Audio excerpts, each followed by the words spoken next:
Hello everyone, and good morning and welcome to the 6 hours of Interlagos. Guys, it is race time for this BMW M4 GT3 around Sao Paulo, Interlagos. And guys, like, you can't see it on the timing board. We are sitting P6 here in the free practice, half a second off the lead. I haven't done any quali preparations really. In fact, I'm even very much undecided about part of the setup for the qualifying. Obviously a great idea having exactly that when it is time to qualify in 7 minutes, but it is what it is, right? We just have to make the best out of it. As much as qualifying is obviously always important, I can see there is a potential opportunity in a 6-hour race that it is not the end of the world if it doesn't go perfectly well. But of course, it is an indication for what is about to happen in the race, right? Regarding pace and everything. Good luck to you as well, Jesper.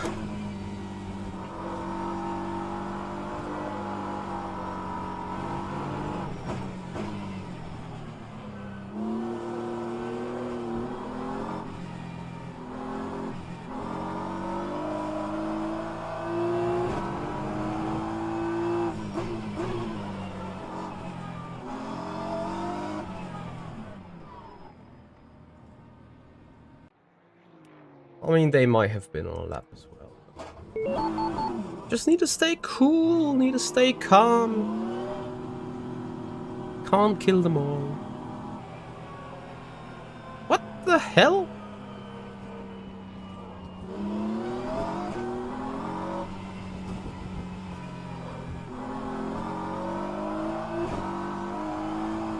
So I also need to read a bit of the briefing before we actually get going, so need to take that time into consideration as well.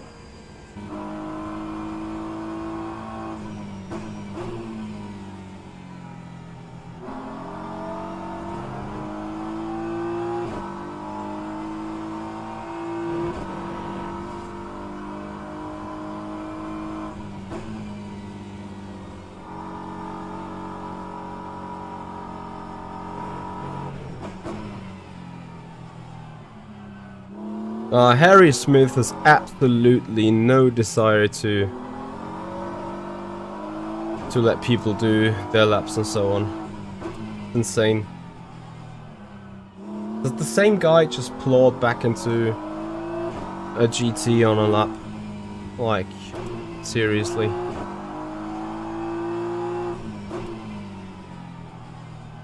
So we also let that LMP come close so he can get us on the way up the hill.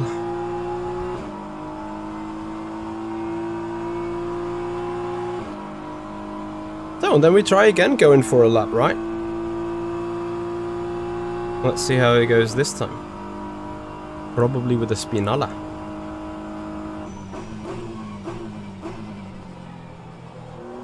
I ran wide into 2. So missing 1.5 tenths there compared to the lap before. Roo Runner, thank you for the follow. Welcome to the 6-hour race here at Interlagos. How are you doing? And that is even going to be... Well, this wasn't off track. Okay, up till here it's 2 tenths down on our own.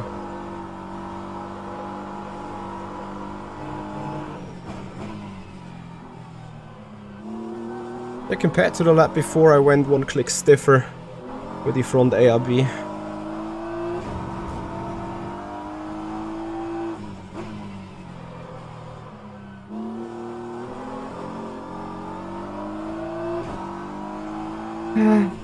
I'll not have really an idea whether it is a good call or a rather bad one.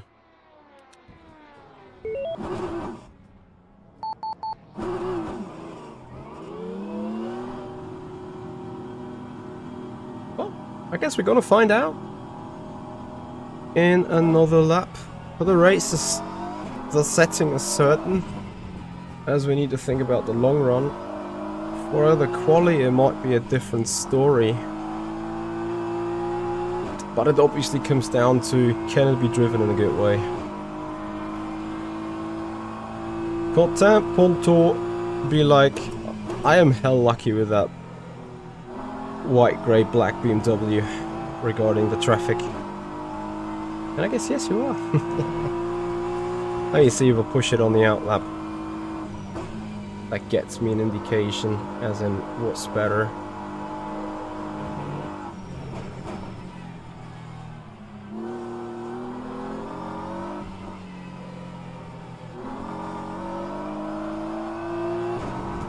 That is a tenth faster than my fastest lap here, right in that particular section right now. Here it's at least identical. For some reason, like especially in the high speed turns, I'm having a little bit of the impression that a higher ARB is somewhat beneficial. Let's see if we have enough time to finish our lap before the plug-in goes on. I would assume not. Let's see.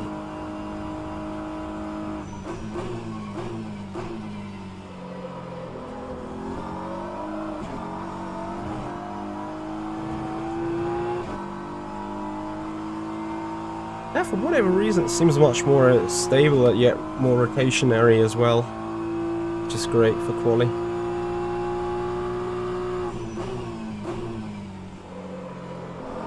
Need to brake probably a tad earlier for this turn.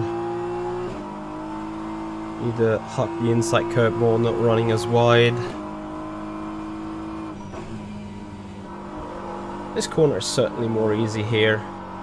This area doesn't lose the rear as easily.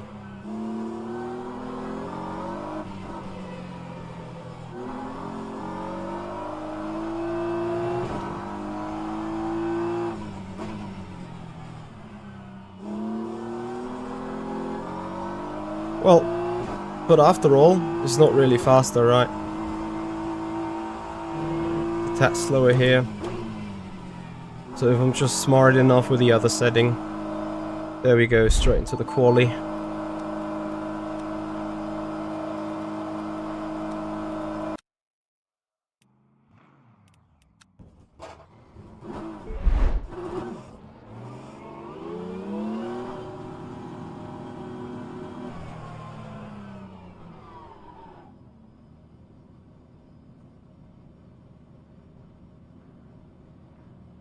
Alright guys, let's see what we can do.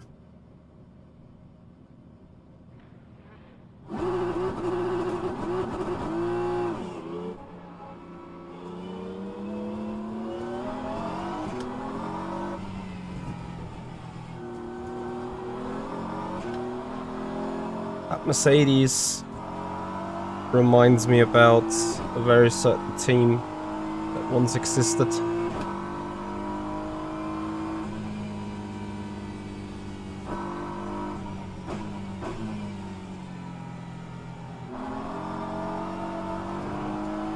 Hey Martin, how are you doing, buddy? We are racing with two guys and Melly. Good luck to you guys as well. Can you please win with the Porsche like a good mile ahead of everyone else and show that it is OP and needs to be OP? That would be so much appreciated. Like I gonna likely send in some files to Jimmy. The acceleration out of the turns of the BMW is ridiculous, and I'm happily getting added a little bit of drag so we don't reach more speed with more power. But I certainly want to have more power, as it is ridiculous how much time we are losing coming out of turns.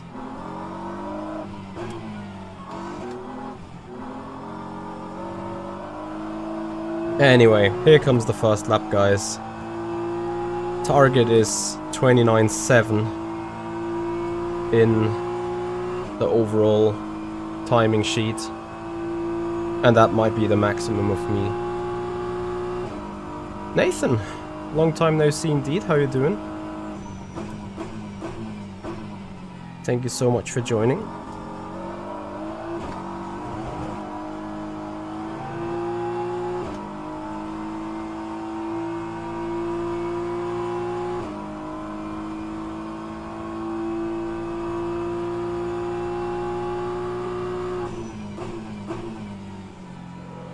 Why don't you race RF2 or Le Mans Ultimate anymore? Especially Le Mans Ultimate is a blast, man.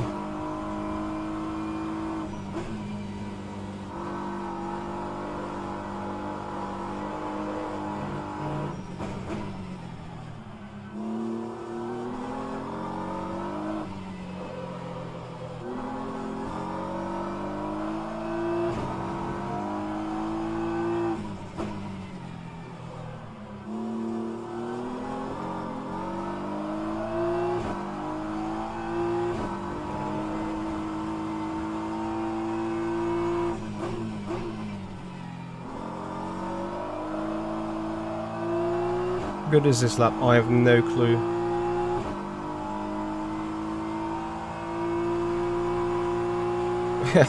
We're 2/10 away from Canistracci, who is just taking pole with a 0.6, so it is at best a 30-0. Like, this is exactly what I mean. BMW is losing 1.5 tenths going up the hill. It is completely mental how much disadvantage the BMW is, and you can't make that up. Like, the BMW is advantaged on the straights from 6th gear onwards, but on this track you have 3-4 seconds in 6th gear maybe. And it is very good in high speed turns, which none of them really exists apart from this upcoming turn 6 and 7.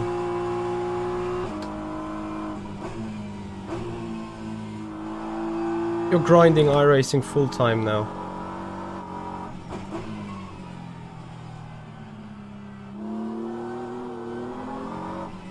Or a French team called Fast Lane. Well, are you earning money from them at least when you are grinding iRacing like mad?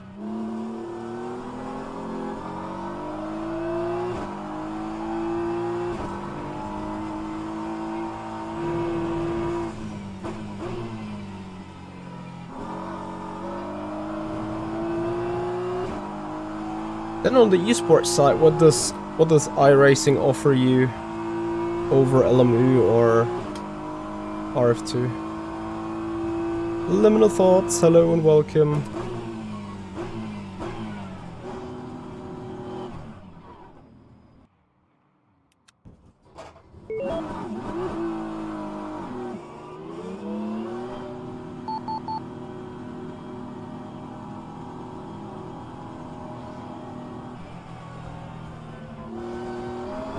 So we're sitting 9th.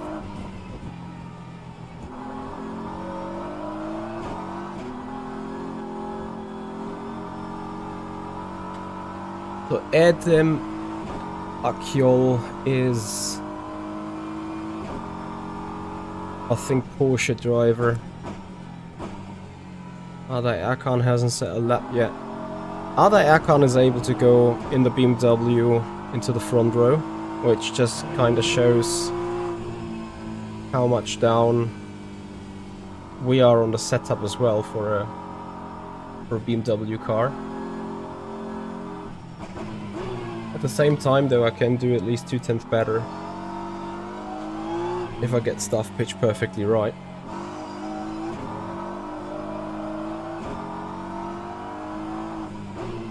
Yeah guys, and if you want to support the stream, if you want to see us go faster, then please subscribe us on the YouTube channel, ring the bell, follow us on Twitch if you haven't done already. For a fan boost.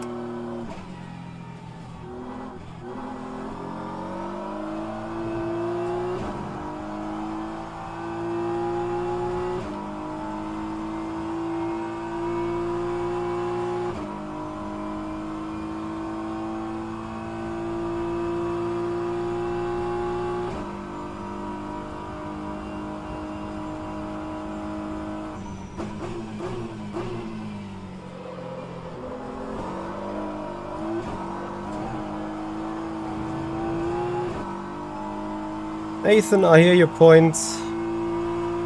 I'll leave you the illusion that this is a business model working forwards, and I wish you good luck with it.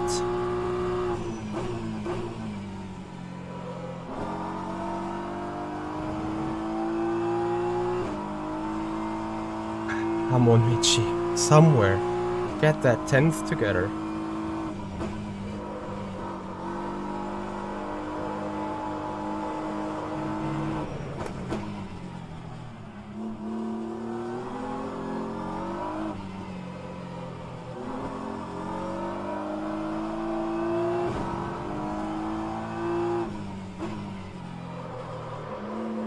And now I'm even losing this time. Oh, fuck's sake.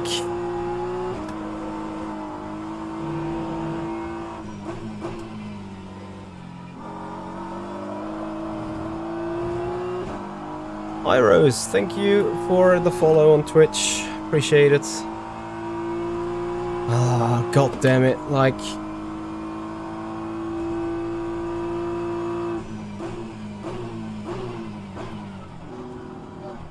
Arguably the car too twitchy, yeah, I get that. I get what you're saying.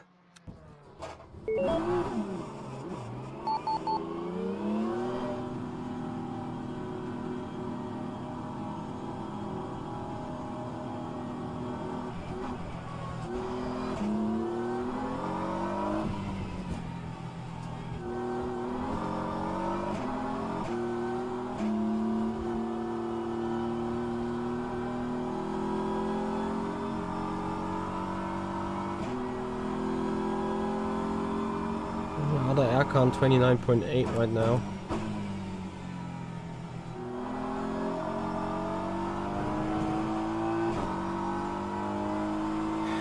Yeah, it can be a wonderful journey. I wouldn't assume so, but like the reason why I'm saying this so skeptically, Ferrari's laying off people, Veloce's laying off people, G2 has dropped their entire squad even for ESL R1. Currently there's just not such a thing as running in a team, getting sponsors, getting money, making a business out of it. It is feel free trying and prove me wrong, but I think you're even doomed for having the idea. Good morning, good morning, and welcome. And please excuse me being so rude and telling this. Yeah, it's a good question, MD. It's a very good question. Especially, the sun is not even out, so what the hell.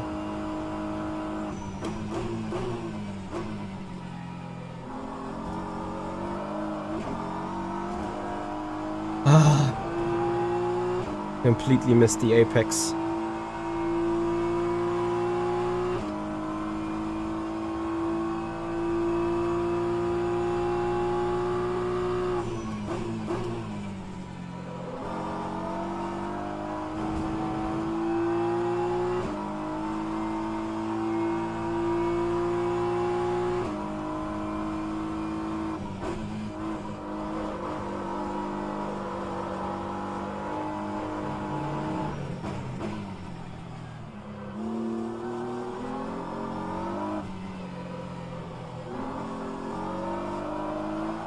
Come on, bring it home.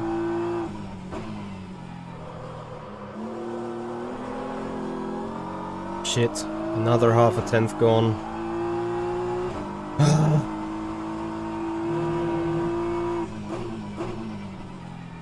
And now we lose the rest of the tenth. Amazing! What to do with the car?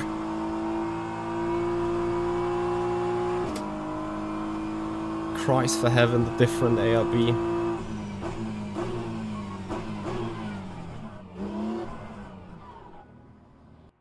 And the ARB causes other stuff.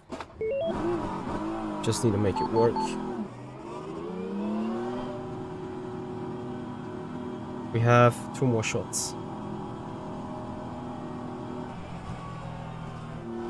Yeah. Hope is what keeping you alive, absolutely. And is completely fine hoping for it. I just don't want you to lose reality out of sight. Fit for Dome TV. Is it fit for Dome or is it fit for Dom? Thank you for the follow. Or of course it will be worth it. It will be an experience of a lifetime trying to make these things work, and well, hopefully not, but very likely to fail achieving it.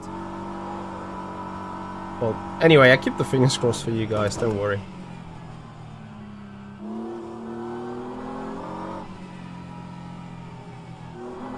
It's also the reason, like, I could also go to iRacing, and despite I don't have an iRacing community here on my stream, the main reason I'm not going for iRacing is it is just as irrelevant as is rFactor 2 and Le Mans Ultimate. All these races there, yes, they are spending a shitload on esport money, but whom are they giving it to? Is it everything goes into that Coca-Cola NASCAR thing? And then they pay out $250,000 or $300,000, claiming they are the highest paying organization in esports. That's a bit cringe.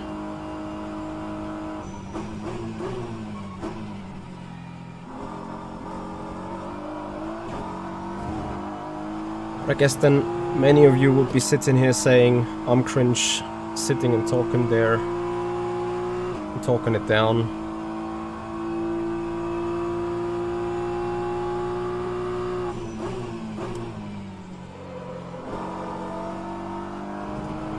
So I'm once again a 10th up. Well, half a 10th, sorry. Come on. Nope. Can't maintain that.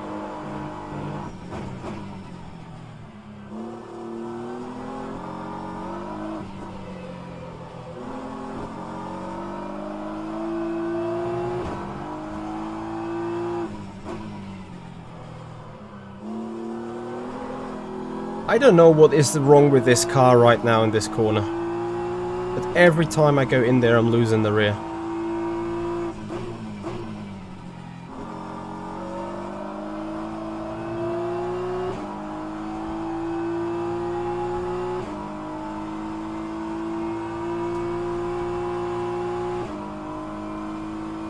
This improvement is not even worth it.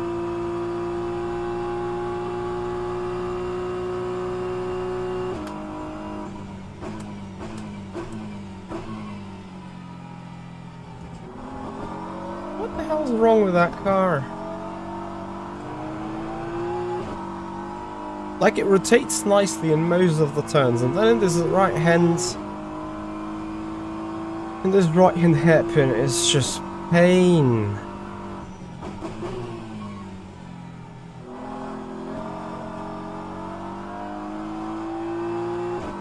No, when I would need to have more brake bias to the front, so the car, doesn't swing around as bad.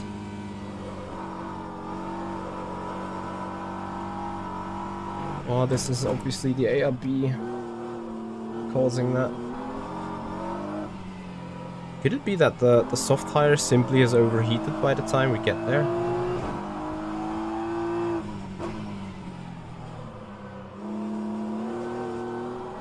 Because it's just doing it again. Oh, this is a difficult decision. Keep the feeling of the car for every other turn, or adjust the ARB and hope that it works.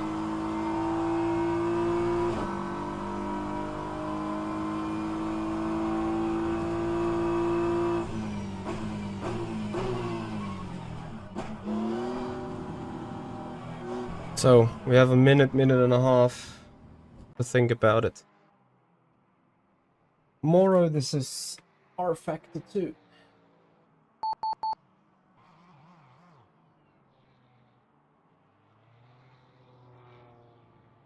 Meanwhile, I'm at least loading the page for the briefing. Sam, here you obviously can run into the ABS.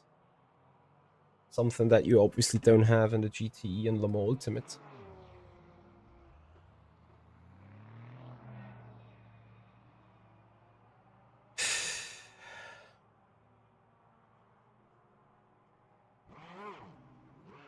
Yeah. Good old graphical calculator.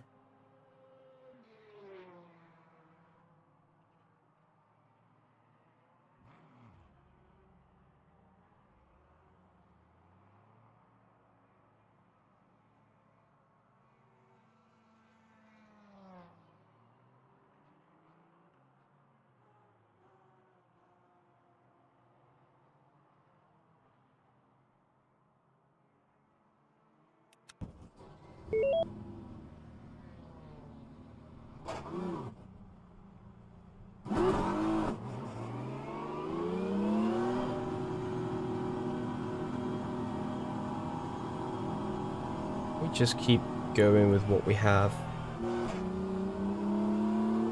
The only thing that I might do is try not to heat up the rear lift as much as possible, or as little as possible. And then, guys, like, Ardai Akan has now put a 0.5. We're 3/10 off that. I'll leave it to that. But look at McLaren, look at Porsche. And they can easily do the full hour. We also need to lift and coast a lot. This is going to be a huge stretch for the BMW.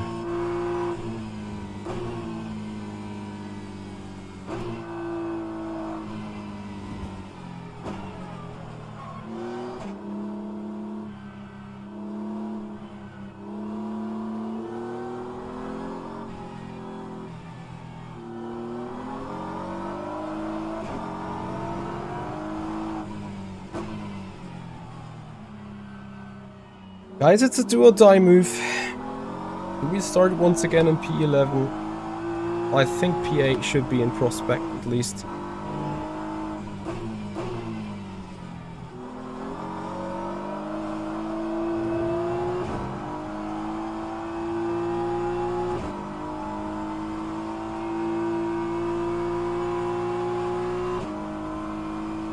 Pepper Pray.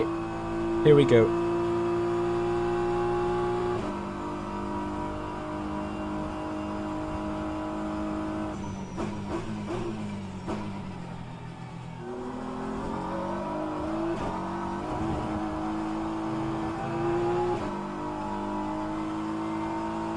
Mistake into turn 1. I can deal with that. Lucky Catch, thank you for the follow, welcome.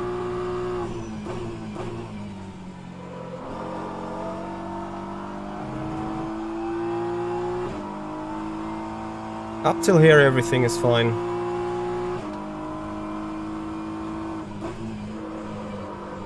It's going through from now on where we need to find the time. And we lost it. That's a lap done. Here the car didn't really bite in too much.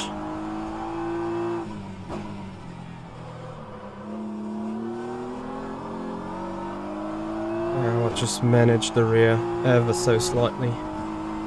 10th. Come on, turn. Shit! Shit!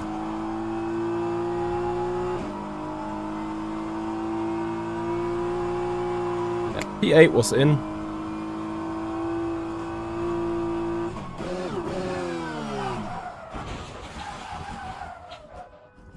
Still in pits, can press escape. Also, that was interesting. The shift protection never really allows you to do anything with the stupid shift, but then when you're neutral doing 220 kph, it fucks up your engine. Like at least in P9 I could have set. At the very least. This is BMW Sweat Try Hard. That is as fast as the car can do.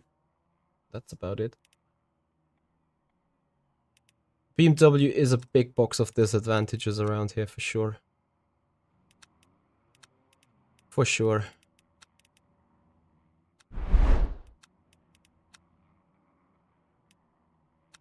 But whatever.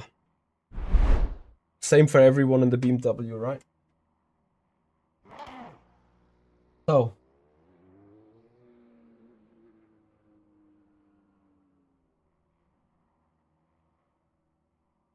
such a bad qualifying. 0.732 is my virtual PB. Would be P8.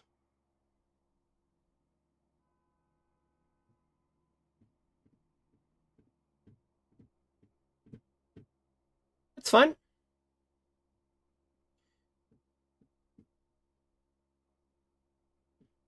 Six-tenths down of the car that is going to win today, unless they get taken out. You will see in the race how bad the BMW is going up the hill. It is fundamentally. It is so great. And you know, I'm taking this race super easy right now because I effectively know I can jump another couple of cars, but I will assume P7 is the absolute maximum for today. More my car can give us. The BMW overheats the rear. The BMW has an advantage in 6th gear, which just never reaches. Even not with rear wing 0, we have a good chance getting out of slow speed turns. You'll see it. You'll see it. You'll hear me mourn, and I hope to stay cool and calm over the race, not get too hot-headed, not get too much into the overall frustration that I'm going to have for sure.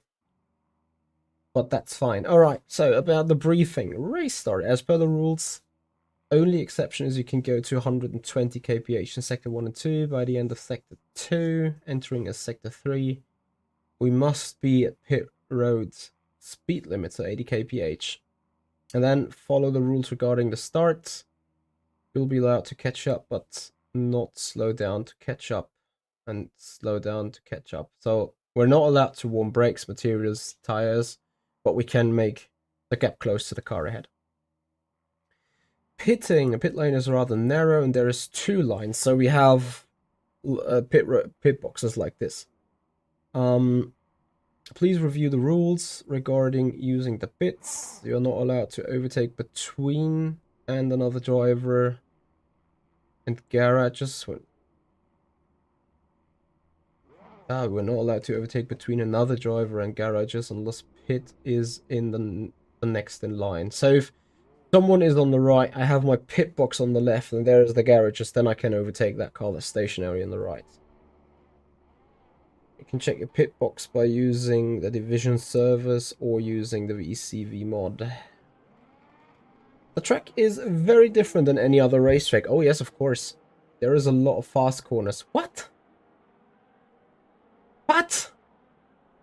Like turn 3 and turn 7 are the only fast corners, I would assume. Maybe the downhill turn 11, but it is all kind of fast corner nature where the BMW doesn't really have an advantage, because you're accelerating through them apart from turn 7. As seen on Spa, the very worst overtaking is done on the outside of a corner where slower traffic will seek to win racing.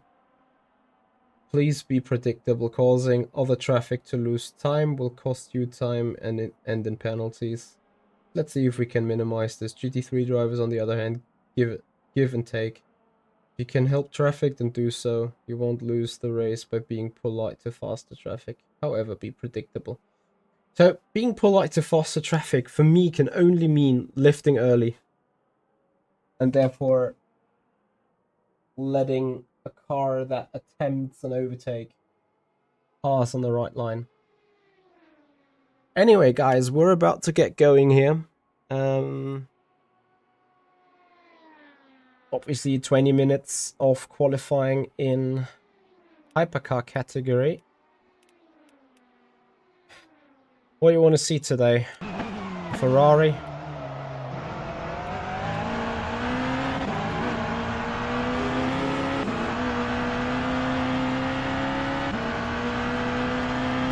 Let's give Nick De Silva a right.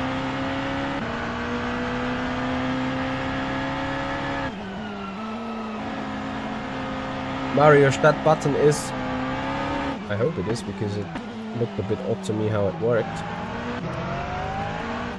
It should be TC override.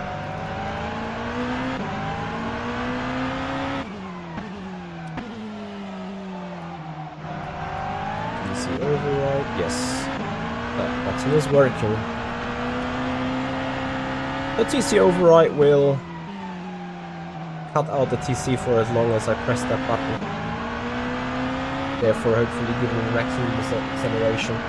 Guys, if you want to grab a drink, if you want to grab a coffee, short before 1 PM, we're gonna get to the green, green, green.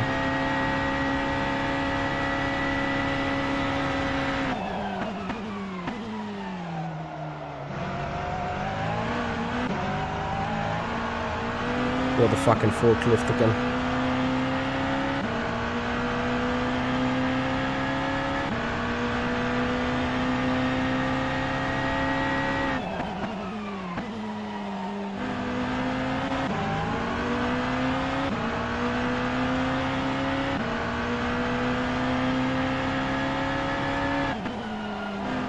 That's so crazy. Like the forklifting of the, like you're turning in, you're constantly yeeting on the wheel to keep the car heading straight.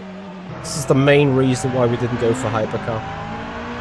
I would have appreciated running hypercars, but this is horrendous to drive.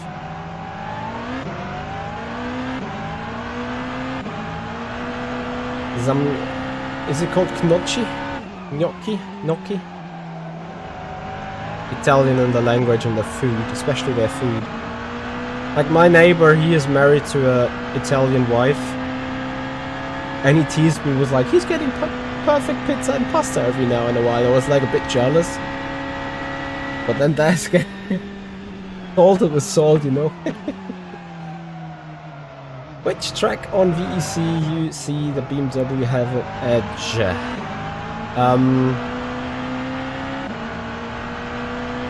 Le Mans, because of its massive straights and high-speed turns, and Spa from general track characteristics.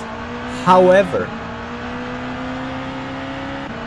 our car has a fuel consumption of 4.35% of its fuel tank.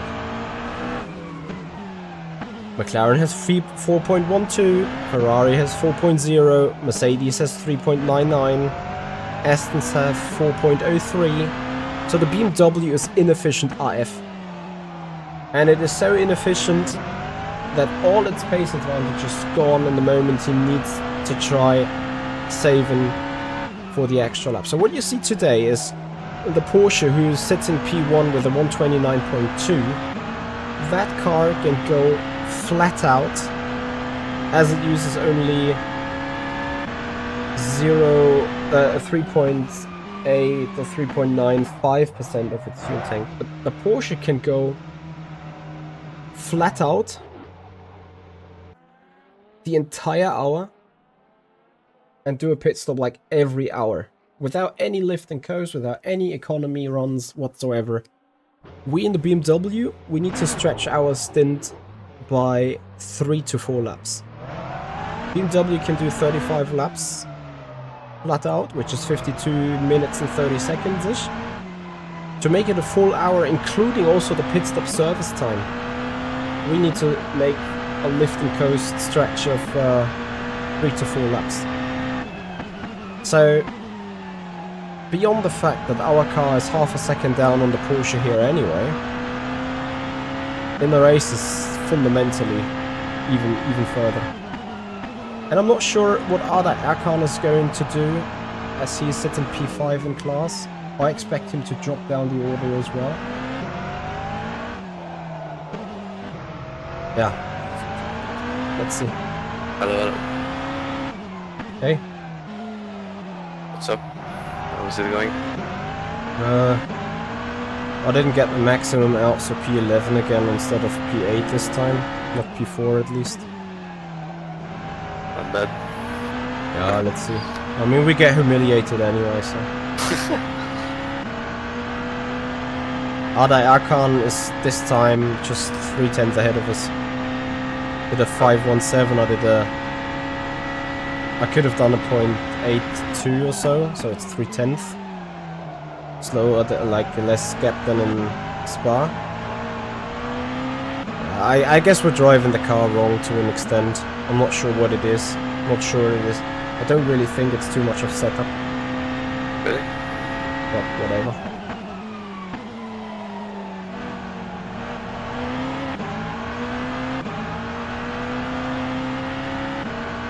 Nah, Retrocon. I'm getting a good schnitzel and some awesome currywurst. Watching Nick De Silva drive the hypercar. Any forklift hypercar we raced in the last 2 years is better than this.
Be right back, grabbing coffee and stuff. Coffee. Okay.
It's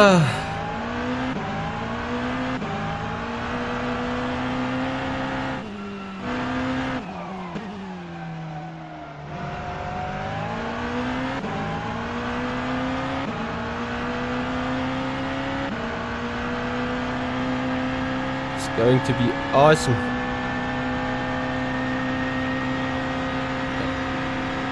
Well, probably a little more stretching on the back before sitting a lot.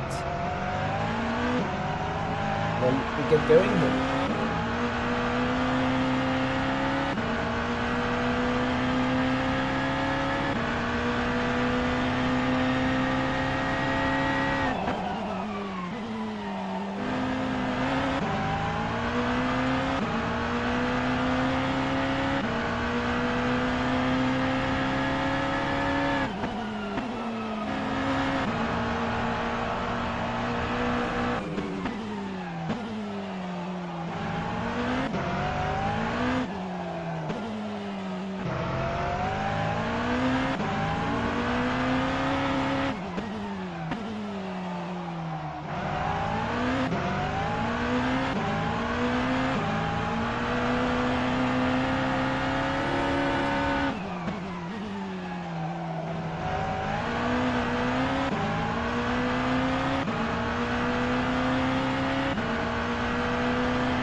Here we are then.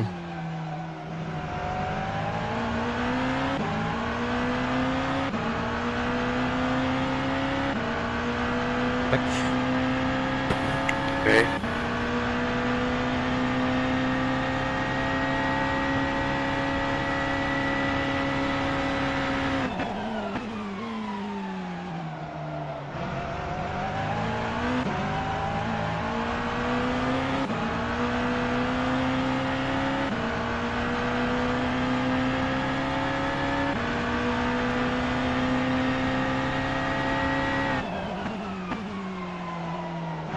Marvich, thank you for the follow.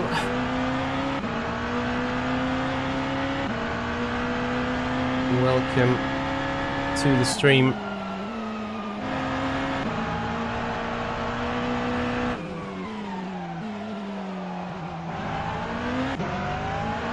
Yeah, guys, don't get me wrong, like, our results so far is not the end of the world.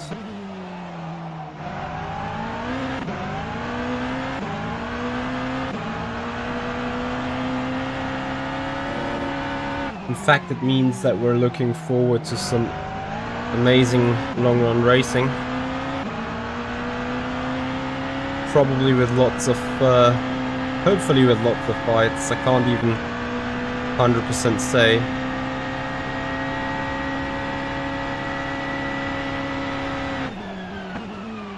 As the Silva goes 6th overall. Someone has sweated a lot in that 17.2.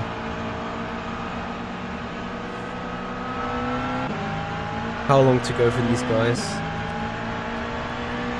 1 more minute. So that was the Silva's final lap.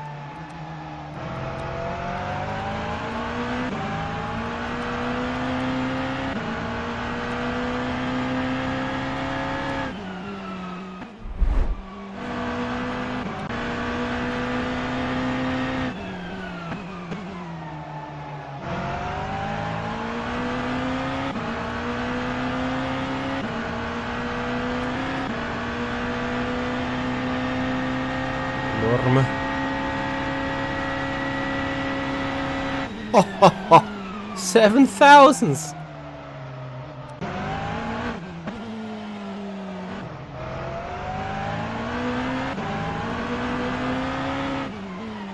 I think that lap for Norbert is done. So you see the Go team using both rather the same setup.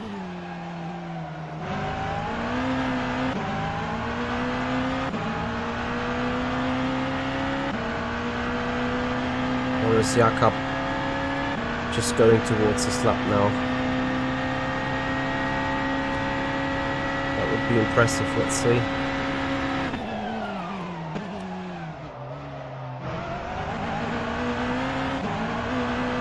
Still a forklift though.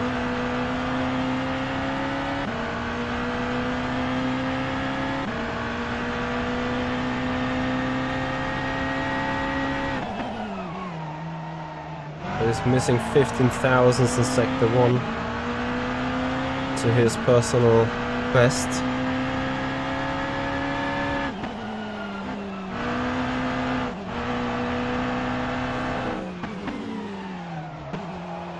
That's a lap done. The classic forklift behavior of a hypercar. You slide wide and you're still steering the car with the rear despite being in a four-wheel slide.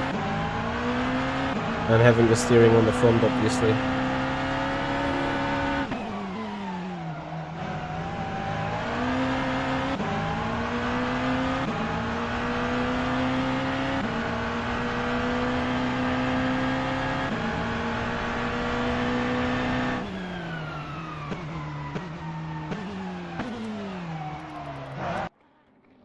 Yeah, that's pole for them though.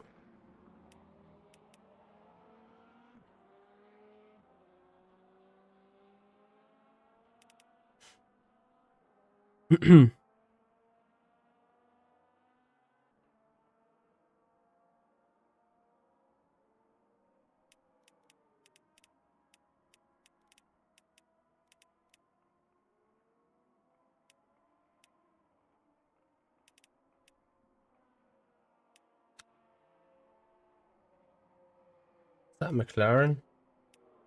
No, Corvette. Oh. BMW, Mercedes. Mercedes is going to be unovertakeable. Strong acceleration out of the turn and not too bad of a top straight line speed. No chance to get by. Aston, no chance to get by. As I've told you before, Gilchinski has taken 2 or 3 tenths out of us every single last sector. There's no way in hell we're gonna make an overtake there. If anything, if we get good enough of a run through turn 2 and 3, down into Curva del Sol, we may have the chance, but then we get out accelerated up the hill. What a shame.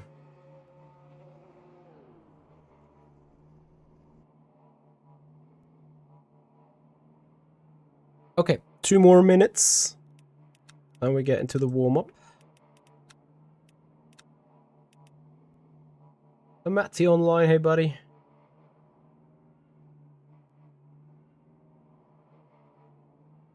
You feel similarities for sure, especially to the GTEs that we knew from rFactor 2. However, Le Mans Ultimate brought the new hypercar tire model technology all the way to the entire grid there. So hypercars, LMP2s, GTEs, they all got this advanced tire model now. So they are driving different than on rFactor 2 for sure. Okay, be right back.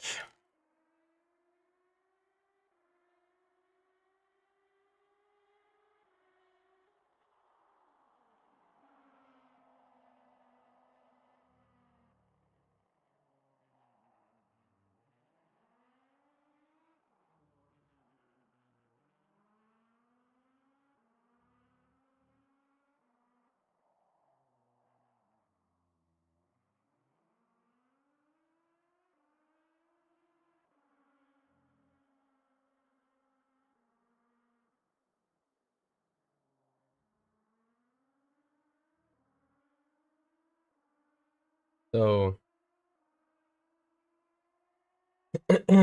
just waiting for the session to move for a little bit of warm-up laps.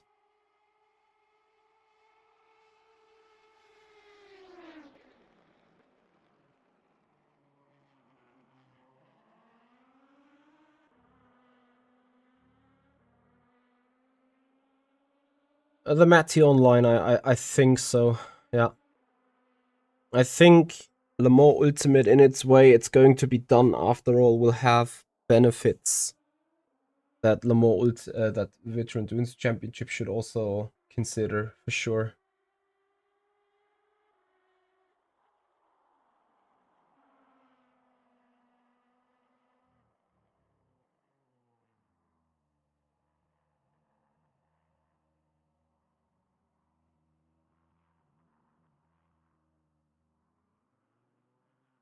So,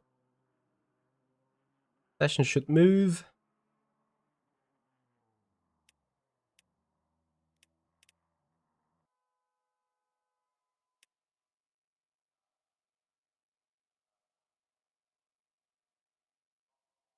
What's the server doing exactly?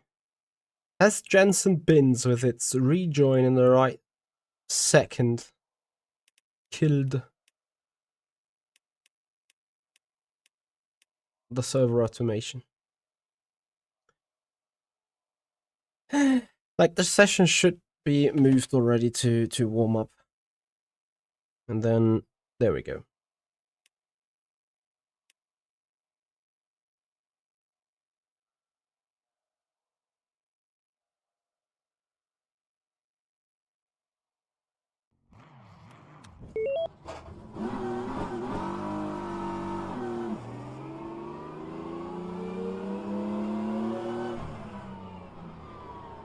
So we're gonna do one box to check where we are.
Oh, box.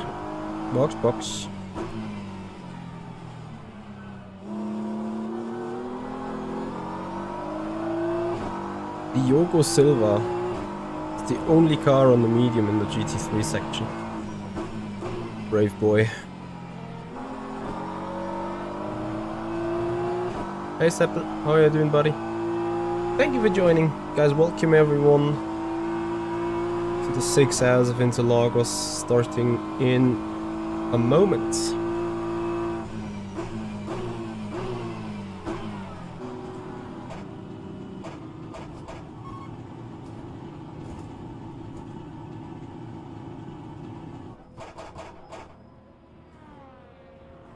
Okay, we actually can do the pit stop. We're not too dumb for it.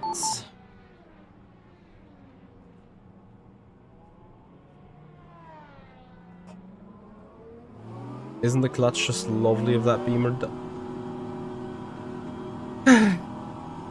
Got to love it.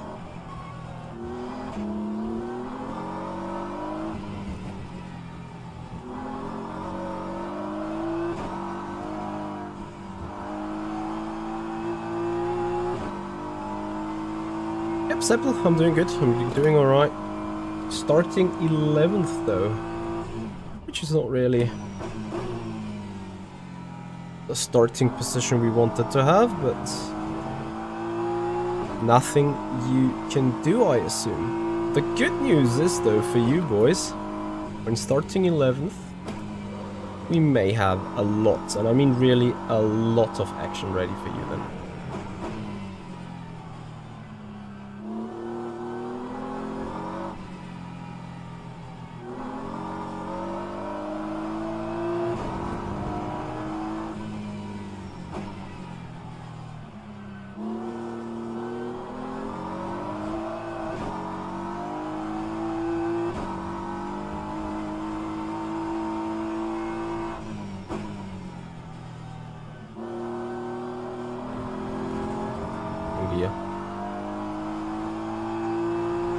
You already hear how lazy the BMW is up the hill.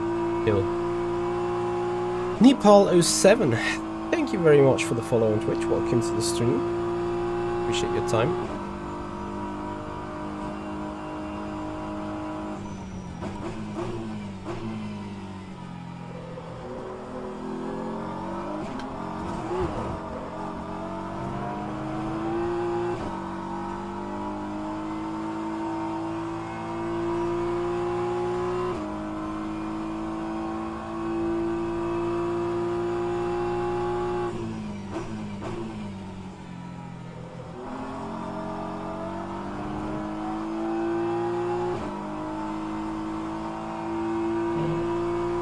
Right. They want to have a whisper test of Papa Jimmy.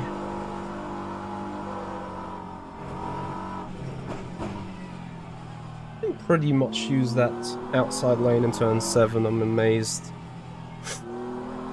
how far you could use that up. Alright. Stopping the car. Session's gonna be moved soon. Ugh.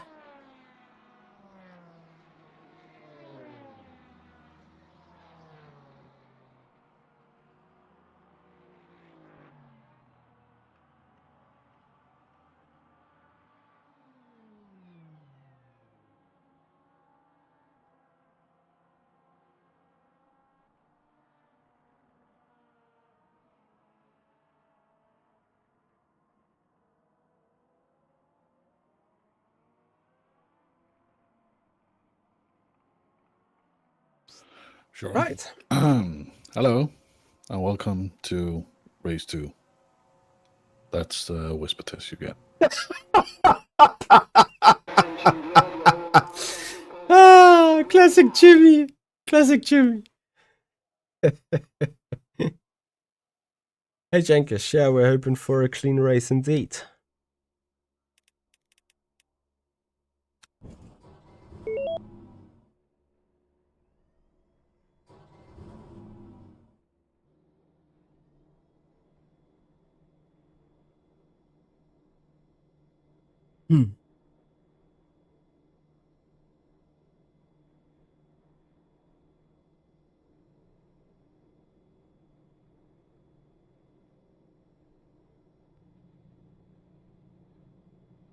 Good luck.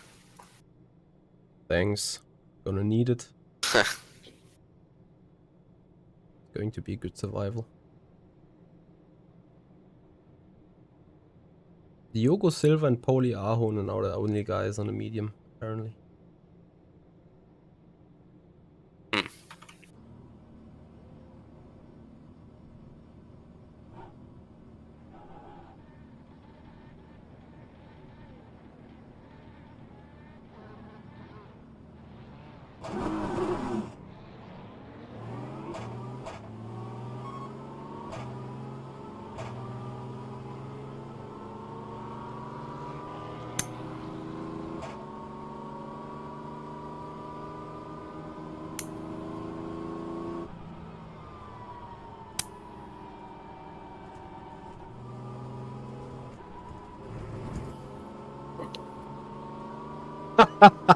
Alex, Bitchy Magic will be probably not running into some car spinning around Senna S.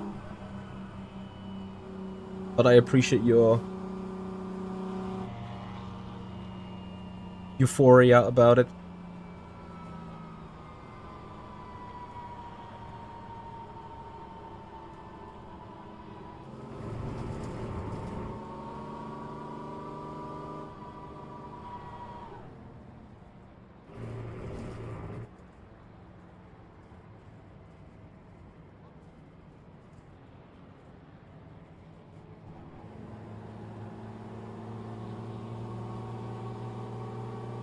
Yeah, Raytrocon, get your clipping fingers ready. Because there will be stuff to be clipped.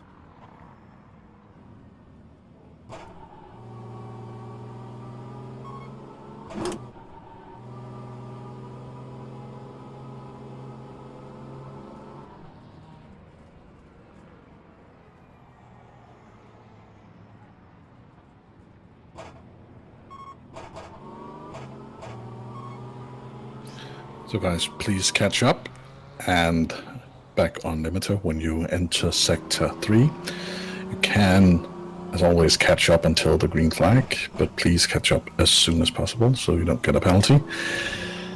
That's it, 6 hours. Good luck, guys.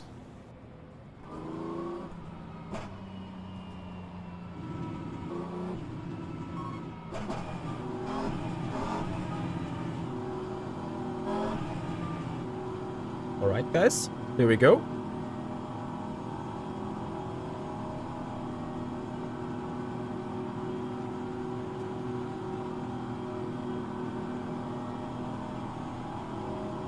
Green, green, green.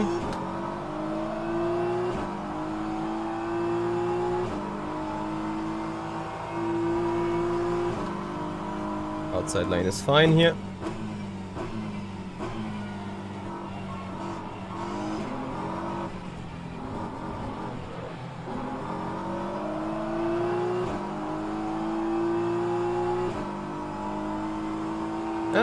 Nothing gained apart from repair body.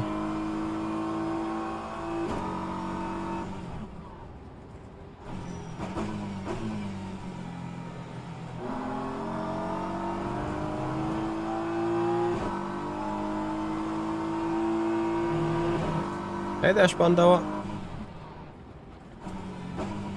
How are you?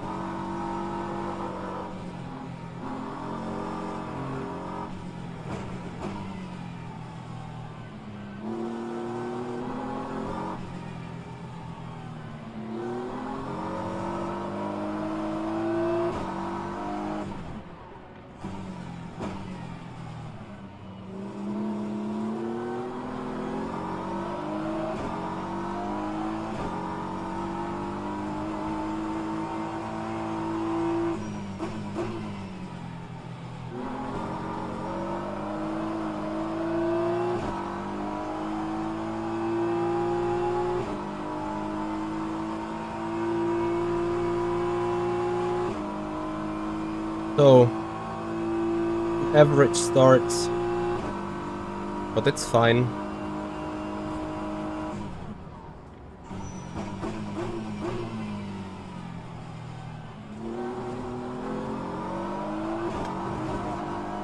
It's all about what comes throughout the next couple of laps, then the traffic will hit anyway. You see the Seawolf Aston Martin having a run on, guess what? Yes, a BMW out of the acceleration zone.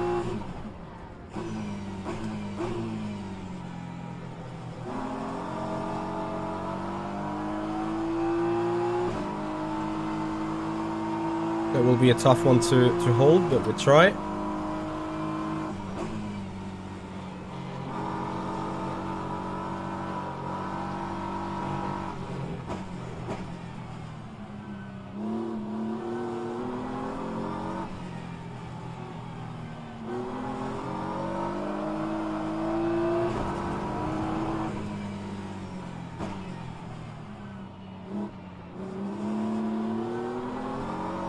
Looking good. Spot gained.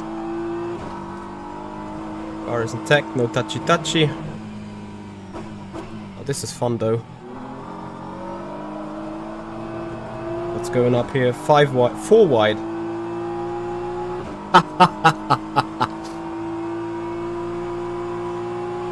The race is not won in lap 1 in a 6-hour race, guys.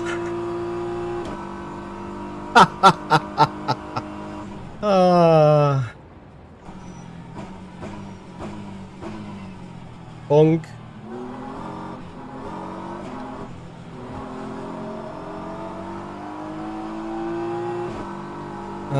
And there is that other BMW, thankfully, on the spot.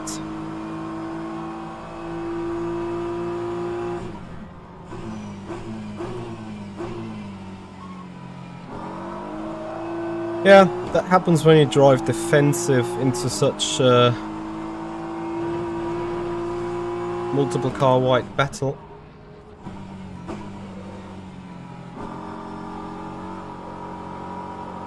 Someone is obviously going to be opportunistic and then send it.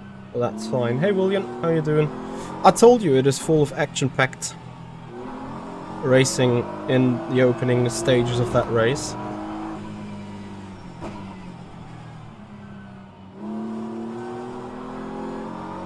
Still using way too much fuel.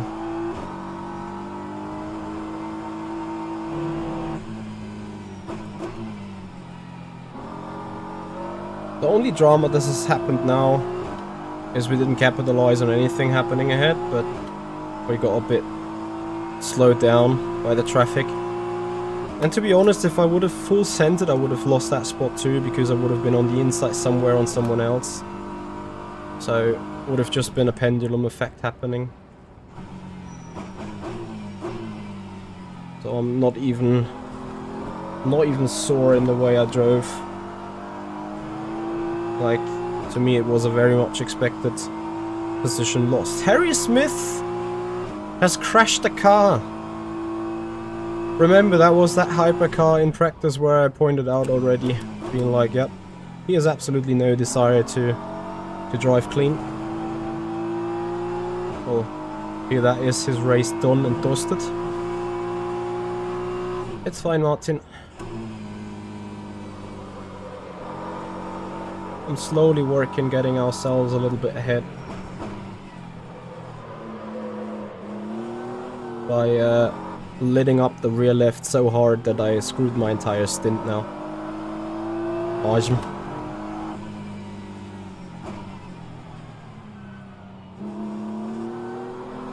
So, Ada Erkan is that BMW 5 cars ahead of us, literally holding up the entire pack. So this is BMW performance right there for you.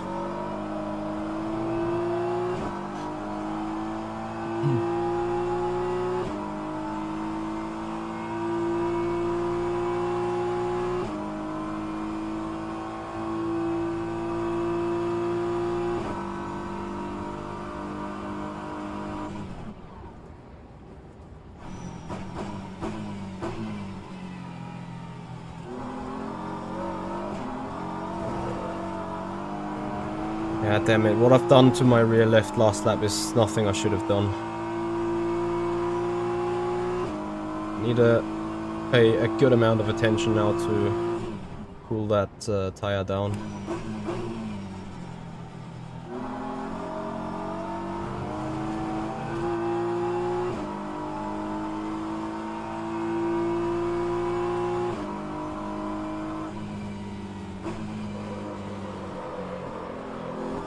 Just to then do it again.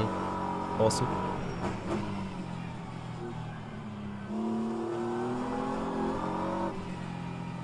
So, a quick look into the lap times then. We have a 32.4 as being our PB, while saving a shed load of fuel.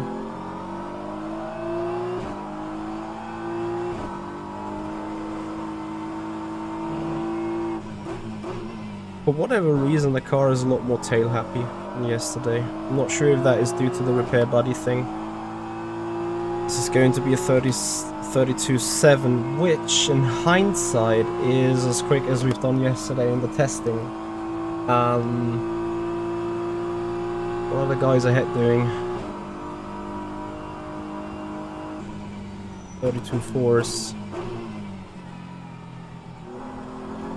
I mean, arguably they're sitting in a draft, and as much as the draft is pretty much non-existent in the GT3 on RF2, right now it is helping still though. You know, ever so slightly. 2 or 3 hundredths down this road, 2 or 3 hundredths down another road.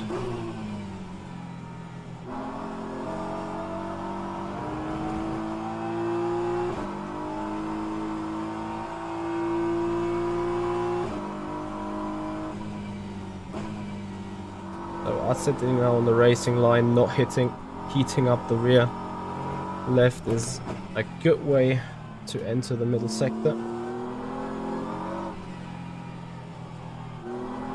It will get us better acceleration and traction out of the other turns as well. Here come the hypercars. Okay, cool. So, that slidiness of the rear that I experienced in qualifying, you guys remember me about morning.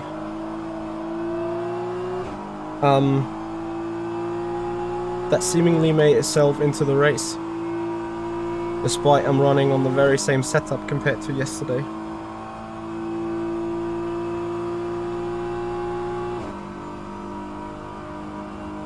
Let's see if the TC is part of that story. The car is just generally... I don't get it, why is the car so oversteering now?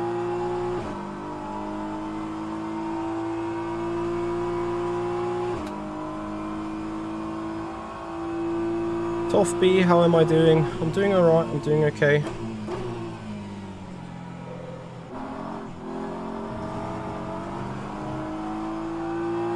Yes, first track limits, let's go.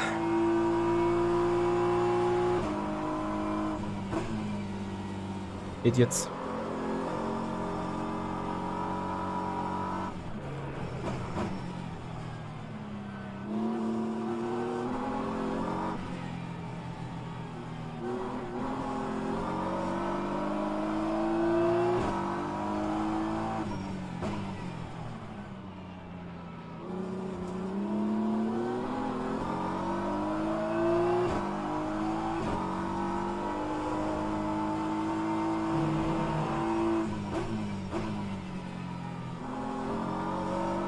So, and suddenly we're on that rear end of that BMW ahead again.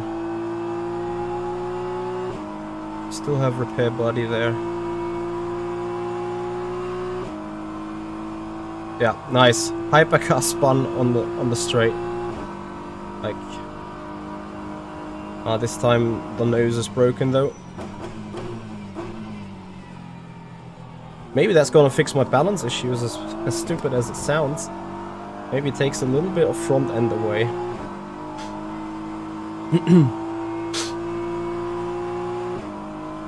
Guess that purple BMW behind us had to brake though.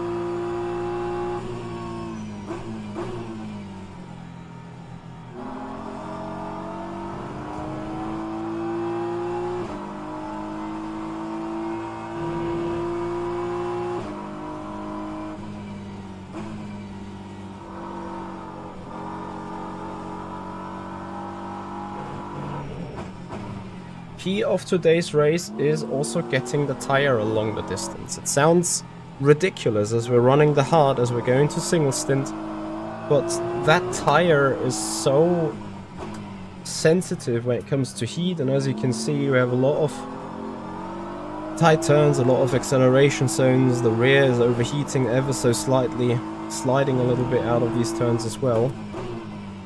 So as good as possible, you need to abandon every other slide, also these kind of slides. Anyway, we're doing good lap times here. About to come in for a 32 mid. This is strong performance compared to yesterday. Yeah, track is... Yesterday's testing was 39 degrees track temperature, now we got 45.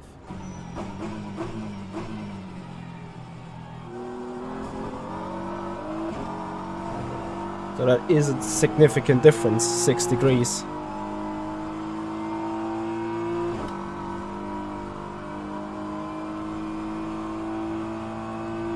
Yeah, my BMW for whatever reason is extremely tail happy, yeah.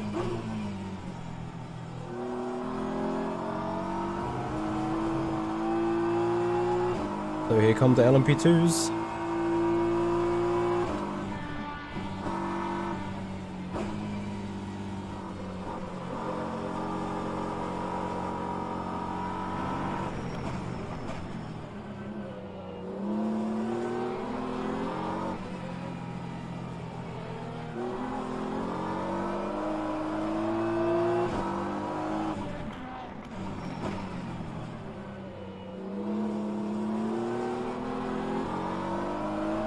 It's always about slotting in behind in the right moment.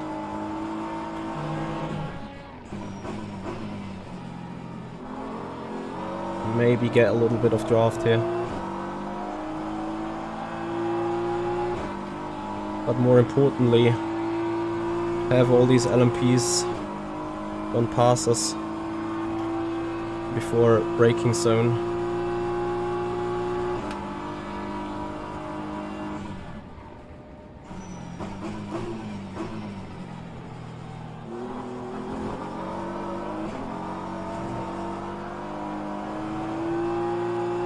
Car 249, relax on the pit entry where you cut to overtake people. This is an official warning for everyone. Do not use that pit entry as an overtake spot, please.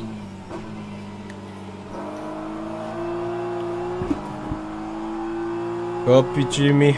We are looking.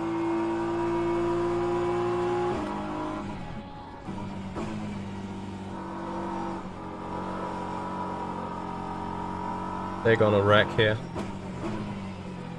Somewhere.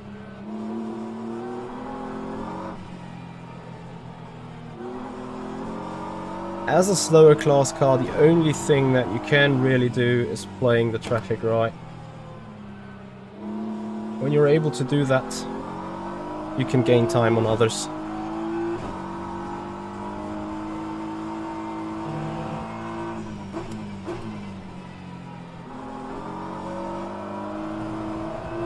As we're now hanging a little bit in a draft, Setak ahead. Oh, this is not really a draft, is it? 7.5 tenths back. I don't even think it has an effect here.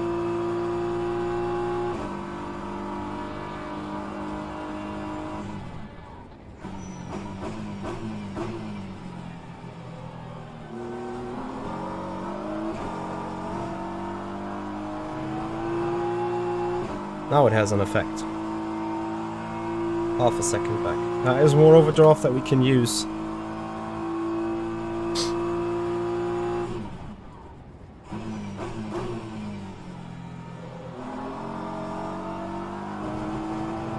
Whether we increase our efficiency with that or actually go for a move here, that is to be seen.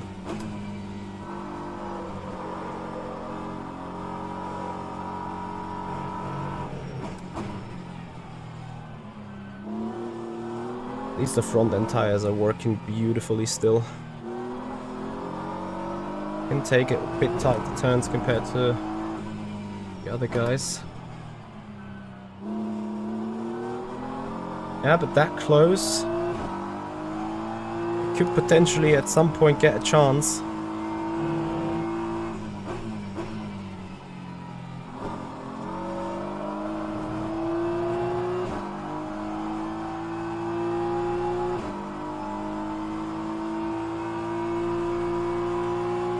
There's hardly any progress from us though.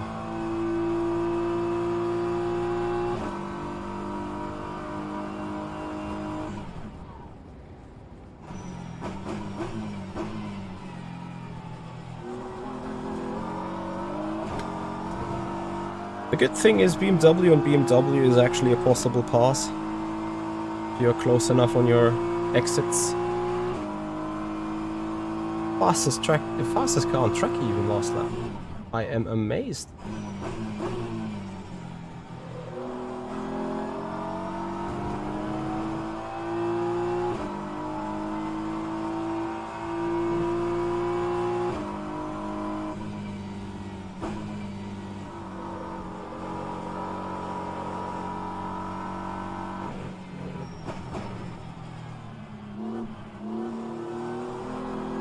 So I think the car that we're seeing ahead is Arda Erkan, the best positioned BMW in P7.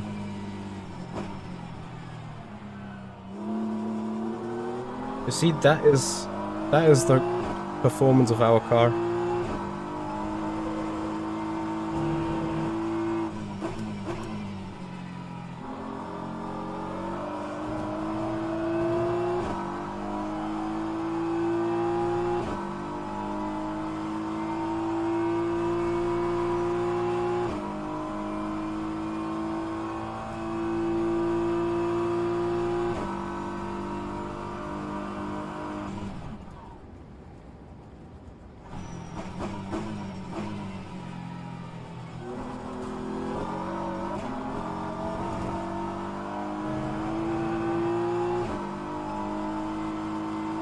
I am Michelo, this is the Virtual Endurance Championship.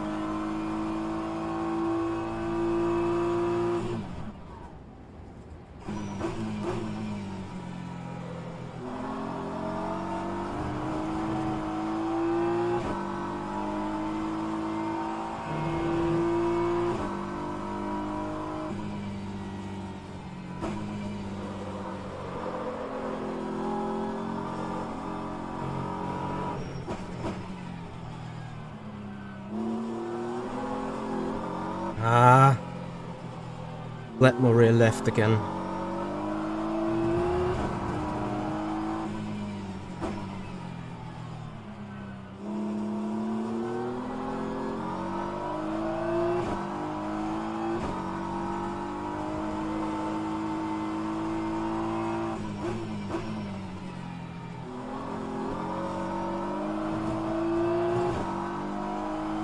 So what's the situation here? I think we're ever so slightly gaining on Yanni and the McLaren.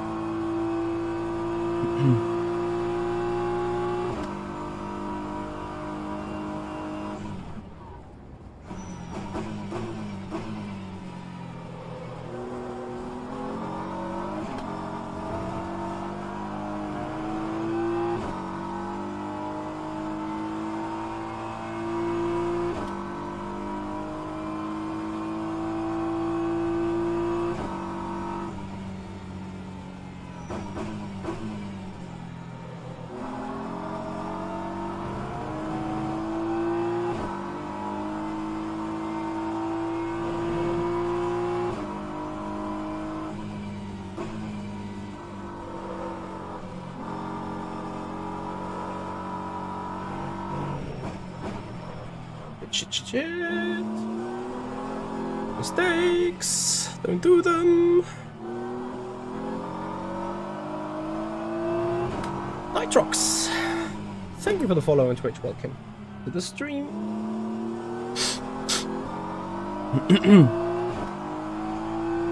So have I seriously overdriven my car already? I mean, you guys know from qualifying that compared to that two BMWs that we see ahead, our car is roughly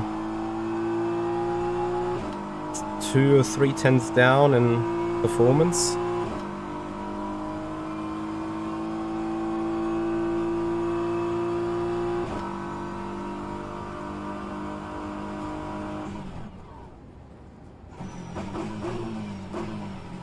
And then I'm not kinda sure what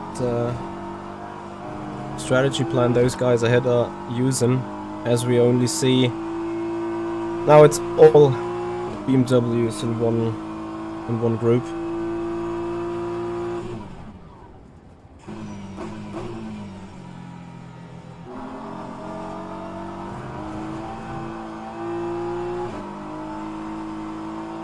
Is Ada Erkan struggling? Has he been intimidated by the traffic?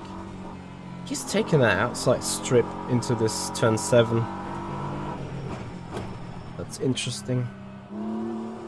I would expect that to just be slippery and dangerous as we see the dust coming up.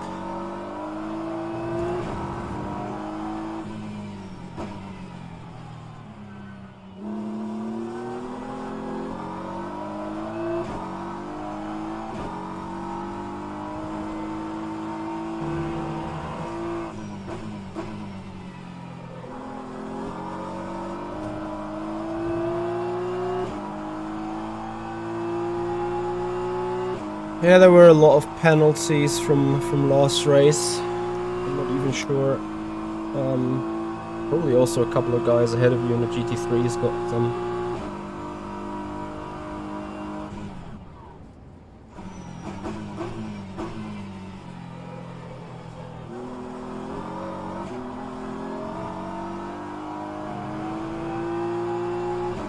Being way too bad tire saving.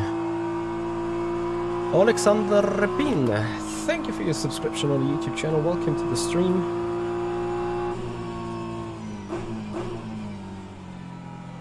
Hope you are enjoying 6 hours of Interlagos madness here.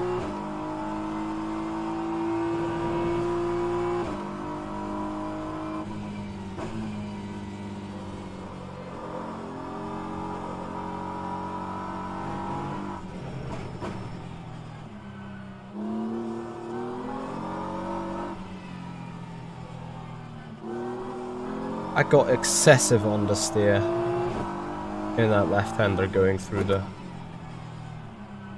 mountain, dropping. So I would guess that either aircon either has damage or goes for the economy strat, while Setak is doing the opposite.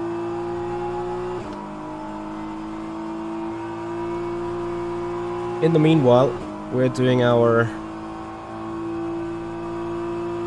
our 33 lows, which is, for the strat that we're running, the best possible that we can do.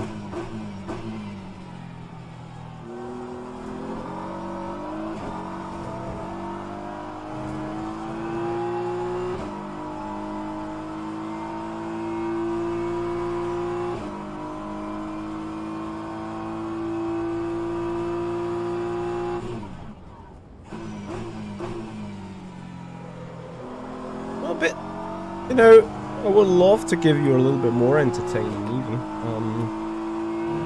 I assume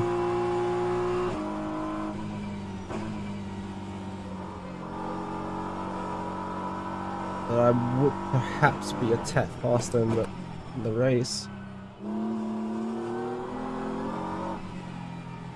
Appears to not be the case at this stage.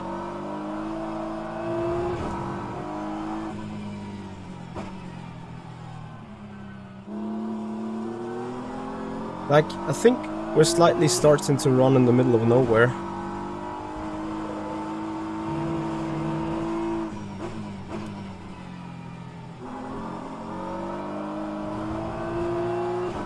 So, it's interesting. These BMW guys have a much better acceleration out of the final turn, unless this distance meter, this relative is broken.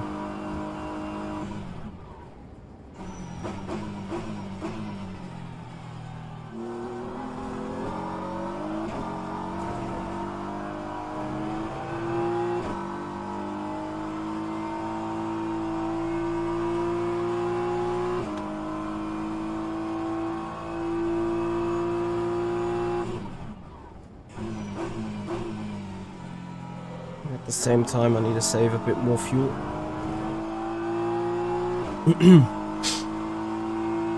So Gaczynski there with a mishap. So Arda Akon is really going into that Ostro. That's interesting.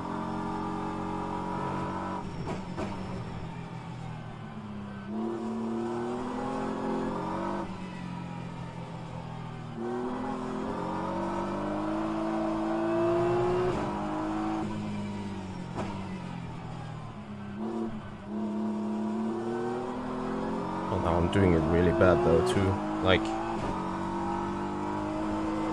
just gifting away more and more time.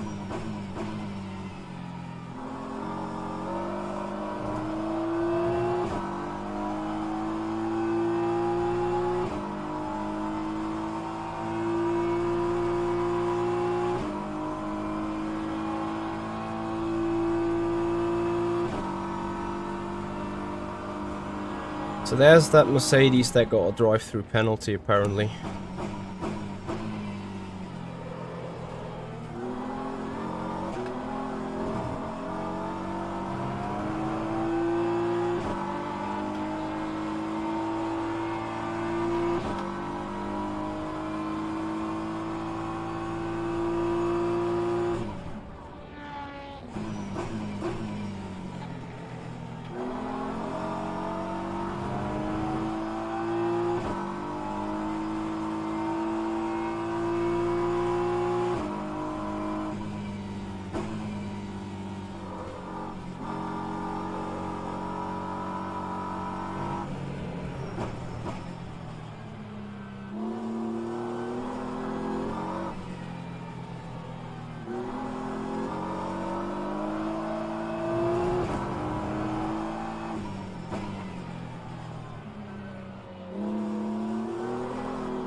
So, a little bit of silence on the radio for maximum focus on the traffic. Okay, we're getting closer to these guys again ahead. Remember what I told you about being smart on the traffic can really get you forwards.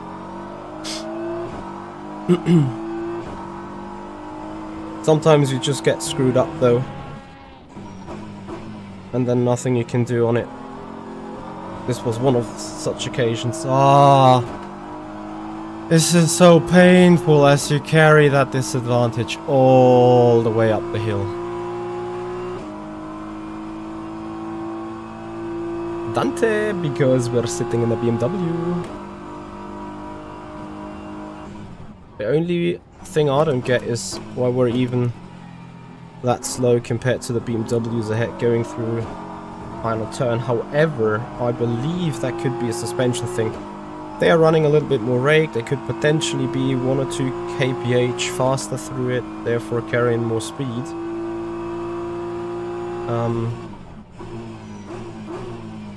But that obviously is subject to speculation.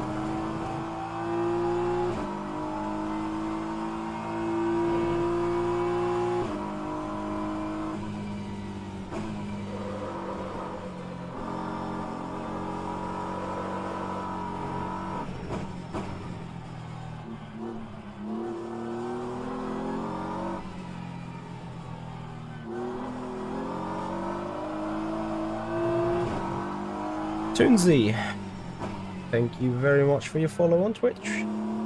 Welcome to the stream, buddy.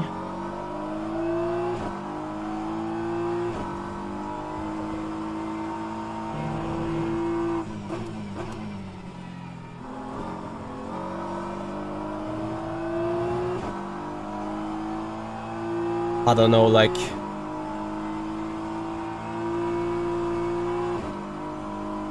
I need to also check on what happens with other people's when they come out of the final turn.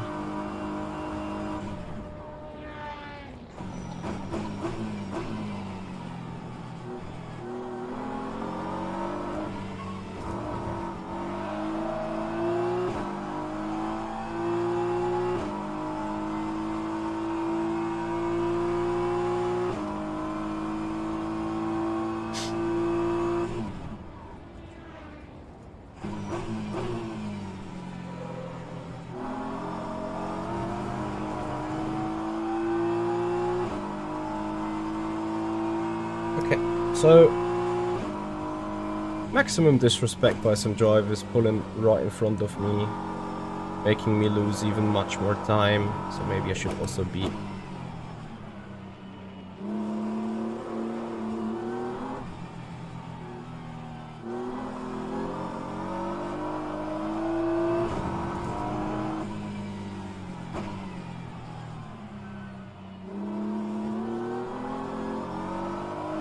So now we've just lost a second.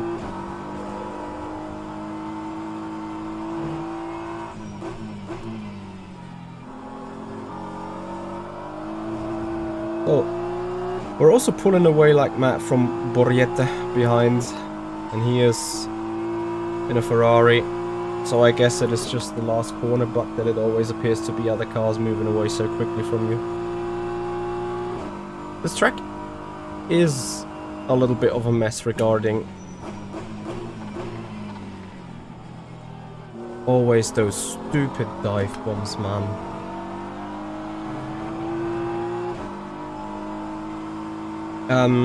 This track is going to be mental for traffic, as you've seen. It will take, I guess, another 20 minutes, 30 minutes, as soon as strategy becomes a factor in this race. We might be kind of doomed.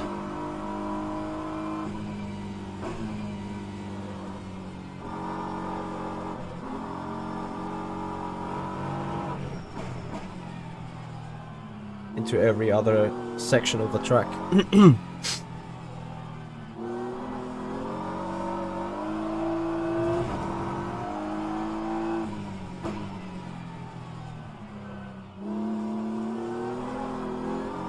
Something feels wrong on this car.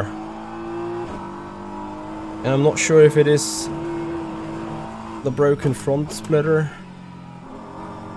that we see on the MFD, or whether it is something else.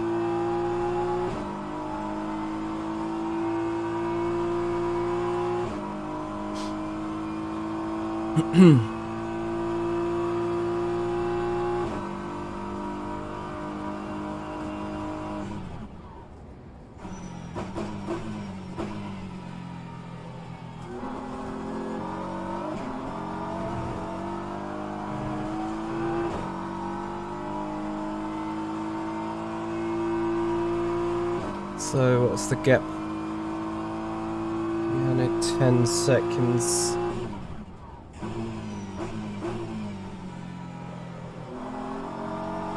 Wait, we're doing alright, right? It's like we're 3.5 seconds away from the best BMW. It is just a very shit track for the Beamer.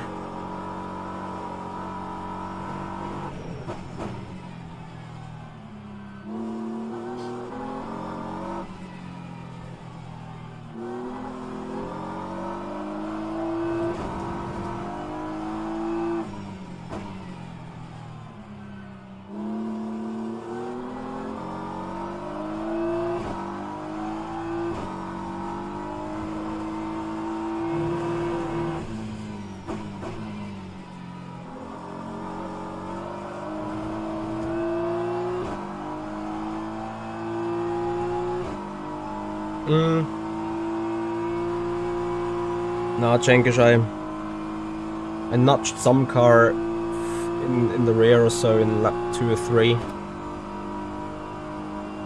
So nothing too start specific.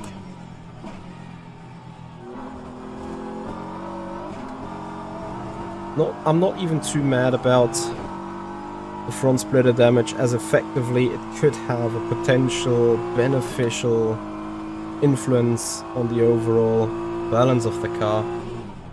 However,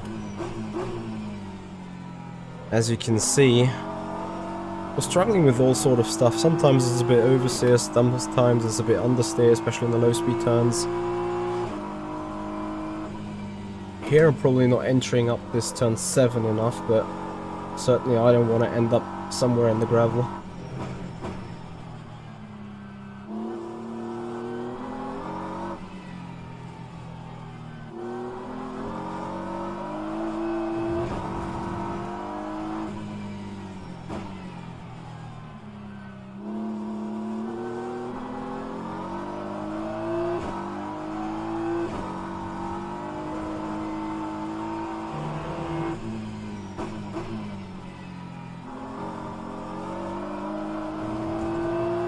So, is Setak now dropping the pace?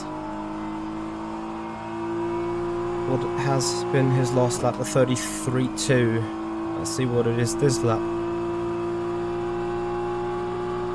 33.0, we do 32.8. But I have to also admit that my lap has been extraordinarily good.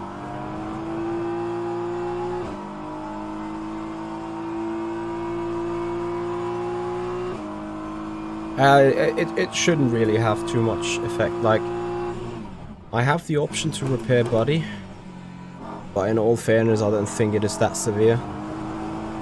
I certainly, it would be a dumb idea to repair it, right? So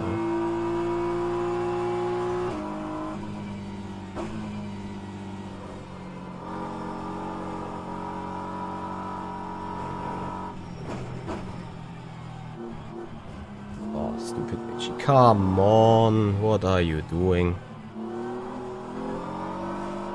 That mistake, 310 alone.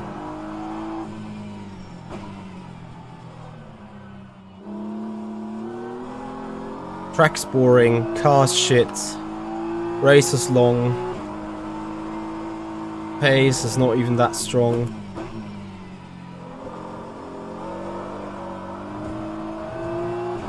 I mean, as I mentioned, car's shit, right?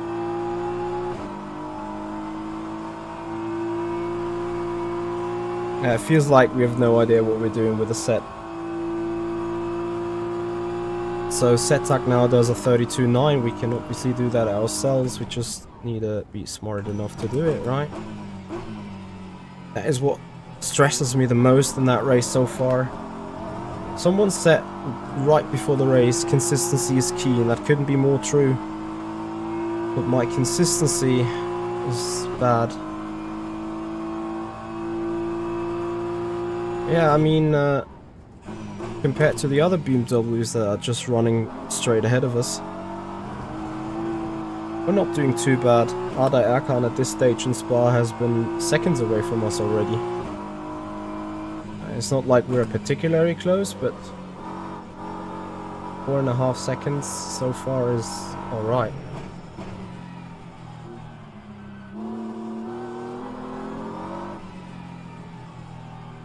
Maybe I'm also turning a bit too much on the steering wheel, I don't know.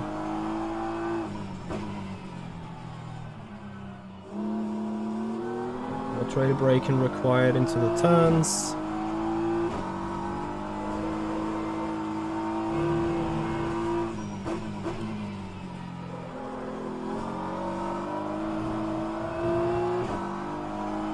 This is not going to be an amazingly perfect lap.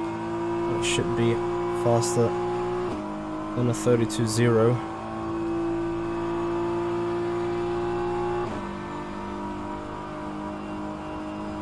33.0, I mean.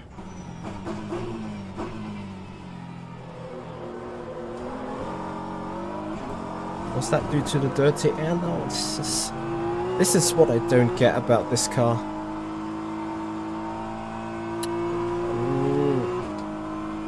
Another 3/10 loss for no reason.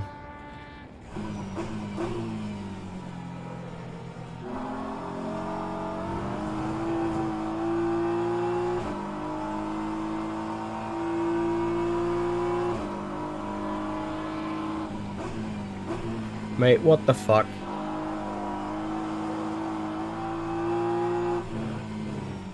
Like, sometimes you just have to wait.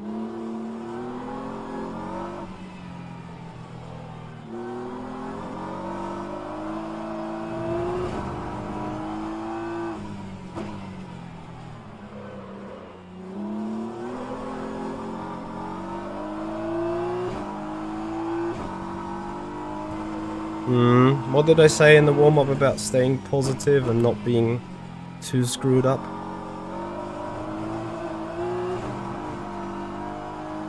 Forget about it. So, last 2 laps, thanks to stupid traffics, inconsistent car behavior, I have lost 2.5 seconds.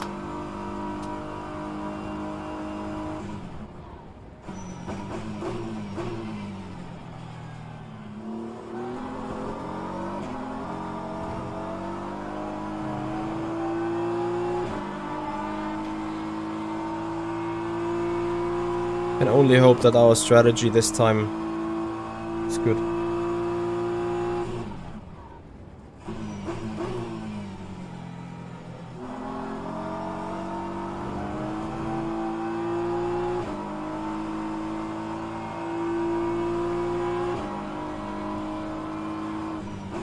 Yes, try it around the outside. This is a very good idea.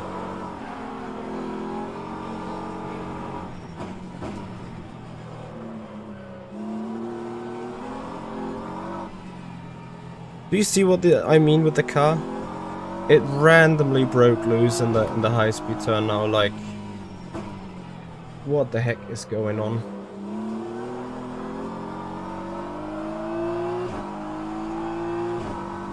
probably have just overheated the rear.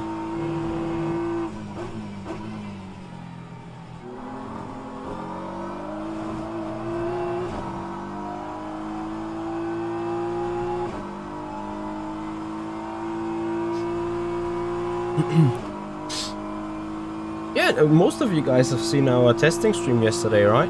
The car didn't do that. Absolutely not.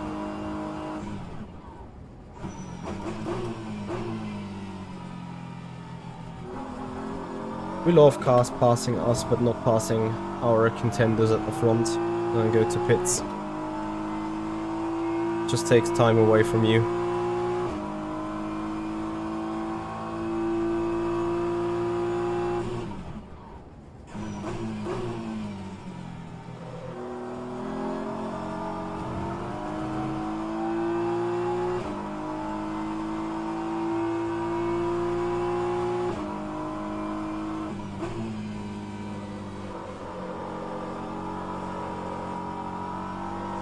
Maybe I just need to be like, screw it, we're gonna slip the rear.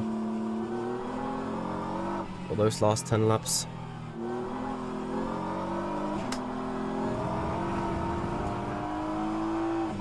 Even sitting on that curb is like another 10th that you're simply losing.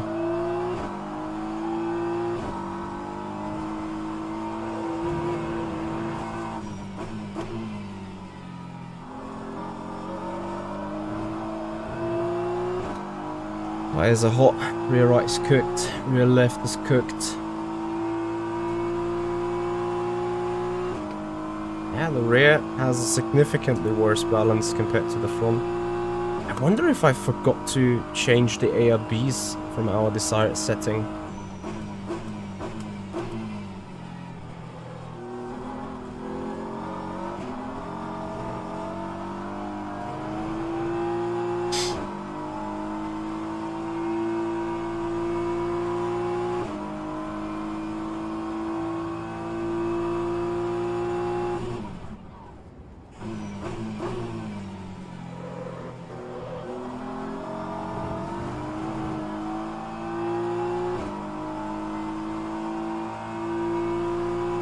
Brake bias back to the front then.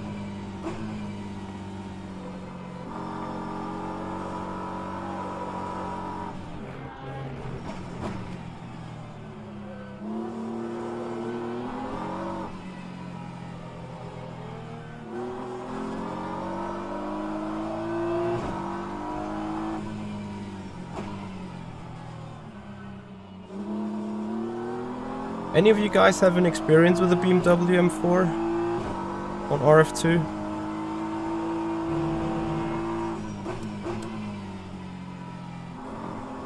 Like, to me it's shocking. Yesterday, I mean, but that is, you know, 45-degree track temp. I had 39 yesterday in the testing. This could be exactly the difference between having a strong and performant car compared to having it not.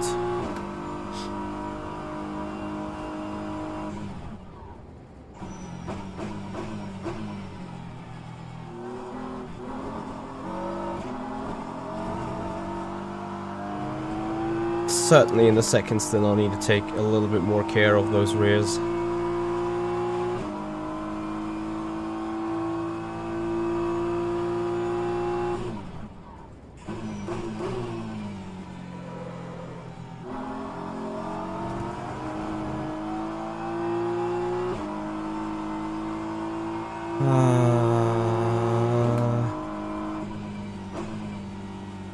I remember having removed the packers from the front for this track and it felt better, but I now know why I should have left them in. The aero dip of the car when on the brakes, which could potentially causing all that tail happiness into initial turn-in zones. Not so much here, that is just a geometry issue, but it is like that last bit of rotation that gets you into a slip and slide into these turns. I have significantly worse tire wear today compared to yesterday in the testing. But again, that is likely due to the way we are having the temperatures today. A couple of rear slides more. Yesterday I didn't do any rear slides whatsoever. And that is a key thing. Once you slide the tire once or twice, maybe even 3 times, your stint is doomed. Like right now, our car performance is, lap time wise, another 3 or 4 tenths further off than it actually should be or could be. Simply because of the reason we may have slid the rear.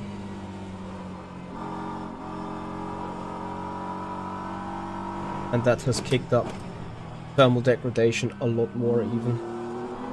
And if you are 3 or 4 or 5 steps lower on thermal degradation, your overall grip is just also a couple of tenth of a percent lower.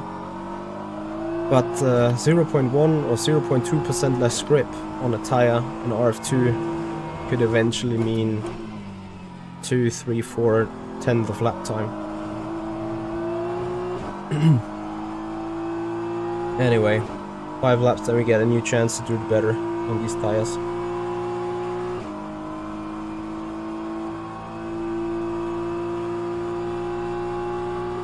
Red spots are also real.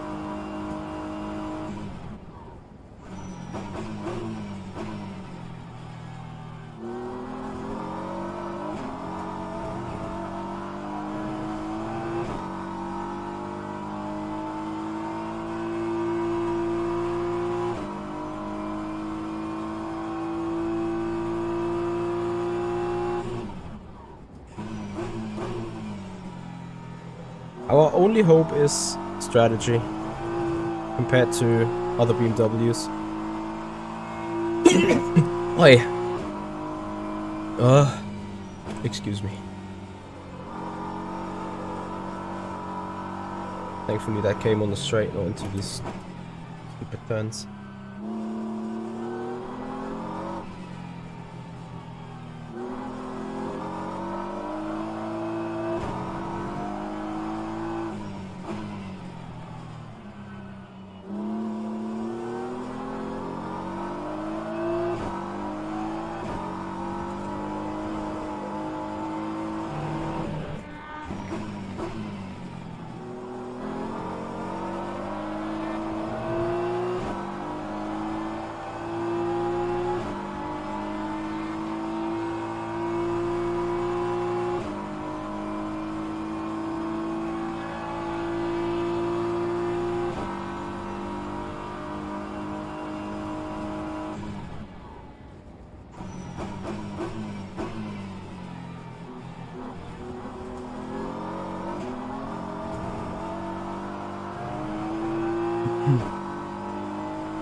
Jenkins, you can have a look on the weather forecast for Interlagos. I haven't checked it. Someone said yesterday there is no rain expected. If there would be rain, this could be completely mixed up then.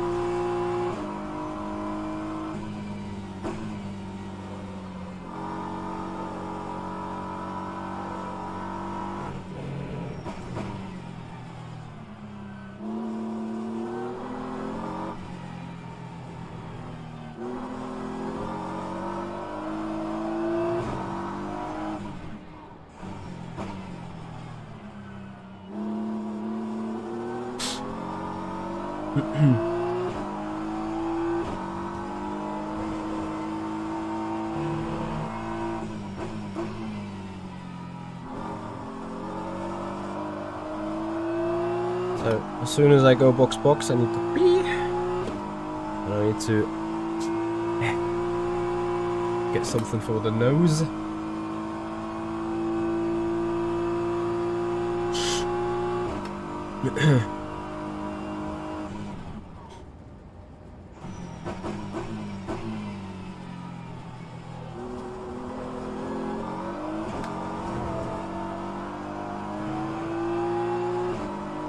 Man, is another 2/10 gone straight away default? Like, holy shit.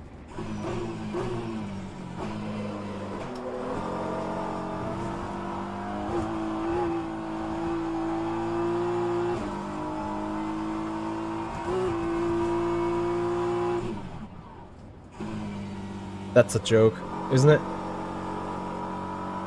Ah! Two... No.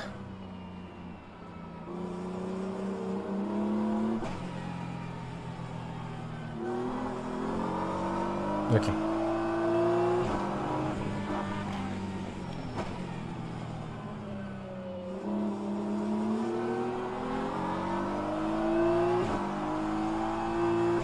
Yeah, Hamilton line. Hamilton line was losing 2 seconds, still getting 3 cut points. Okay, with that, I raise the white flag for today. And be like, just go home. I mean, I am home already, but you know what I mean. Just drive 6 hours in the middle of nowhere, get good points, pray for BOP to happen.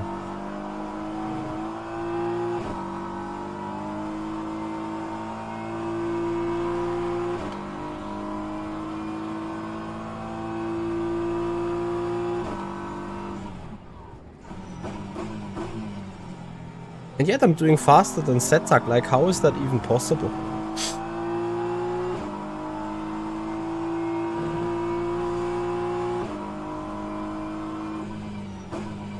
Half of the grid chose BMW, but then Jimmy applied his balance of performance, making the efficiency of the BMW the worst to be on the grid. I think what is the tank size of the BMW on rFactor 2 in default? Is it 110 or even 120?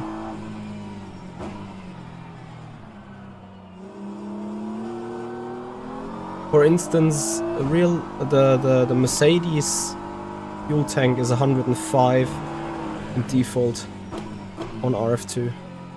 Tank size here for the Mercedes is 98. For the BMW it's 99.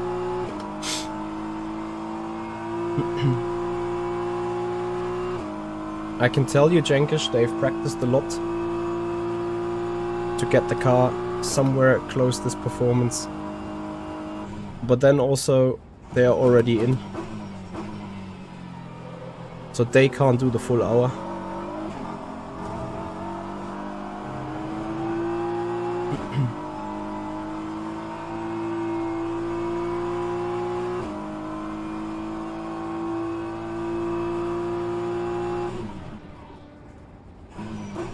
And even for us, we need a pit stop time in order to make it the full hour.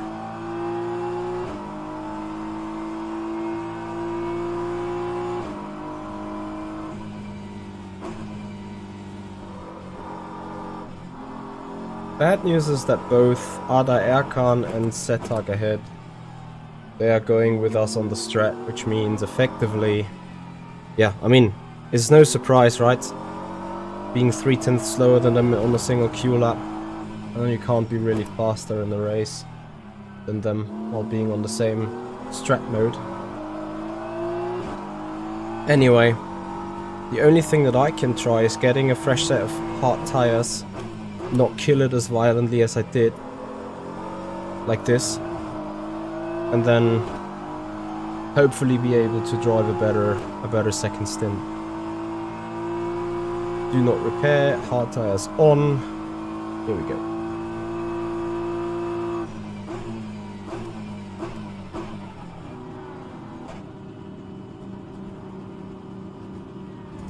Oh.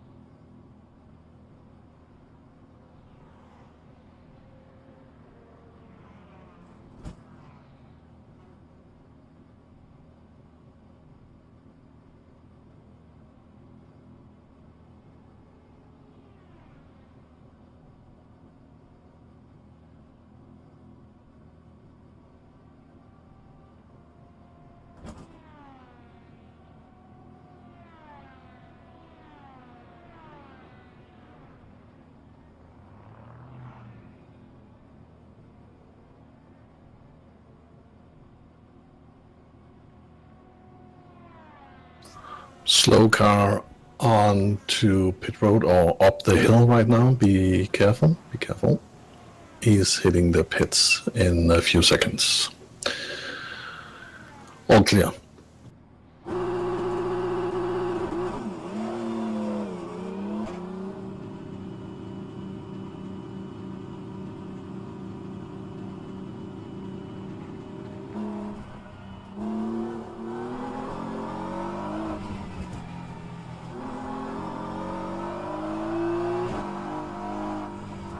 Yeah, so the M4 has 120 liters.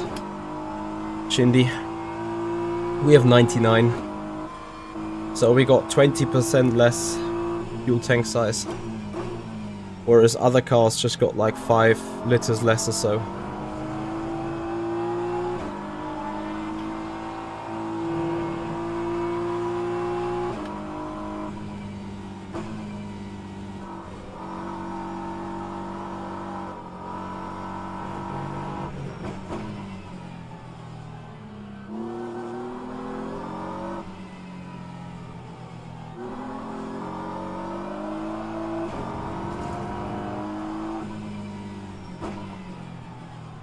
Yeah, Jimmy wanted to make sure that all the BMW drivers are kind of spread through the divisions anyway. And additionally also he said no, I'm not gonna make VEC BMW Cup.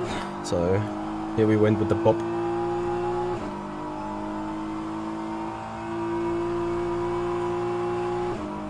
Just watch Aguado behind us in the Mercedes, how he will blow us away in acceleration. It is painful. Trust me.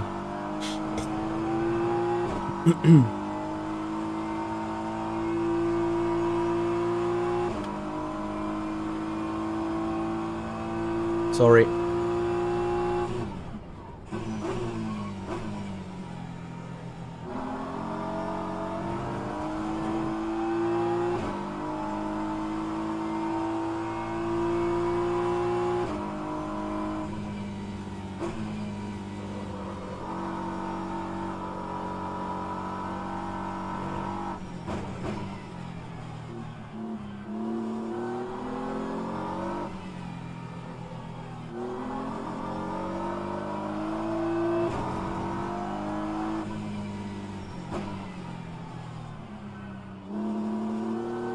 But it's fine with the balance of performance, right? I mean,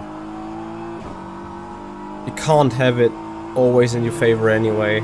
In a multi-class race with multi-car make, you're always gonna be whining about BOP. And that is just the nature of the thing, right? So when did Abel... Ah! Ivan was in the pits last lap, copy.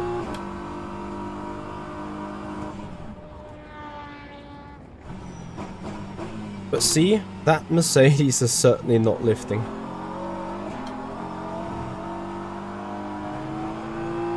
And you'll see how he will out-accelerate us out from the final turn. Remember, the Mercedes is an absolute beast in the first 15 minutes on its stint. Well, I might be wrong, Mercedes might also just lift and coast a bit, but it's not as severe as what we have to do.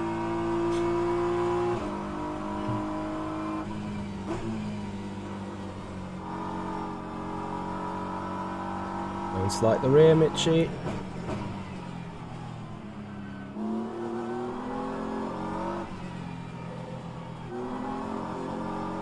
So guys, if a car behind is closer than 3/10 towards us on the exit of final turn, we will be overtaken into turn 1. Not because of draft, but simply because of Mercedes power.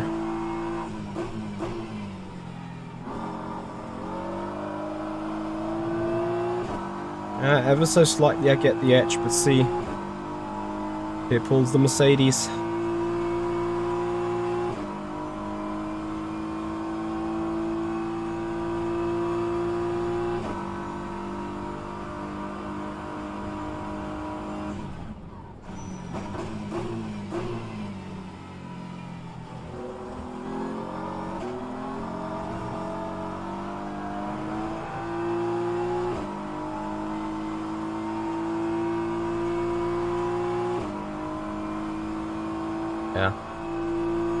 You know what? Just go. Like, I can't fix it. Look, I'm sitting in the draft, and that Mercedes is pulling away from me despite I get better exit.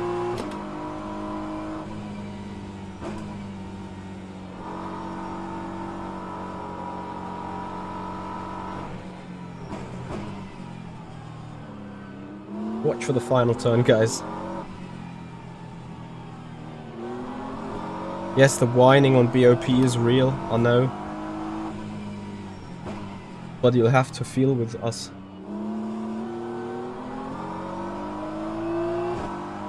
Pew!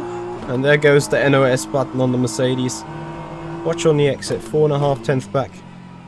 Even I got a better line here. 4 tenths. 4.5 tenths. Half a second. 5.5 tenths.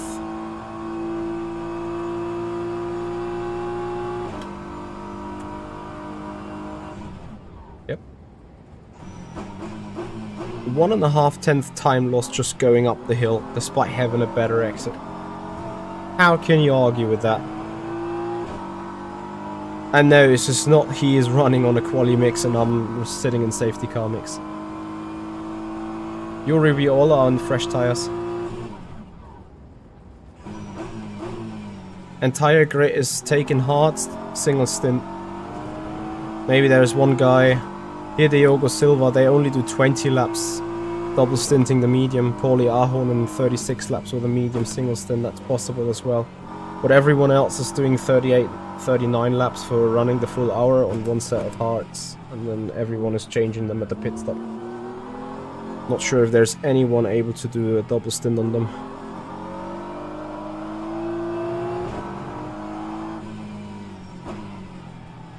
William, let's say they may not save as much fuel as we do, but they're certainly not running flat out, as we've seen the Mercedes also lifting when being behind us close in striking distance.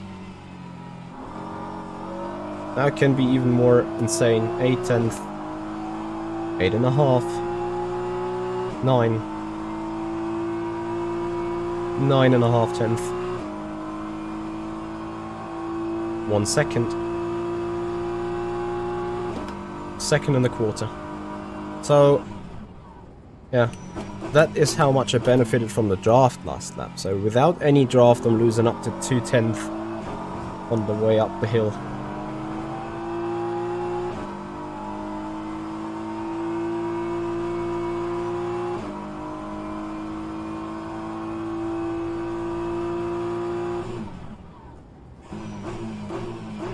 Again, I'd happily take an increment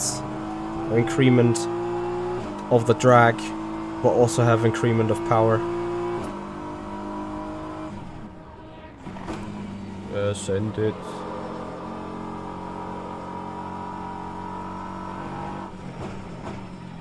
Because that power disadvantage out of every turn is...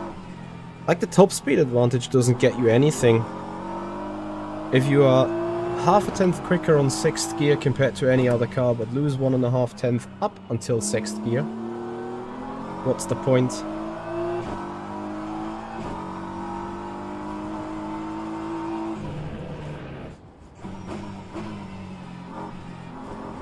I guess you guys can relate. So, in the meanwhile, we're losing even more time to Setak. He's at least on the same push strat, but he was faster before.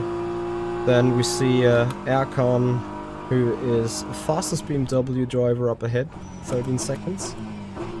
Also ever so slightly increasing the gap to us by 3 to 4 tenths every lap, so exactly the qualifying gap that we had to them. Yes, and Ada Erkan is the best positioned BMW in that grid. Meanwhile, gap to the leads, which is Porsche, is 30 seconds already. Like...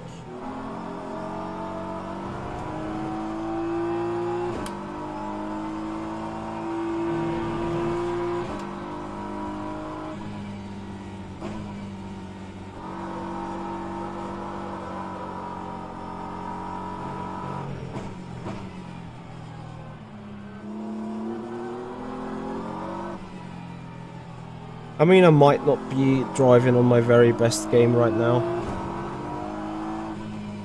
As well, that might be part of the story to an extent. But then, there's only so much I can do as a driver right now. Remember, the setup of Ada Erkan is likely to be on the car of Dennis setup as well. So this is 2 or 3 tenths that I would need to outpace the car as a driver. And I'm not the guy with the biggest GT3 experience. Now the car does turn. It is not as bad compared to other cars in the turns, but in the turns you can't really overtake. So if you're in the fight with that Mercedes ahead, let's say, that Mercedes just needs to be ahead of you in the turns. You've seen we were able to take better lines through the turns compared to him, but you would need to take that momentum onto the straight, and this is where the BMW then is losing out.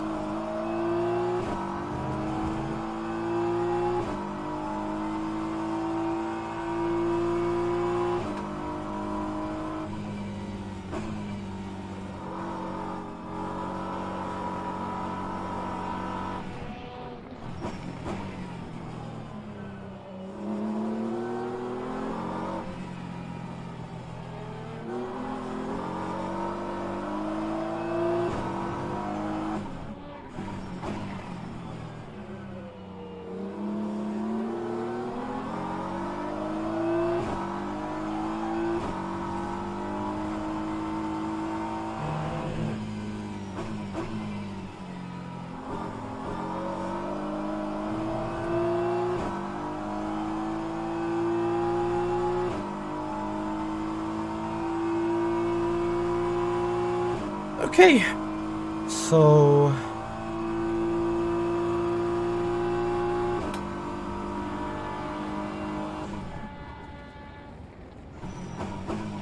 trying to find out what is the overall situation.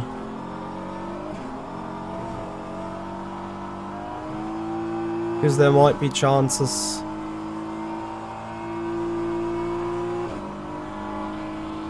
Ivan Aguado with a Mercedes was 1 lap shorter than us. There might be chances that we can have a take on strategy here.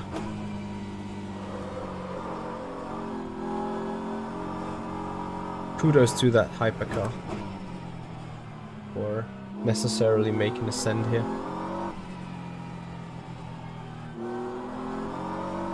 The frame rates are dropping.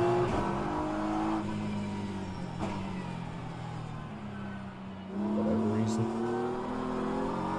Is the frame rates also dropping on the stream for you guys?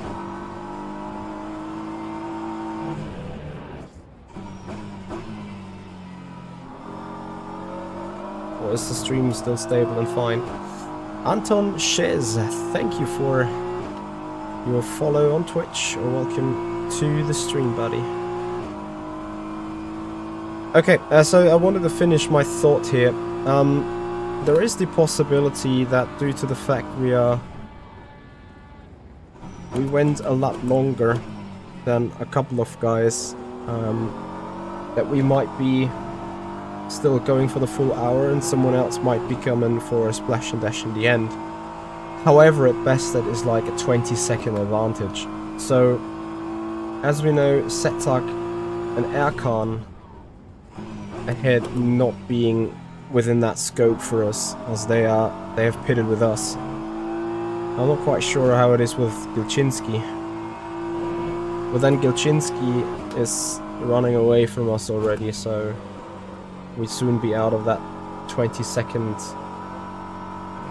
I don't even want to call it a gap, but that 20-second threshold. Where maybe it's 30 seconds, but still, like if you extrapolate it up to the very last hour of racing, then you might be a lap ahead of us right now. Not right now, right in the moment when it would matter. So, however, we're sitting 9th overall, And I wonder whether we have jumped the position, because I think we were 10th most of the time. Diogo Silva, a car that's coming from behind, they have pitted... Have they pitted? Ah, they pitted twice now because they had a penalty. However, I think Diogo Silva was running ahead of us, so that is the position.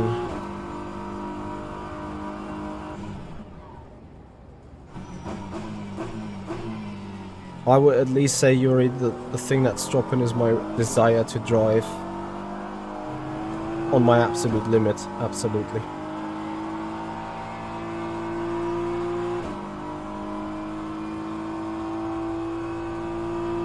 Here we are.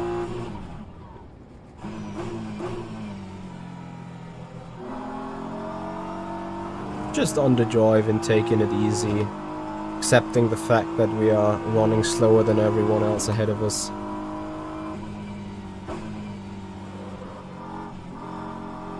Did Yannick got into the lead with an undercut? Or how the hell did he get there?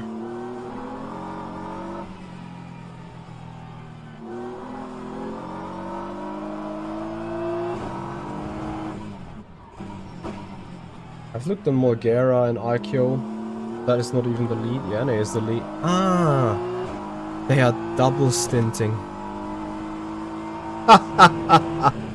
So the McLaren not only able to easily make the hour, the McLaren also able to double stint the shit tires. And they cry about the car being so bad. Lass mich da liegen, ey.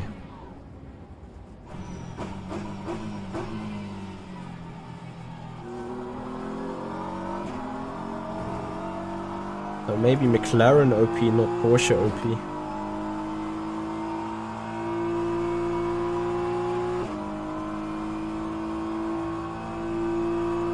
Like guys, we agree the fact, right? That I'm not even fast. And we also can agree that I'm not even pushing. Ferenc, they are still crying? You gotta be kidding me. Like, I am not pushing. I'm not even fast. Well, this is not even a push. Like, if I can do mid 32s, high 32s, 33 flat, that is about the pace that I did in the practice. That is the best that I can do while not overdriving on the tires, and I think we see a much better balance of the car in this stint already. You guys would probably agree with that, right? So, my average tire wear per lap. This is perfect, as we have now finished 12 laps on this tire. It's 20%. So I would wear the tire down to 40% remaining on a 36 lap stint. However, we need to do 38 laps to make it the full hour. So that means in a single stint on the hardest tire possible, I use 65-66% of the rubber. No way in hell I'm going to do a double stint on that BMW. There is simply no chance to do it.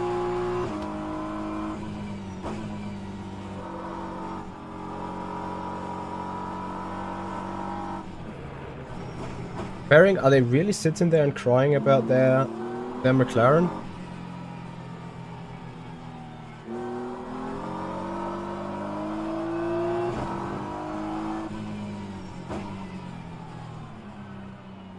You can cry about your car if you're sitting in P10 and have no chance.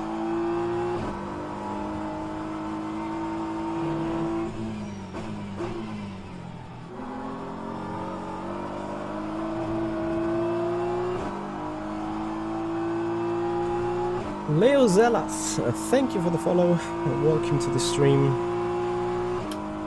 So, Diogo Silva on the medium tire.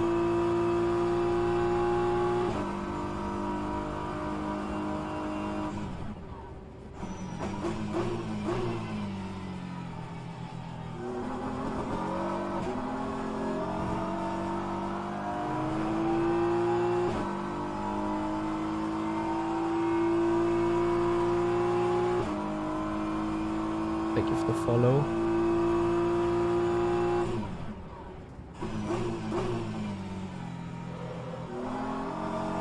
"6 hours of Brazil with top speed issued car."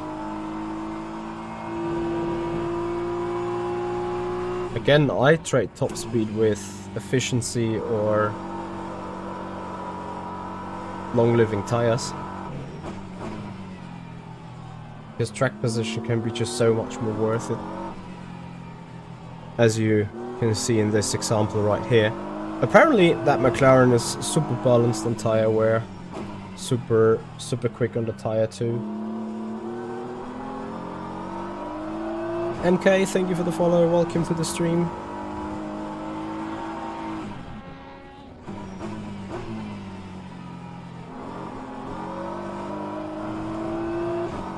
Yeah. Not sure what to say.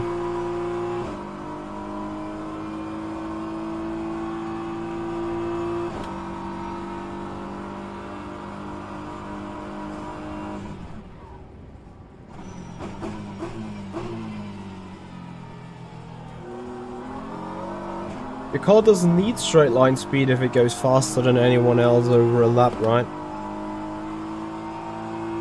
Only need straight line speed if you sit in that last.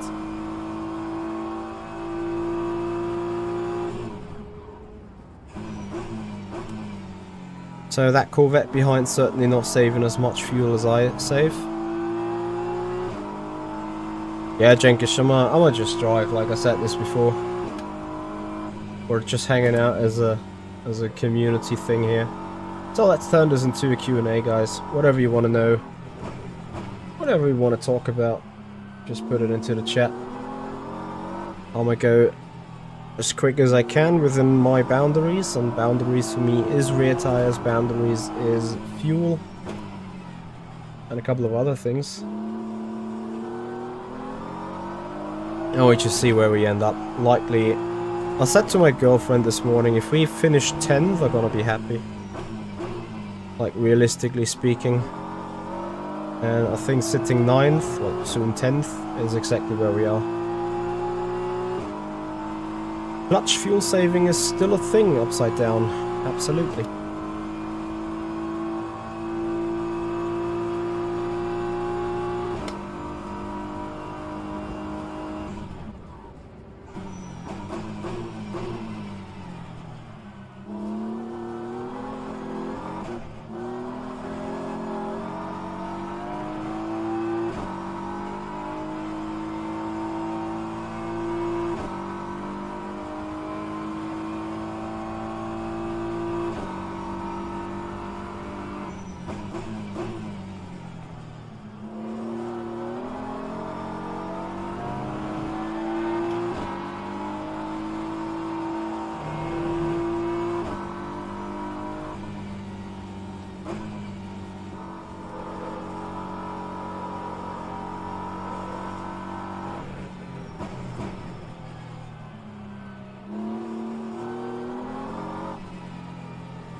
LMU was for sale? No. If anything, then MSG might be for sale, but I don't even think that is true. I don't know. I would need to read to watch the video and see what it is.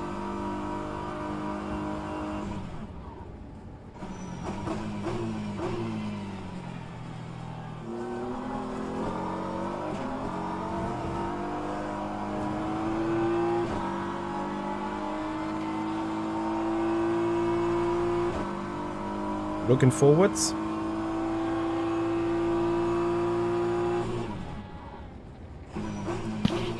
Sorry? If you're looking forwards. Yeah, of course. It's mental out here.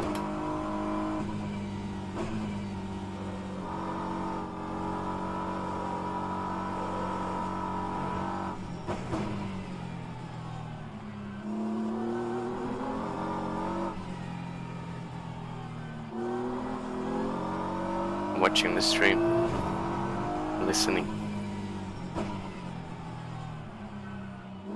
Who is that guy that's talking about a potential buyer being EA or iRacing? Tell you something. If EA buys MSG and Studio 397, we can wave goodbye to rFactor 2 and Le Mans Ultimate. Because the first thing EA is gonna do is like, hey, we're gonna apply Unreal Engine physics, destroy the entire physics engine and put bugs on it, and then call it rFactor 3. Community will buy and enjoy. And then next year we sell rFactor 4, then rFactor 5, rFactor 6, 7, until we are to rFactor 2030, rFactor 2031, as for the respective year. More bugs, same issues. Like, I know that EA is a huge company with huge funds, huge amount of possibilities when it comes to devs and so on.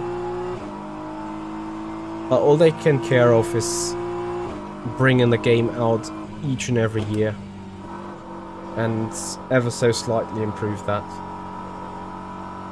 And you know what? Then I'd rather have MSG dying and keep the more Ultimate and rFactor 2 in the current state for longer. We have way more from that rather than having that being sold to EA.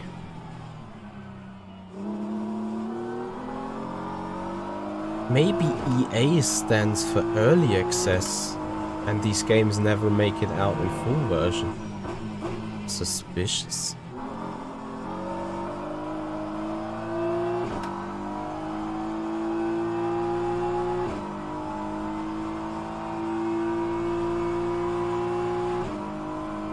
I should buy MSG. I don't have the funds to do it.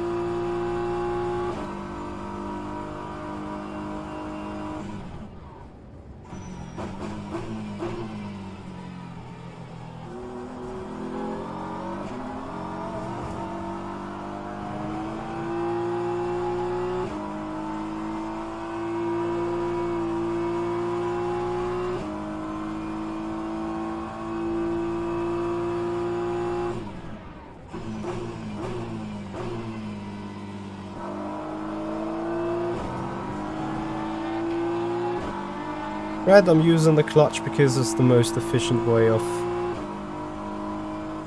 saving fuel. So 1 LMP less on the track. Jensen Pins has retired the car.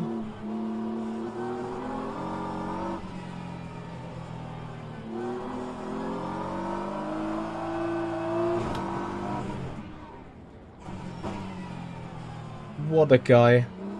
Sending an overtake on the inside there. It might be actually a good move.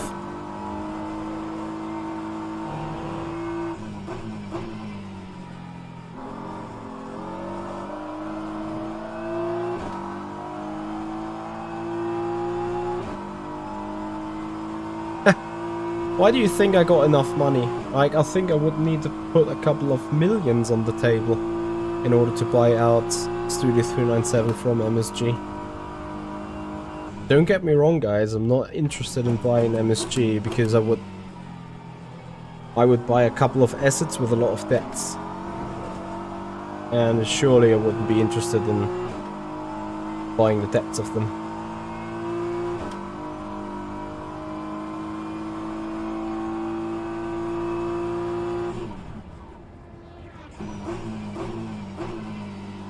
I don't think it's about being expensive, it's just if I go there and like be MSG, I buy a company for, I don't know, 15,000 euro, which would be probably realistically... Oh, come on! Which is probably realistically the sum that I could invest without suffering private issues, right? There might be any other company, like even Marcel Offermans might be able to outbid me. And as someone is jumping on that train... After all, MSG is still about... Does it make sense? What MSG surely is after... Fuck's sake, this traffic. surely is after is getting enough money to pay all the debts and keep existing, but with a positive balance sheet. You know, MSG also needs to kinda agree on the deal.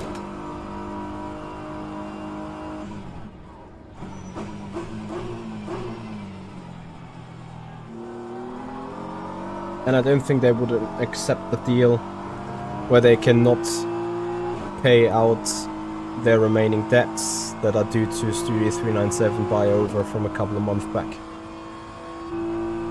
And let's face it, those debts are a couple of millions, and I don't have a million at all.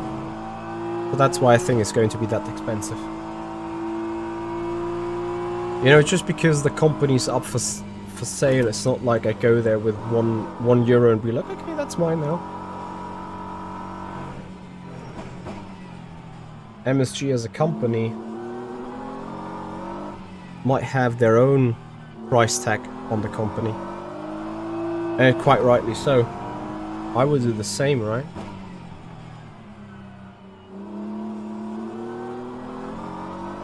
Yeah, like Braun GP, but the issue, well, what means issue, the difference between me and Ross Braun at that time, that guy had a significant amount of money.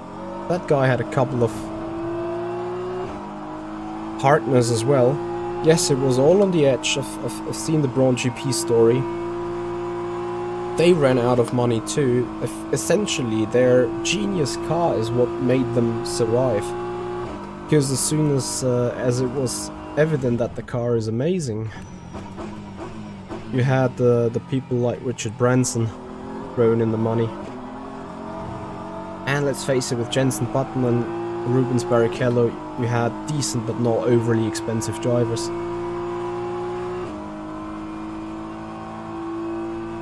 Will we get even the rest of the LMU DLC then? I assume yes, simply because I'm sure that MSG has laid off that many personnel in order to get the time to keep developing the game, because I don't think they have mainly dropped, I think they've mainly dropped people from media and marketing, like general management people. They haven't dropped devs too much. And that would mean that they are able to keep working on the game, maybe not at 100% speed anymore, but let's say 90%. And I think their only way of getting money into the company is getting the DLCs out, getting the subscription-based model out, getting servers up and running for the public. That might be their only way of actually making some revenue and during the limited time they have remaining for getting the game out in 1.0.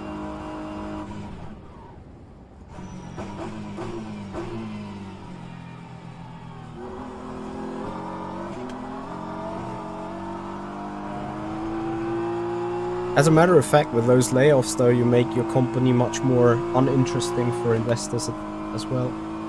Hey Mattel, how you doing?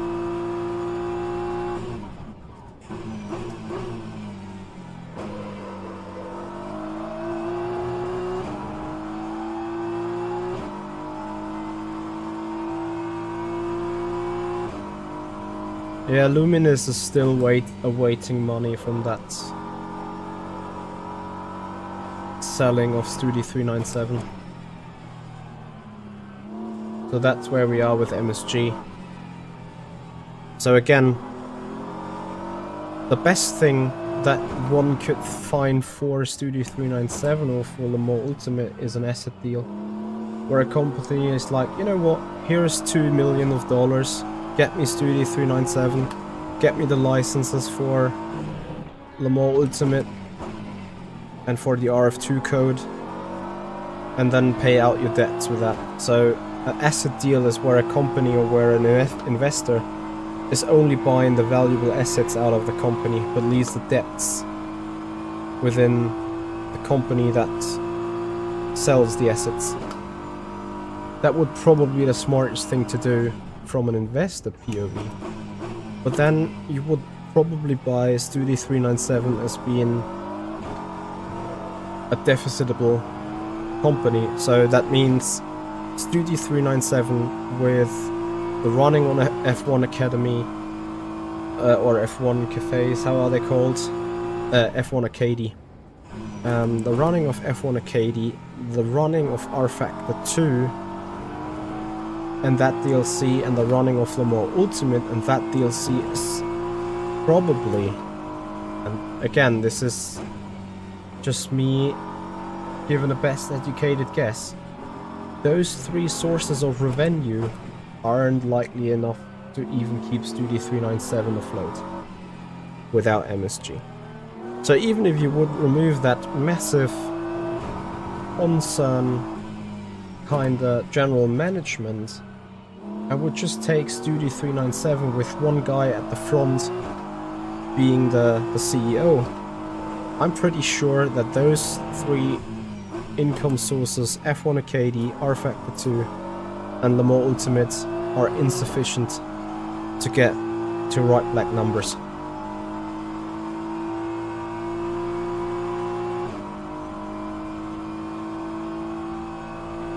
I've said this before, in case MSG might close, I would hope that the passionate devs from Studi 397 keep together as a group,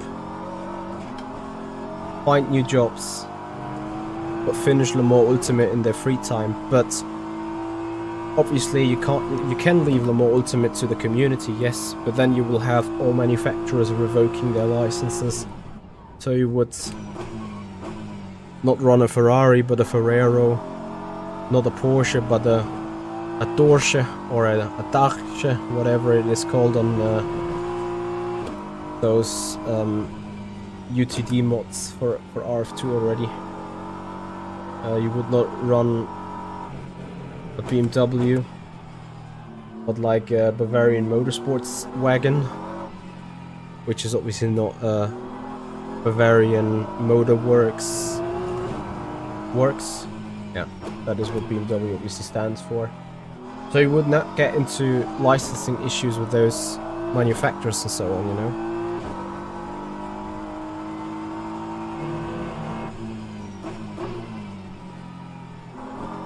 Wait, Yuri, what? VLMS starts next month. Show me the news.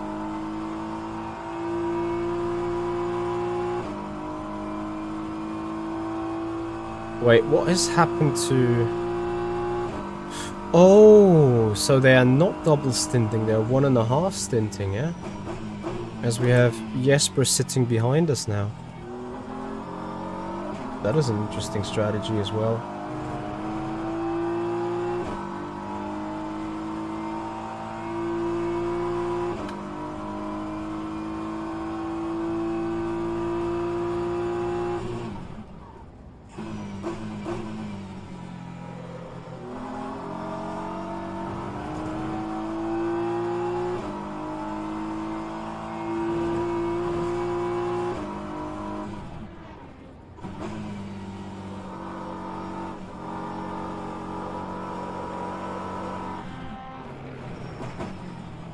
So arguably the tire saving this stint has gone loads better than last stint.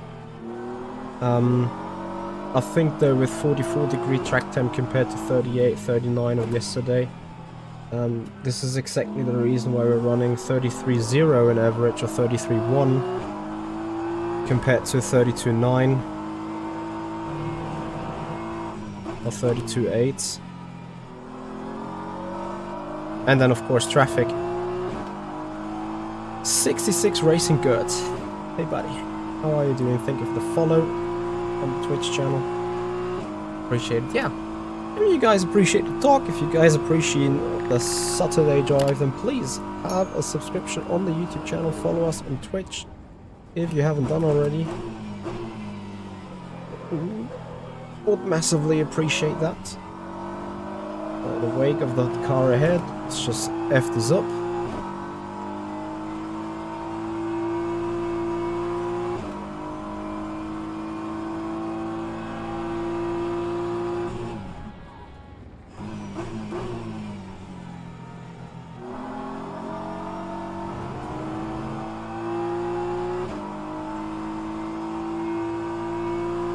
Anti-Fubar, I'm so sorry I missed your follow. Thank you as well, buddy, for your support here on the channel.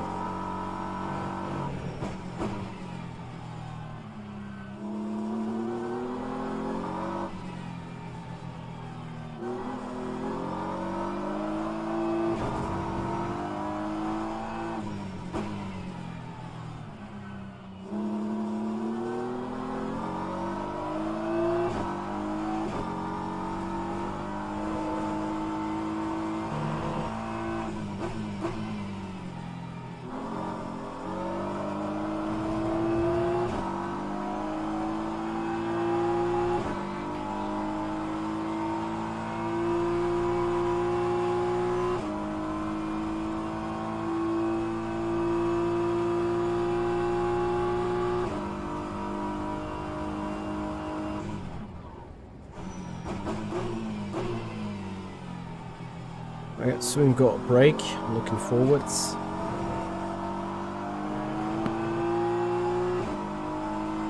We have 12 more laps, 11 more laps.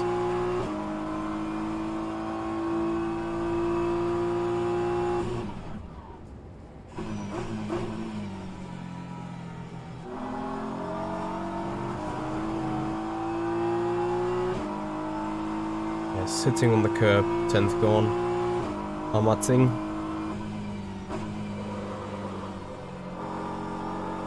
So I guess it's about soon time to squeeze out that tire a little. Obviously we don't want to do it too early, as we've spoke about this before. From all over a sudden, you could completely lose the performance either in the front or on the rear. You'd be just sliding around.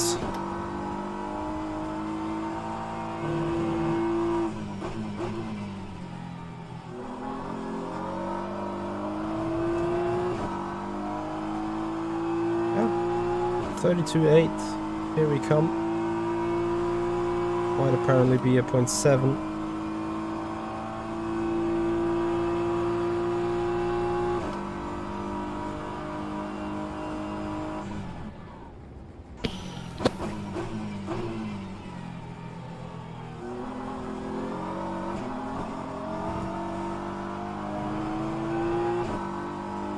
Joining. Yeah, 10 laps.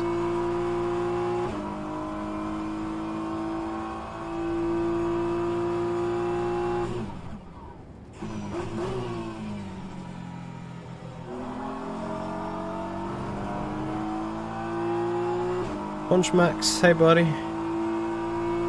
It's the TC override button to disengage traction control for whenever I need it.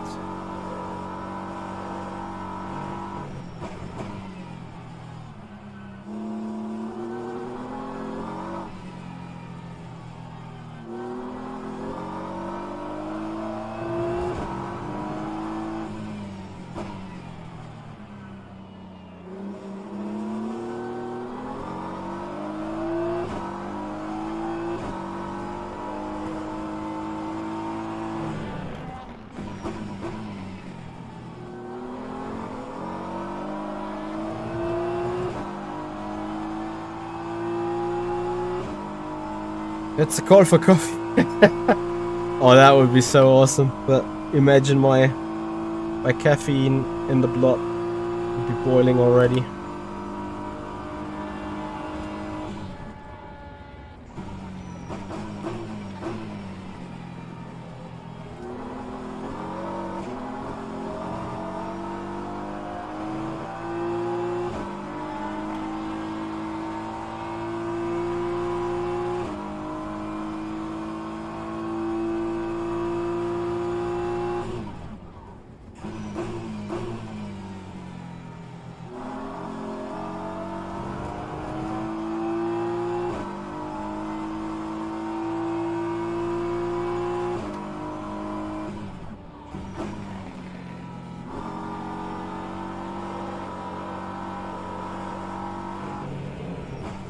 Should not give way like this until we just block the inside beforehand.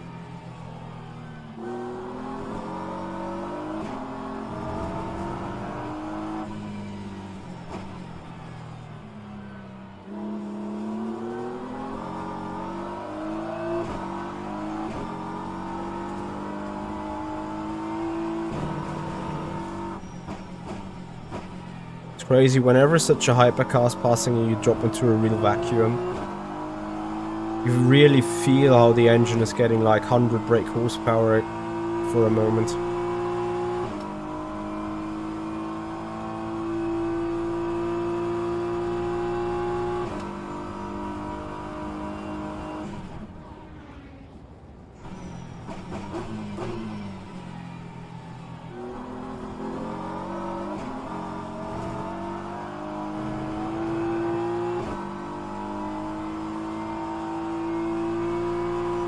Which tire you want? Hard.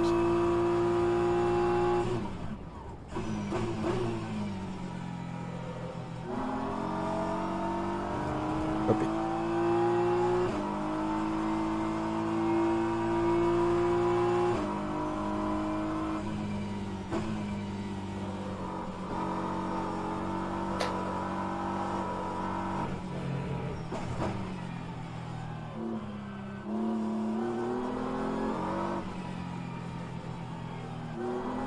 So we're obviously not done driving for today yet. There is still a stint coming our way.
Oh, fuck this shit, man.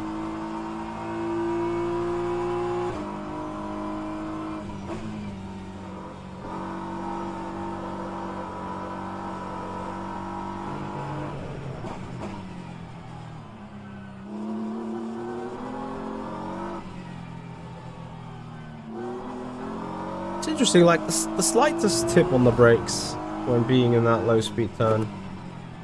You can really see on the telemetry. It's not more than probably 30%. It straight away triggers the ABS completely.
Oh boy.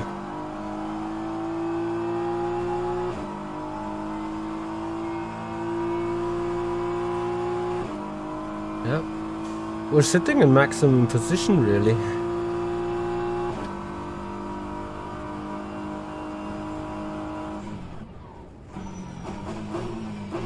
painful as it is. It's the same with the two BMWs ahead.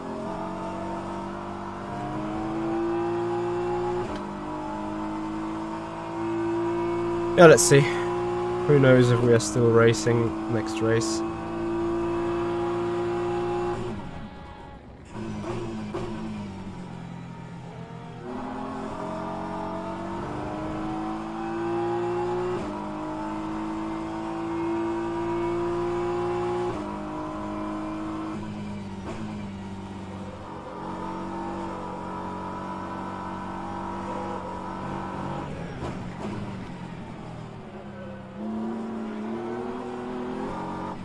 What the fuck is up with you? If no gap, still car or what?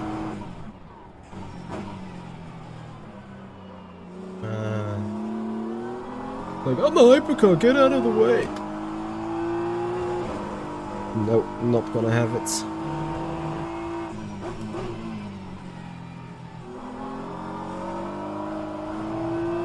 This is obviously pitch perfectly timed because like we're ever getting closer so slightly to Diogo Silva.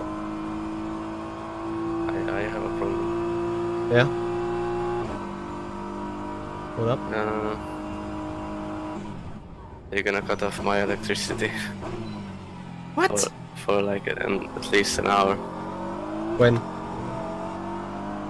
In a few minutes. Copy. So I guess I go quadruple stint. Yeah, and I'm not sure how long is.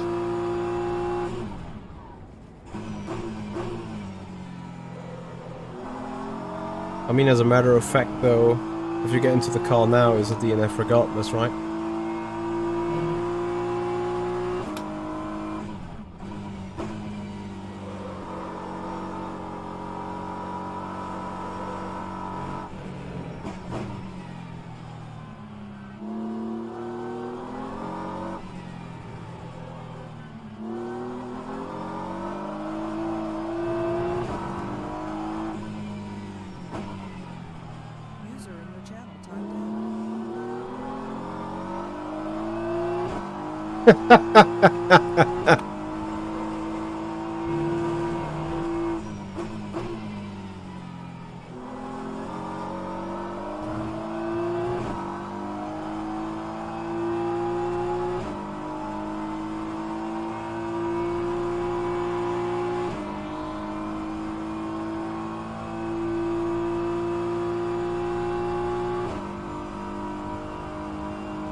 Oh, there went the guy.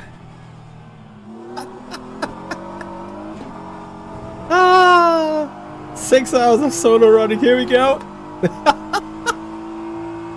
Oh boy, this is amazing.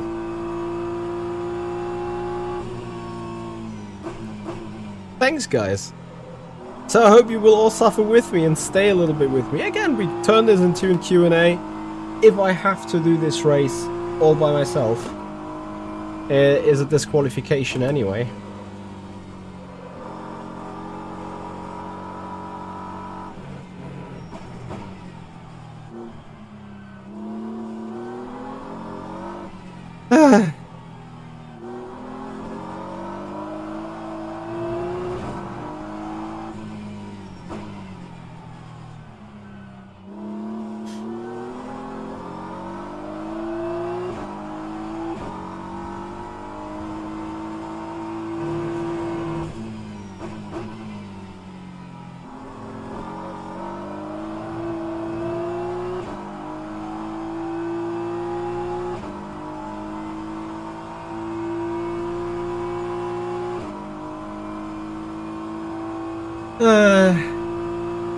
Well, sad story, I guess.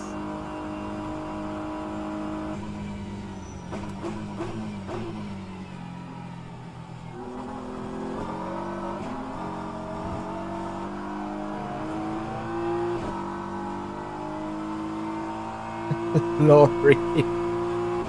Thank you so much for a €5 donation for the marathon. Much appreciated, buddy. So, 2 more laps to go to the pits. Box. Flatbed poker, no rain expected during the race.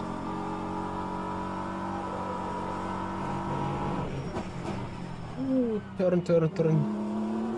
So effectively, we've done a much better job on the tires this stint. Look at how close we got to Diogo again.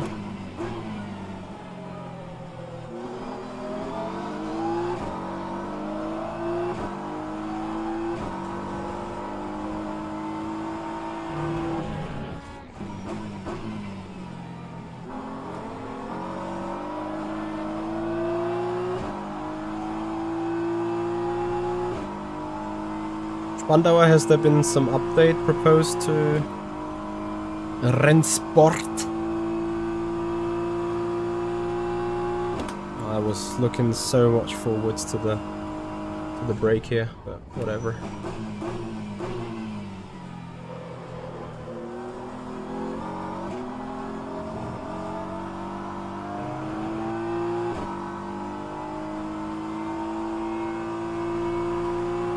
Anyway, box.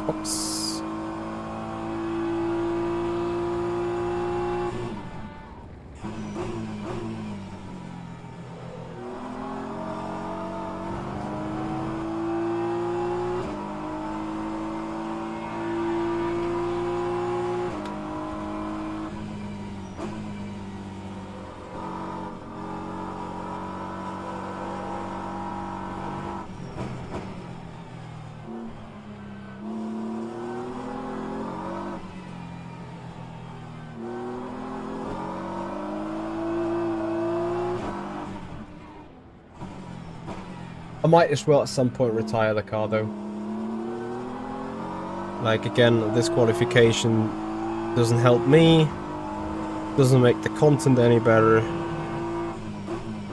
It is just what I take away from that stint is being gently on the rears and so on is very much helpful regarding the overall balance and pace of the car as we came closer to Diogo Silva ahead. But yeah. Doesn't get us anywhere if that might even be speeding. Yeah, I can't be asked, really. Cofacino, thank you so much for the follow and the sub.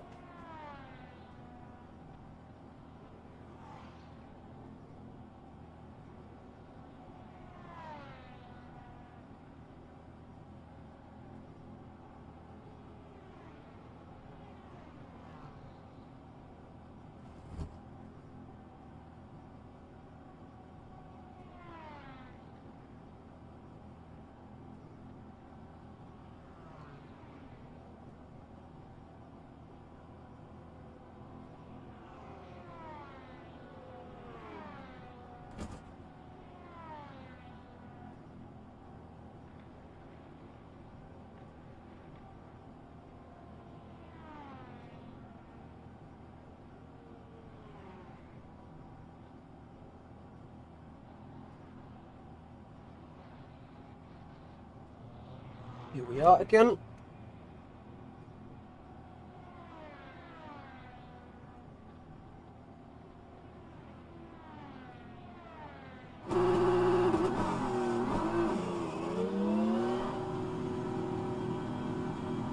All right.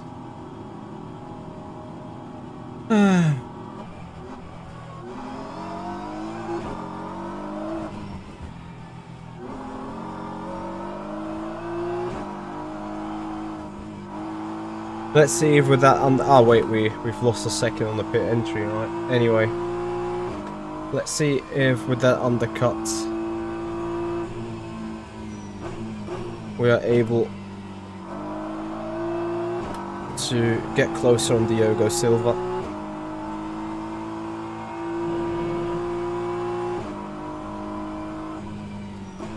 Benchboard, was there a Rennsport update lately? Oh boy.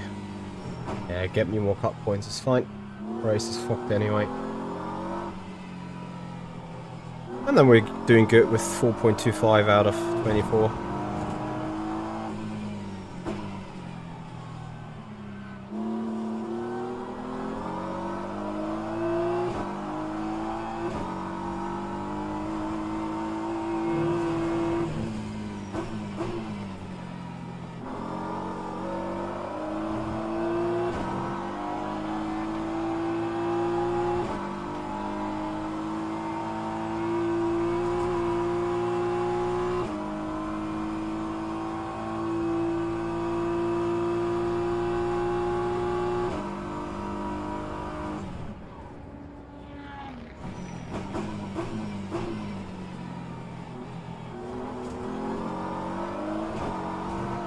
That silver coming out of the pits there, shit.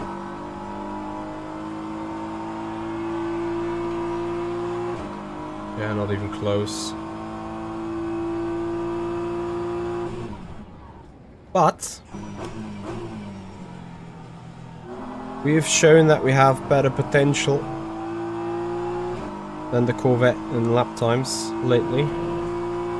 Let's see if Cardoso is up the same pace of Diogo Silva. I would say no.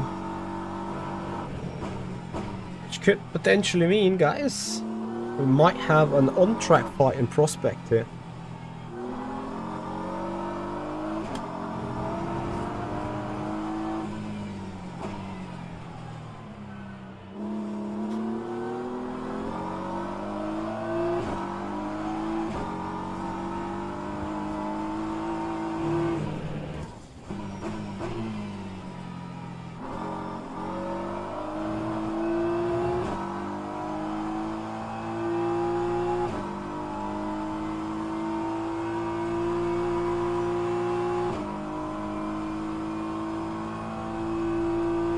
So, Covacciano, thank you once again for your subscription on the YouTube channel.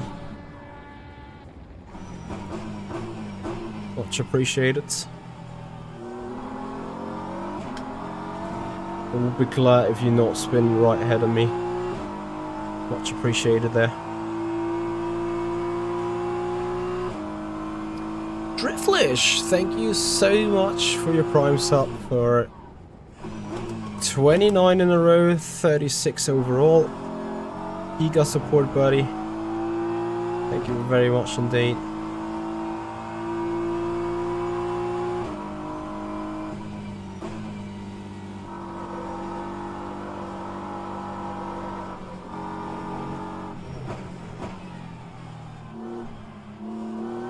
Do we have the chance to get closer to Cardoso ahead?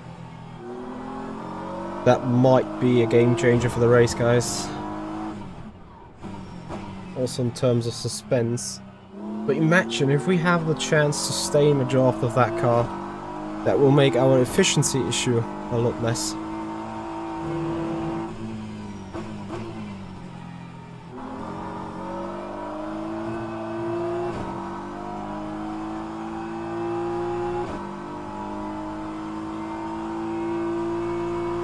But oh well.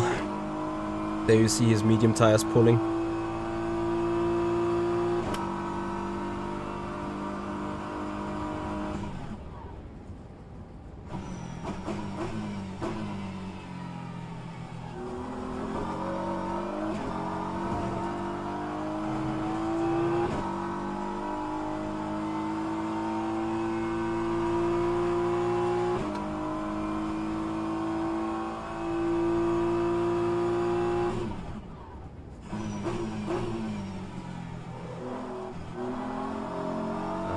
Don't slide the rim, Itchy. Come on.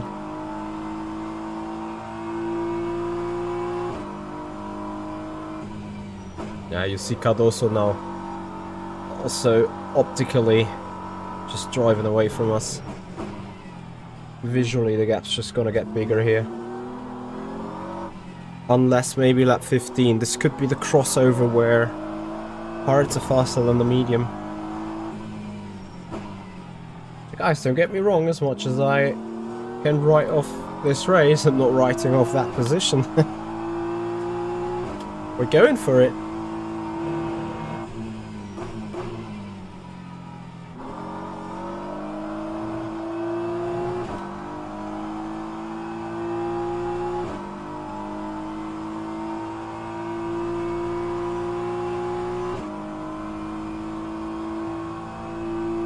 And if you want to be with us, if you want to see us getting faster, please have a follow on Twitch, subscribe us on the YouTube channel.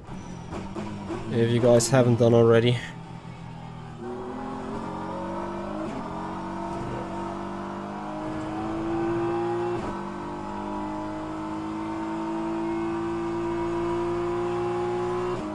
Just the 10th lost.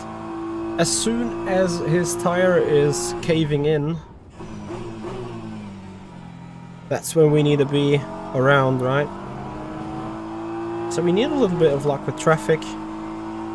Speaking of traffic, another wave is going to come in at us soon. And whatever we do, we need to keep smart about it.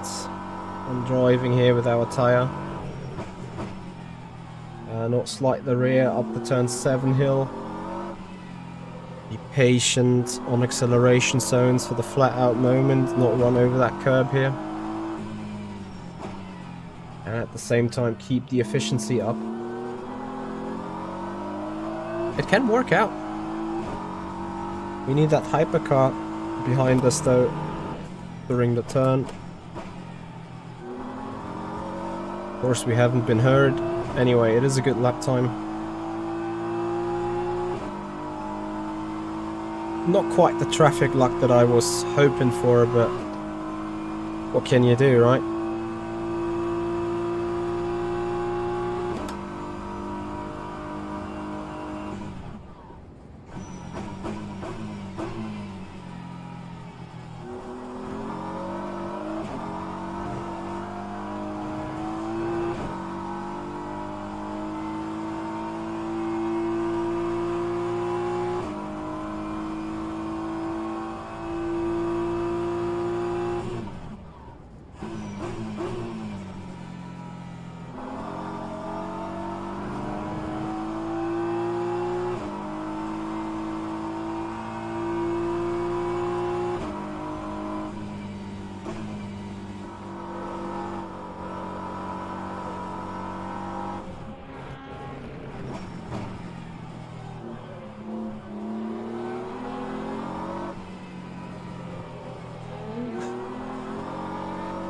Oh shit.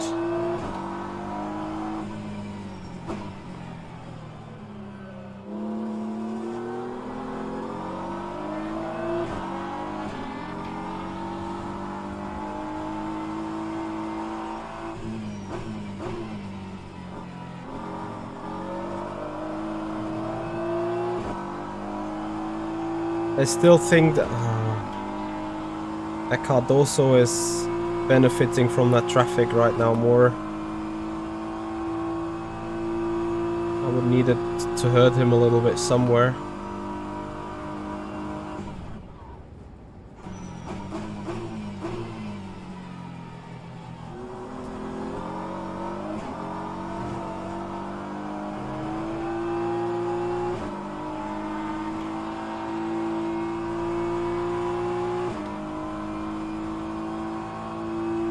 Keep losing a 10th. But remember, we're on the harder tire. If I keep taking care about that harder tire, lap times are looking okay for the moment. If I can nurse that hard a bit, then I can get myself an over advantage towards the end of the stint. So it is rather a little bit opportunistic thinking and hoping rather than being fully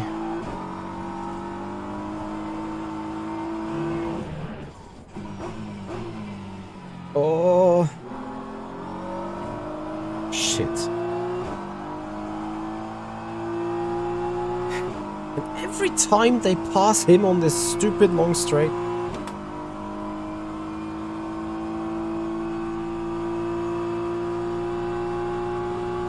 So no, traffic is not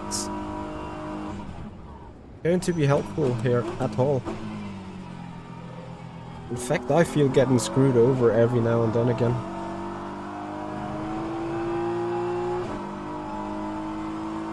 So I wonder if I ever hear of Martin Mögli again today.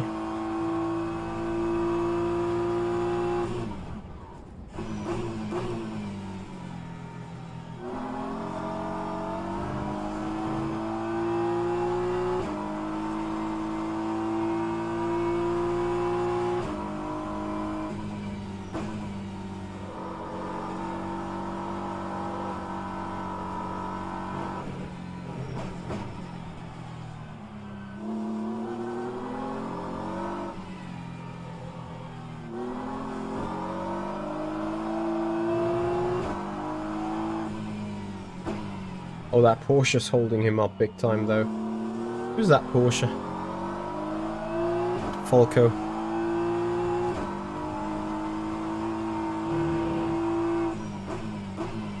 Look at how lucky I am now. Despite not being lucky with the hypercar traffic. That Porsche just gifted me half a second of Cardoso.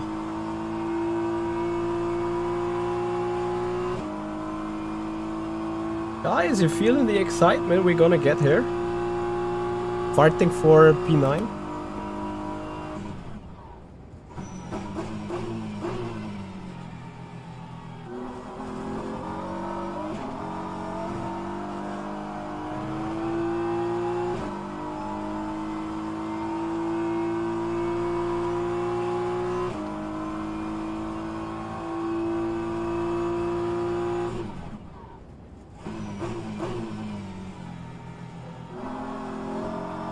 At least I know I can start bitching already about blue flags without Porsche ahead.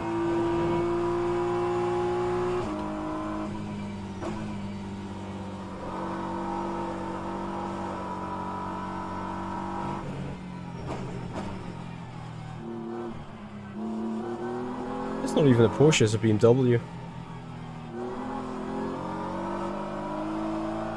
Even better though. Means we have an equal issue coming up the hill, which effectively means I should finally be able to do a move.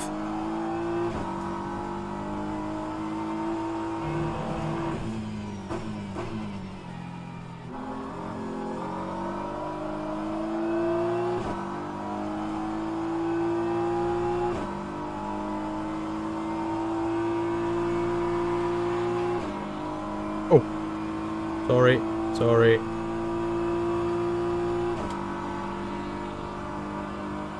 Oh, that's going to be helpful. Or is it not?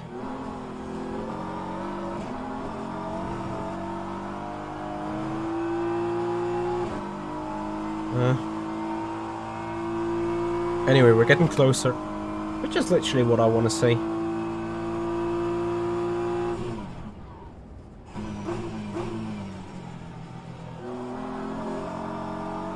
Need to be careful on that rear. Don't slip and slide it, Mitchie.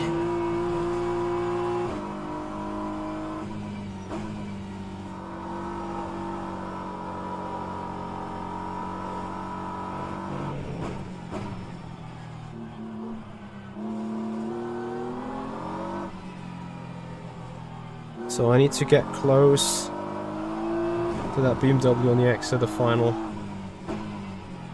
corner.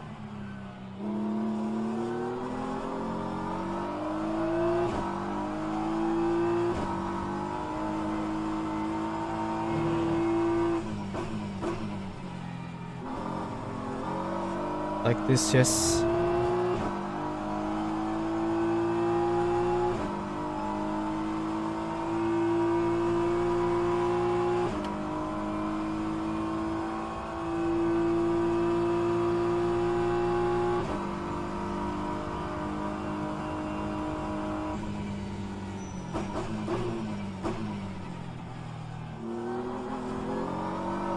Perfect.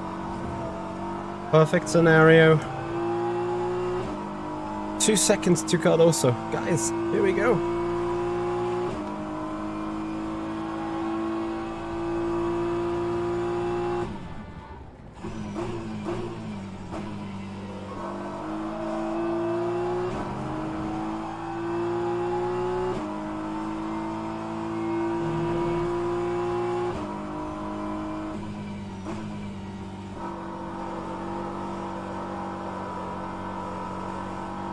So it is absolute time to check out what is the difference in balance of performance to this Corvette.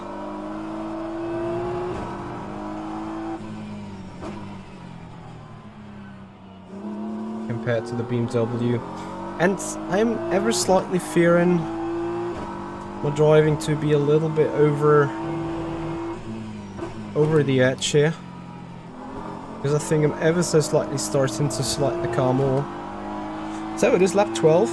Predicted cut off or crossover between mediums and hards. And I think I can see it. Cardoso is now consecutively losing a little bit of ground to me.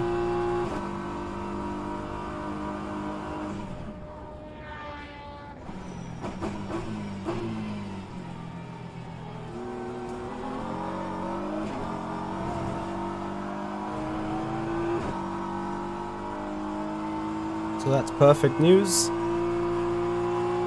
Also lap times was a really strong distance. 32.6, 7.6. Despite all traffic shenanigans. So we've really found the balance in the car. Finally. Took us way too long.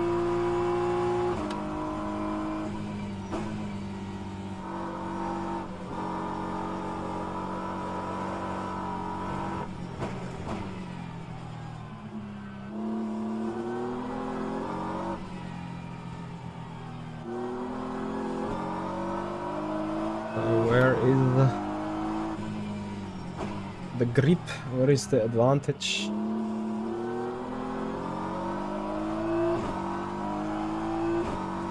Hopefully also enough patience on my end. I need to do a quick math. I think I'm ever so slightly short on fuel. Could have just have to do with save the overtake we did in quali mix last lap. Let's see. Yeah.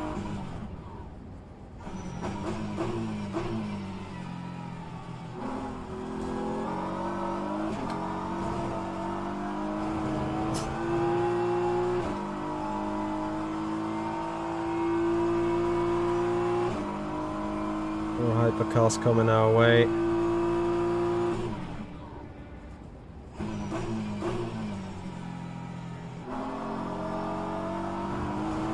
That is costing Cardoso more than it costed us.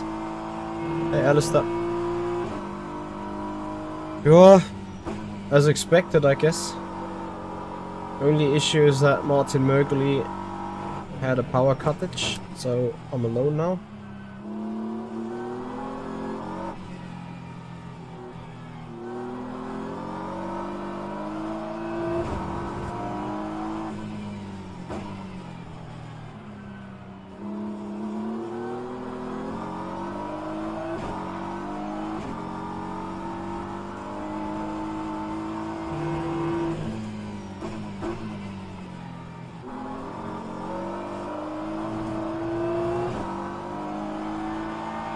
Right, striking distance. Under 1 second. This is the moment where traffic could spoil the party.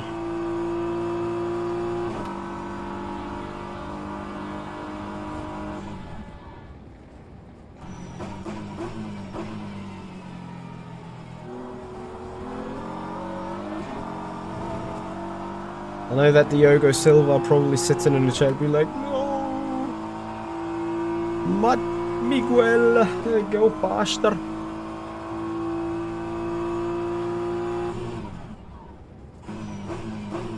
Eduardo, in all fairness, I'm expecting that I'll have to do this race all on my own. But would again get disqualified. So the question would be, obviously not everything is lost. If his internet returns back within the next 1.5 hours, he can do enough of driving in order to be fine with the rules. The rules are stating I cannot do more than 70% of the race. Now, if he boxes with 2 hours to go, that means still And then I've done only 66 or 67% of the race distance. So we should be fine.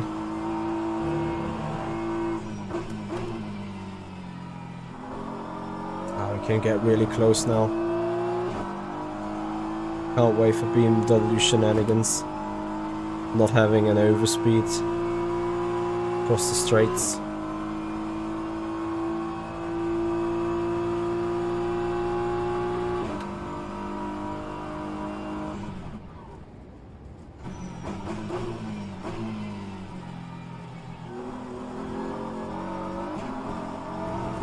And again, my big advantage is now going to be in the corners, as my hard tire is now having more grip, more consistency. But being faster in the corner doesn't mean you're going to be able to overtake. I need to do that on the end of the straight, and that I'm unsure whether I can do that. Especially also by not torturing my tire. Anyway, we're close though.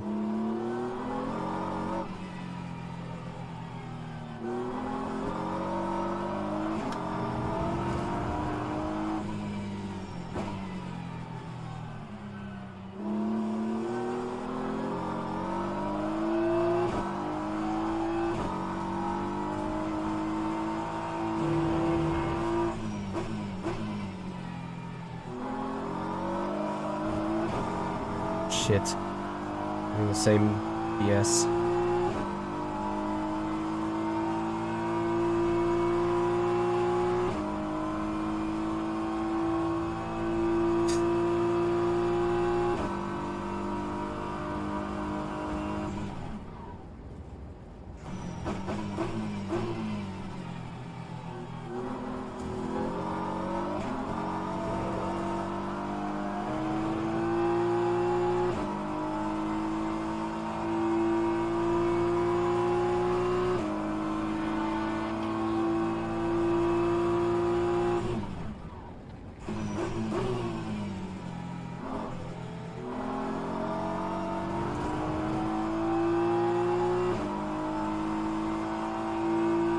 Yeah, getting close, getting past. Two different pair of socks.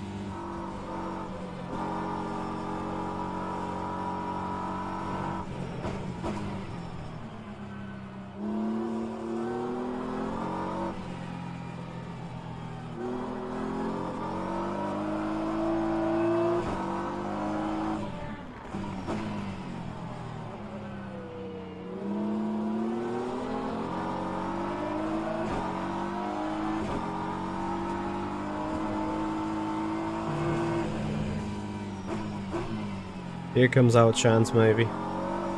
Nah. Cardoso doesn't get intimidated too much on the exit.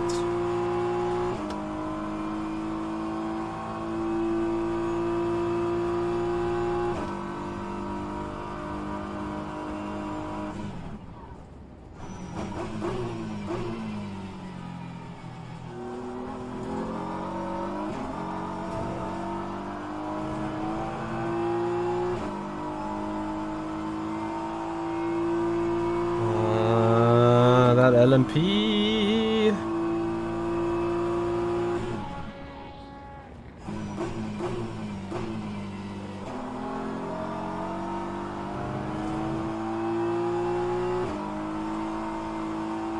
Seven-tenth back.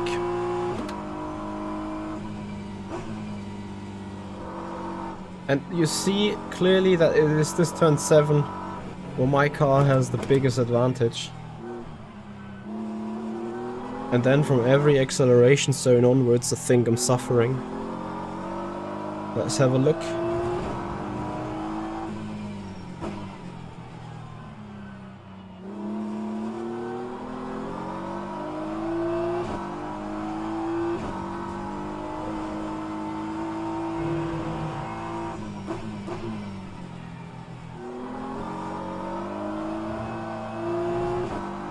At 4.5 tenths. I'm sitting as close probably as I possibly can.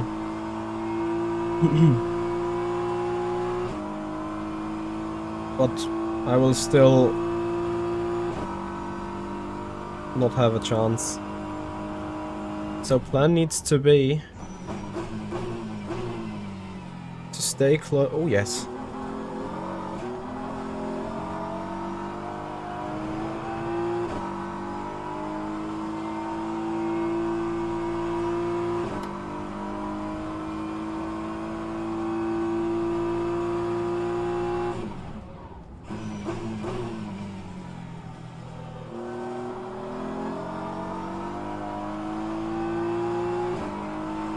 Trust me, that will get me the best spot.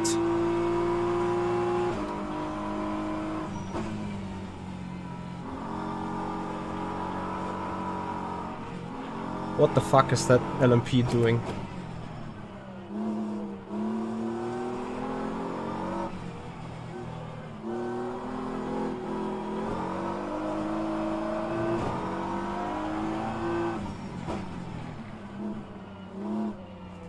Tell you what's that LMP doing? Denying us the pass possibility. Ooh.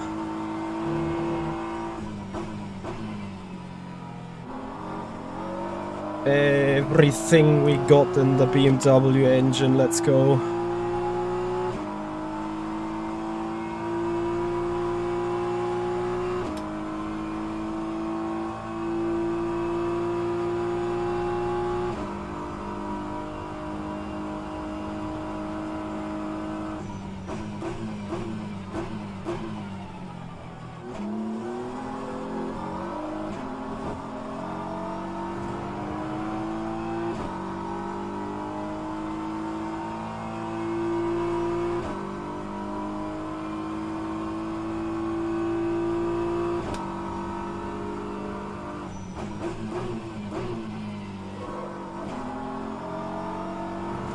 What a move!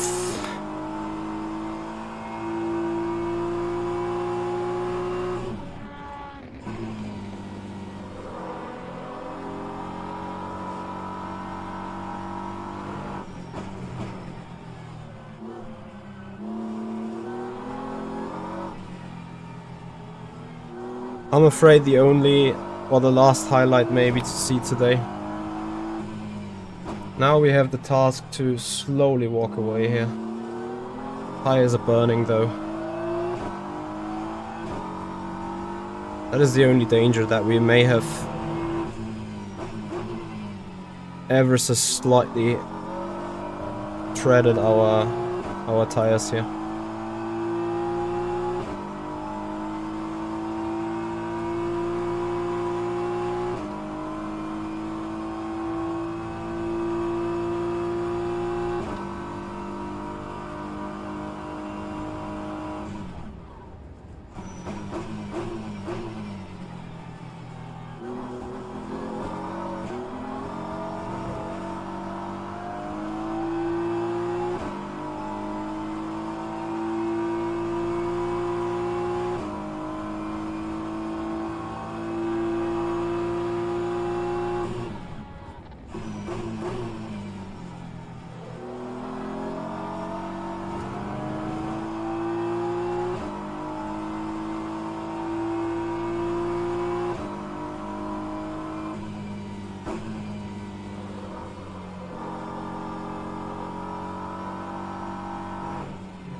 On, rotate.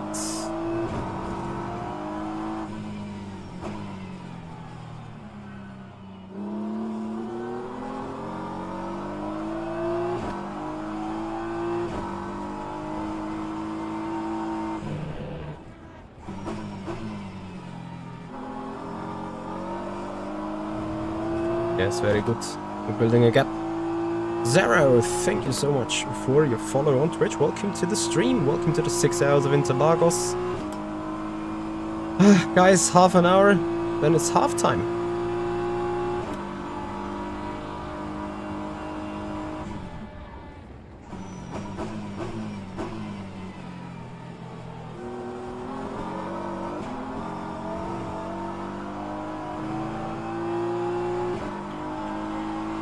If I'm gonna do that full 6-hour race all alone, I'm gonna go for big treats tonight. Put myself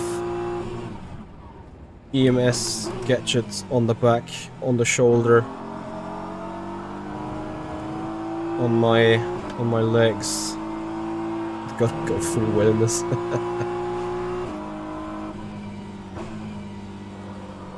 It's ridiculous. Like, if I would do this race alone,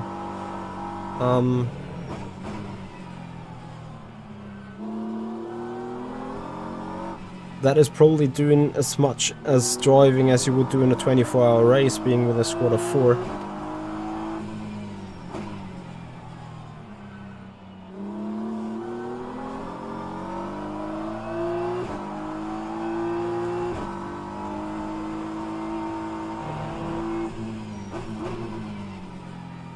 But I'm not sure what to do, because we were in a pair of 2 anyway.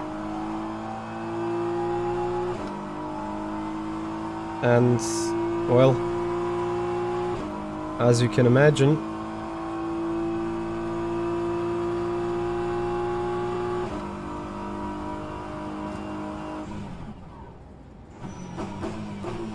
not too much we can do. Papa Jimmy surely won't allow an exception for us with a single ride. Rules are rules, you know.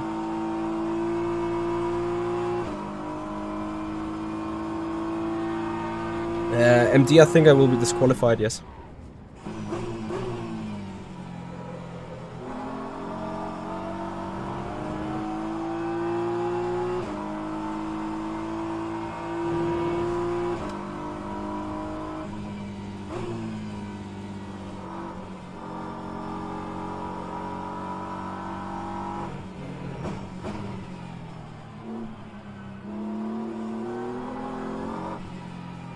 Thank you so much.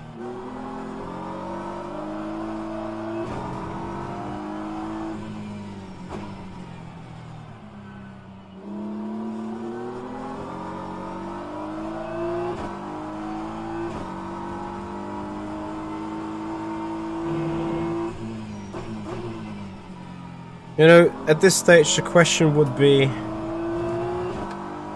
do I go on and drive for 6 hours all alone by myself regardless? Or would I be turning off the stream doing elsewise work?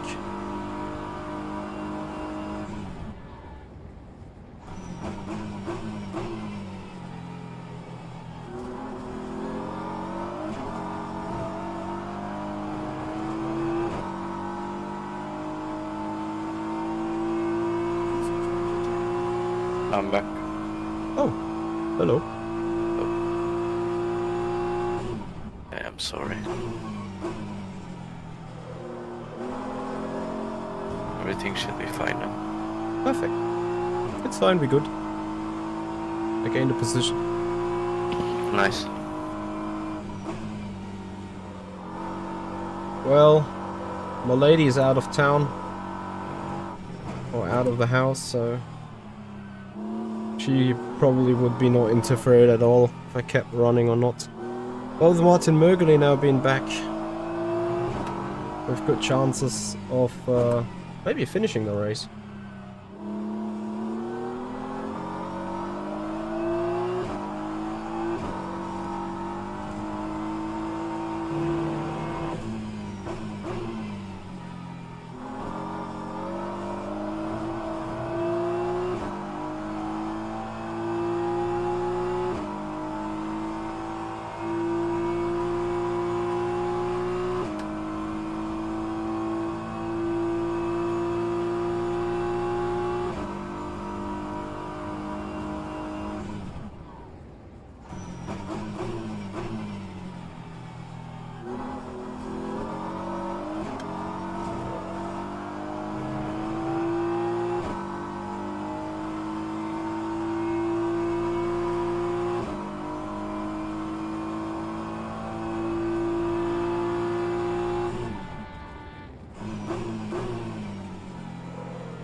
What are our lap times? 32.6, 32.8, 33.2. It's looking alright, to be honest.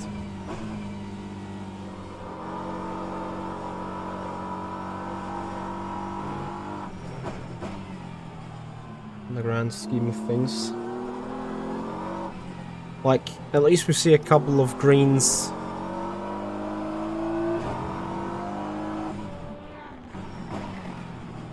Every now and then on the board. That's fine. As long as we keep doing mid to high 32s, that would be preferable.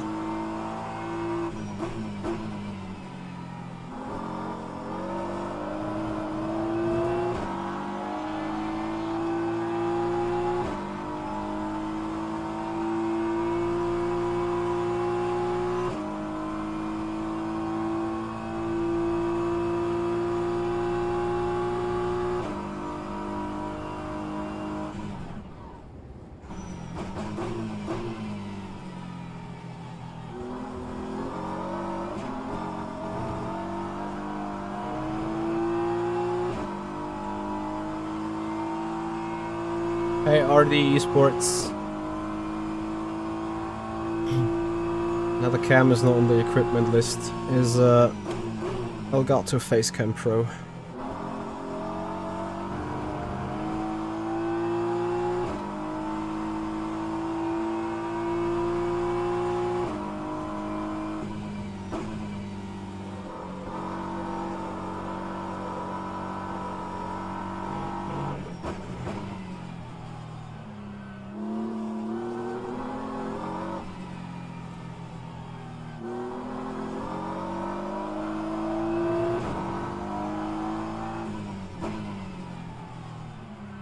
What the fuck has happened to Jesper? Lost 41 seconds. Was that a drive-through and a little bit of a splash and dash, or what's going on there? Doesn't make sense.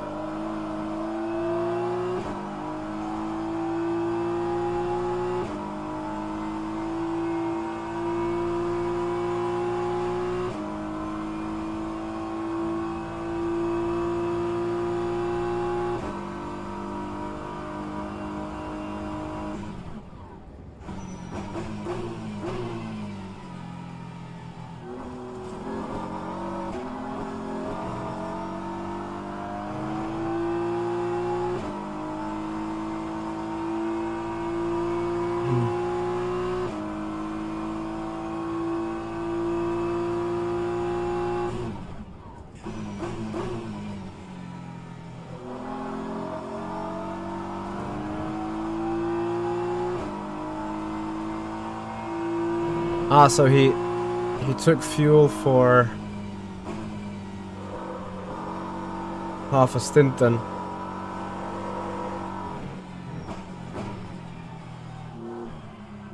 Copy, copy.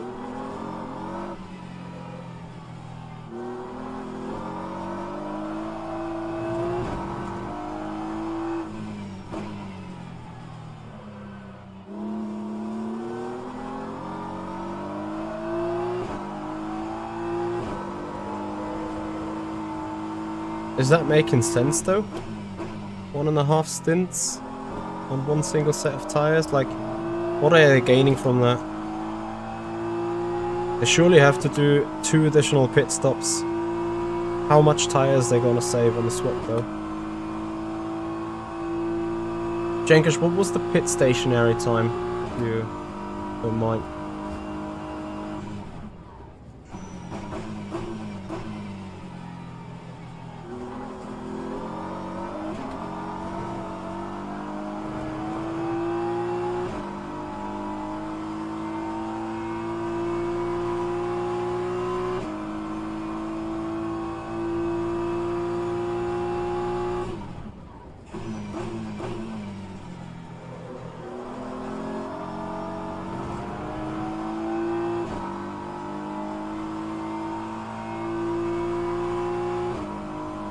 Meanwhile, we've kept the Corvette by 6 seconds.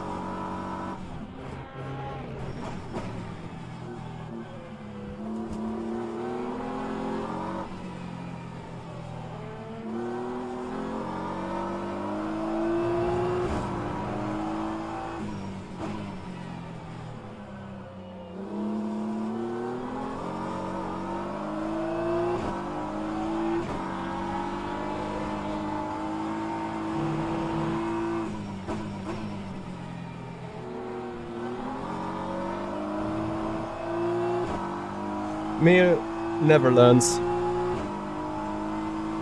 He will never learn it. Hopeless case. Oh, 11 laps. Copy.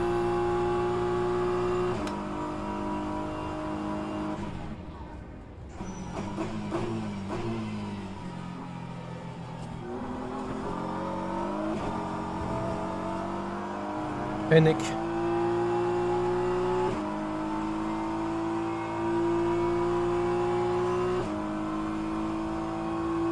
Okay, so you mean it's just a strategy to get to clean air, yeah?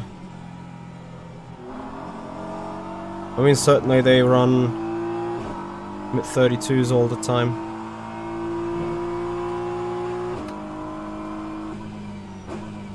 Which makes sense in a way.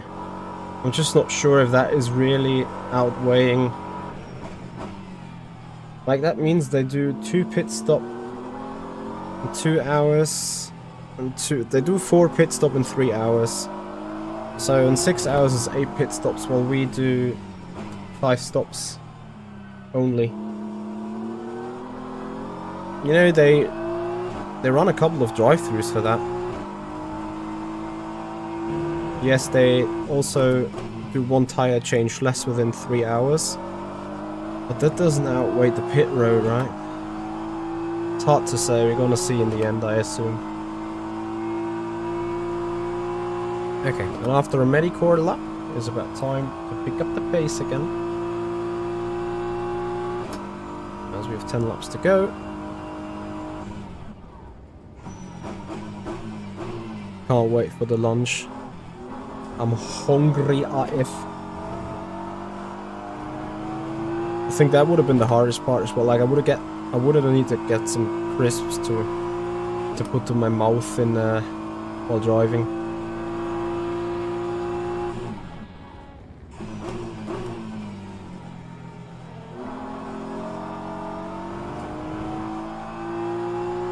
So we're gaining time on the people ahead, which is great. Even if it's just a little bit. I expect Martin to be able to do my lap times for sure. Maybe there's a little bit of hope for us.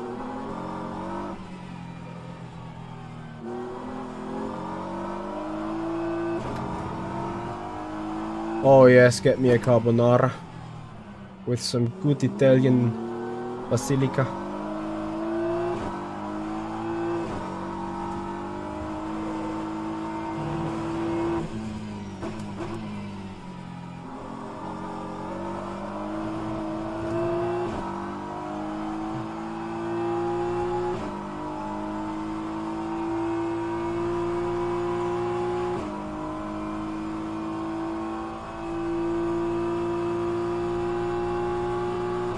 And we're not that far off these guys ahead of us. 15 seconds. Need to talk to Martin then. How we split up the rest of the driving. How do you want to split up the rest of the race then? I guess I'm gonna drive the 3 hours left. You can if you want.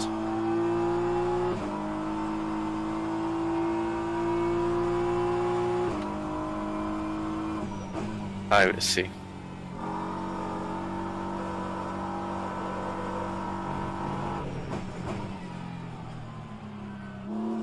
I guess you're already exhausted.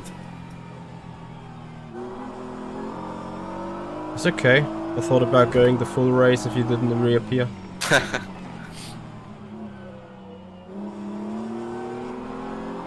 Like, it could be worse.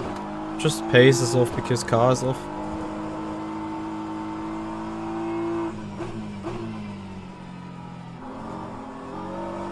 I think we're still sitting third in the BMWs. I'm just not sure. Where's the car of Ada Erkan? Is that Michele Roccon in third with him? Or is that a Simframe car? That's the same frame. So where's the BMW? Like, do we have two Pastora and Fernandez? Is the two BMWs ahead? Pastor and Jäger mini Jager.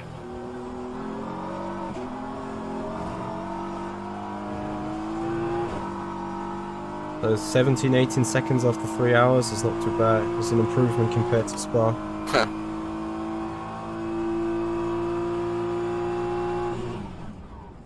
It is.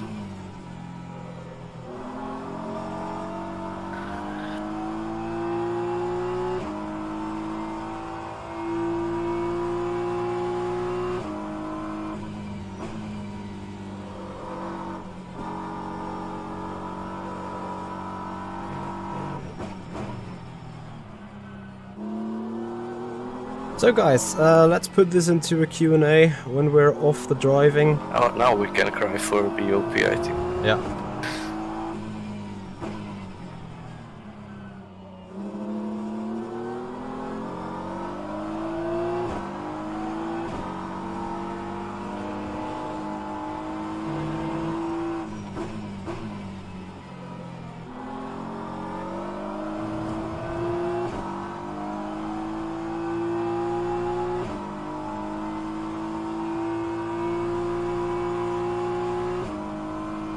Seven to go. Okay.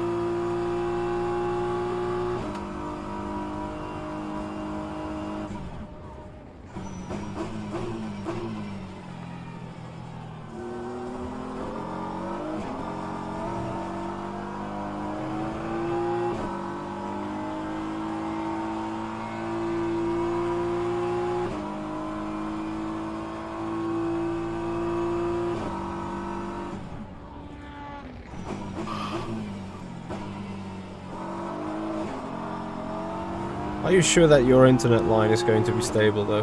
Yeah. Okay. It wasn't my internet, it was just the electricity. They were repairing something, I don't know. Okay.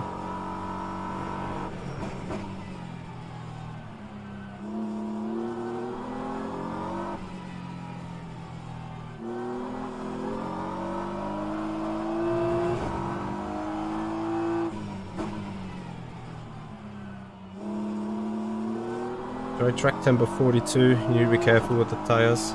Oof. Not slide.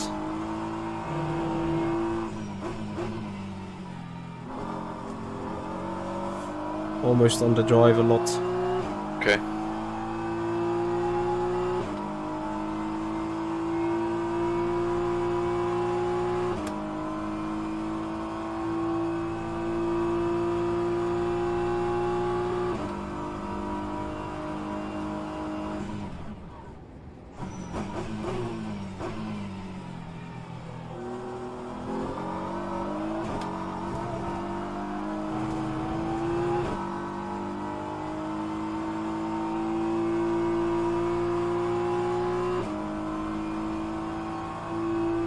Let's go, we're gaining.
Five to go.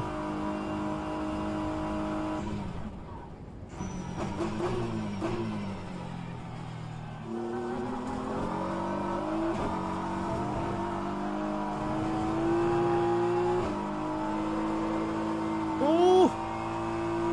Ah! Rear! Stick with me.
It's too late, come on.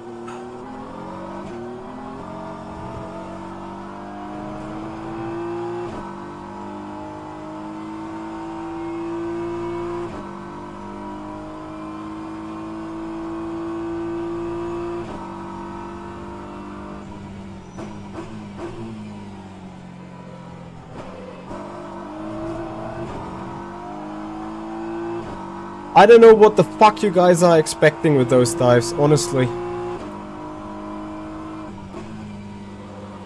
Every time you stupid idiots are diving, we GT3s have a shitload to do on the wheel to keep the car on the track.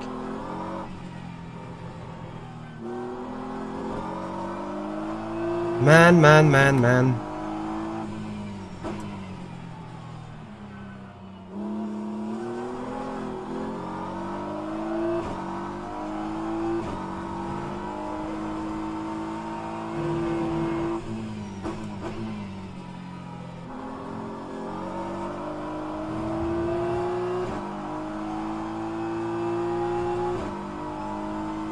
That's crazy. Like, I don't get what these guys are doing sometimes.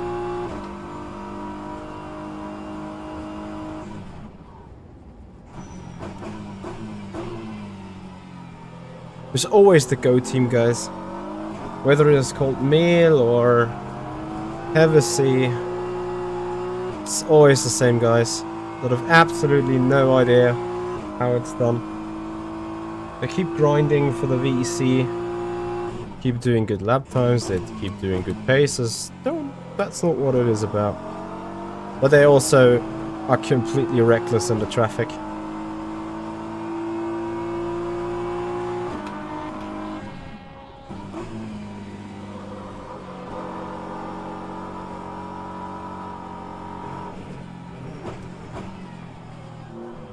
With a risk level of 3,000.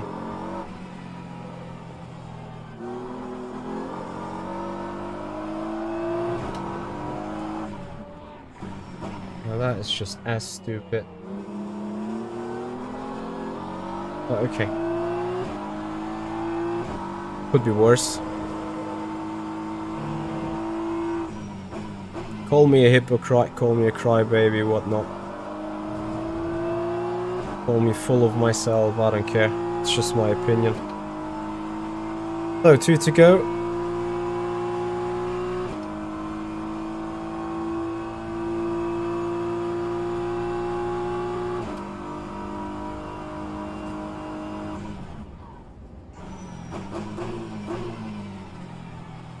And then it's Martin Mögeli in the car.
Basta.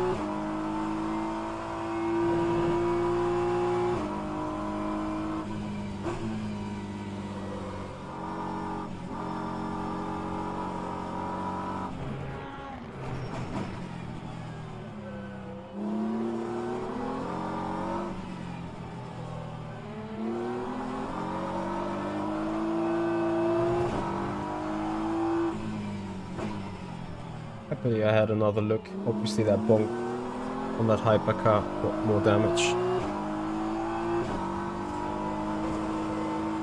Bad final lap, but whatever. It was the third stint that we've outpaced the car finally with good consistency. Box. So, dark blue front left, which shouldn't be too much of an issue. Dark blue on the nose shouldn't also not to be much of an issue. Okay.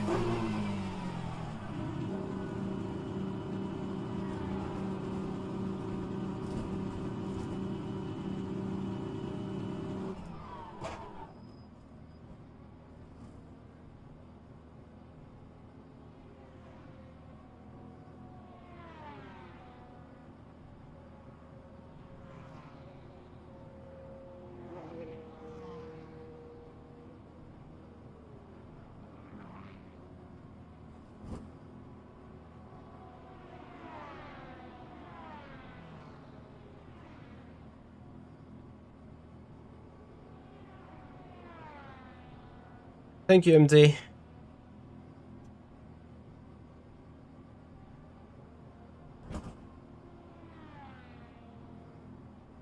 Now let's support Martin on the drive.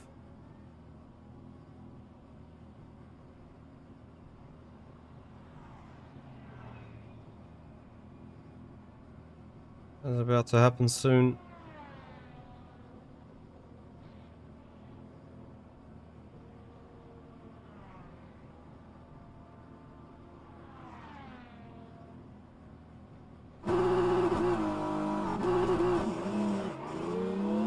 Good luck, enjoy. Thanks.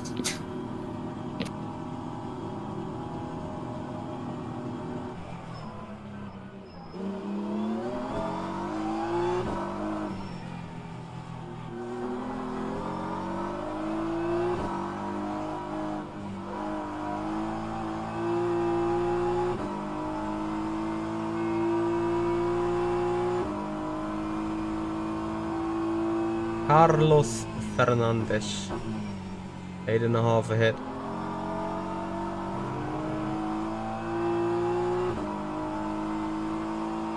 Yeah, remember checking brake bias, TC and ABS settings for your convenience.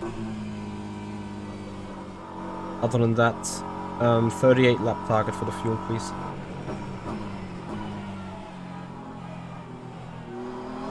Copy. That's 2.60, 2.61. Yeah, okay. That's fine, indeed. I'm gonna be back in a while as well. Taking a bit of food.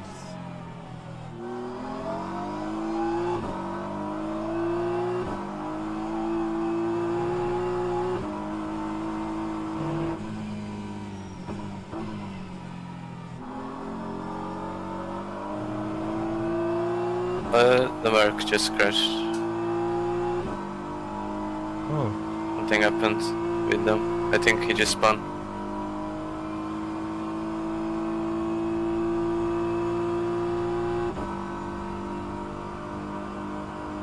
Yeah.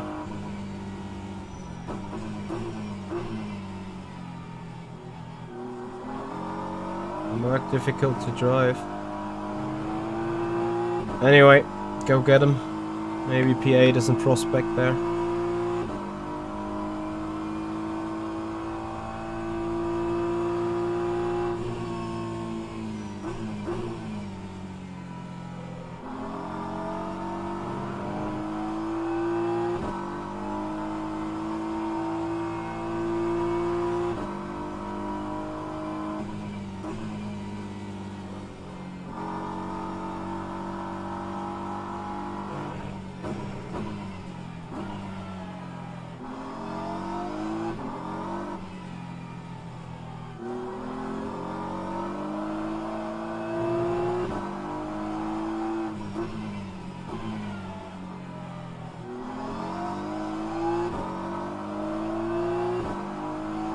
So, what's the lap time gonna look like?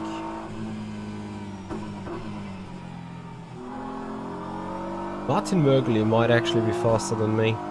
Hang on.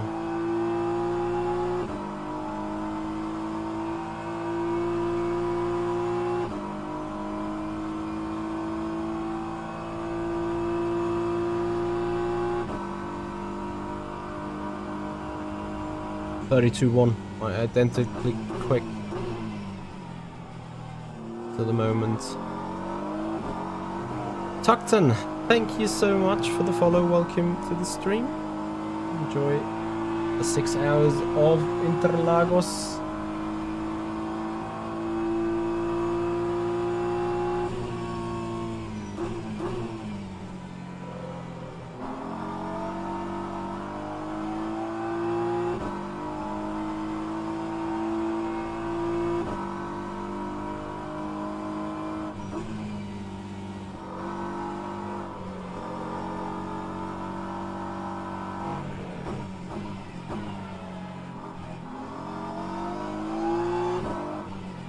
He's using first. Some of these turns, interesting.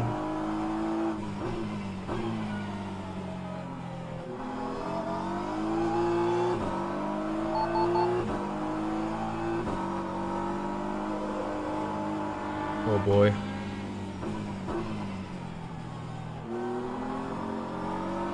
Legend.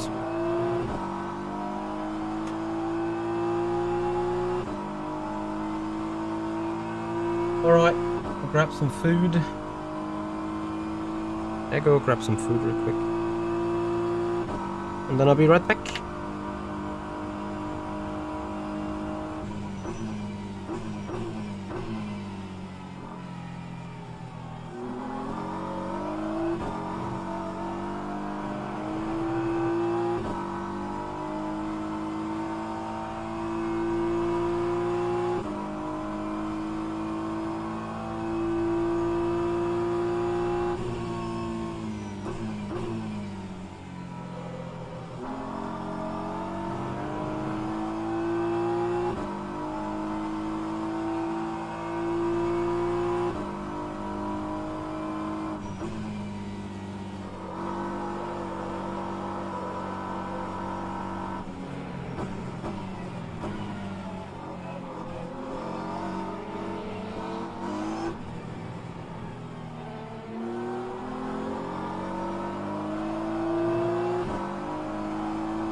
I'm sorry for leaving you alone for a couple of moments.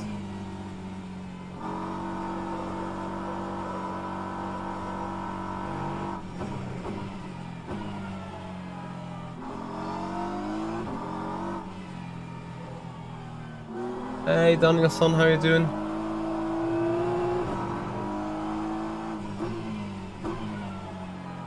Oh, I do not know about neither producers, so I can't say really.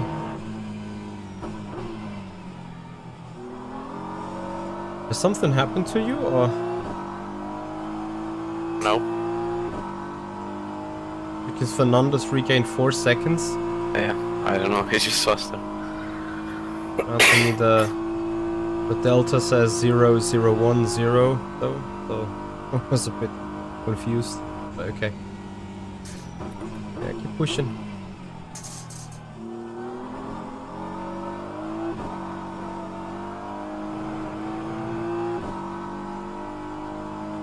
Oh.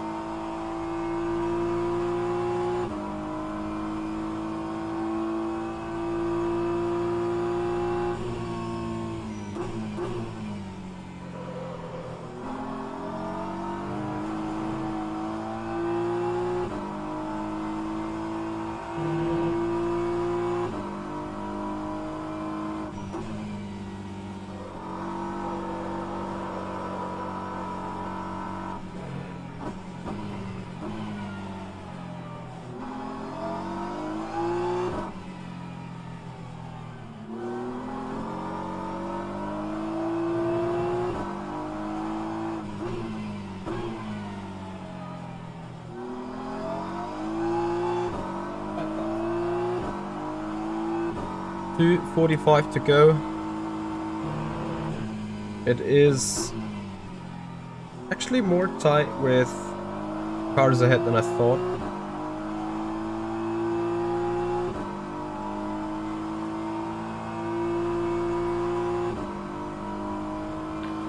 Even catching the 2 BMWs ahead of him. I guess Ada Erkan is in a league of his own.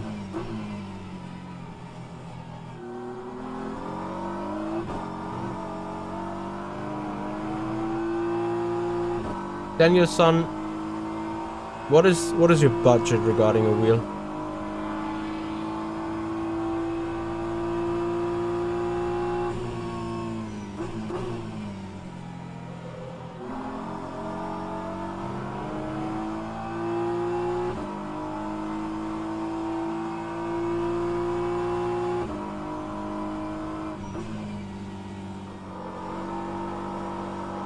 I mean, we now have the chance to talk a little bit freely about things while we're sitting here. Not driving. Although I think I did this nice today. Talk and drive. What are we eating? Some Greek sausages and some butter bread. Like, I consider it a quick snack before a nice dinner tonight that I think I've earned.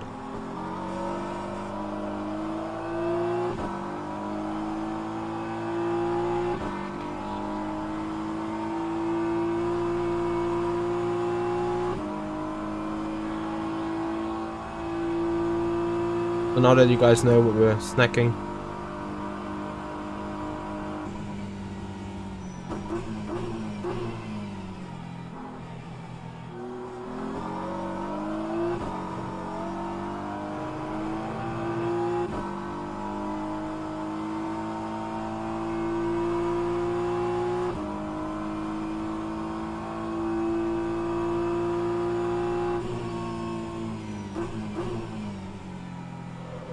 I'm so torn between saying we still have the chance to get 8th here, or even 7th, or that we're just simply kind of doomed and trapped to wherever we sit.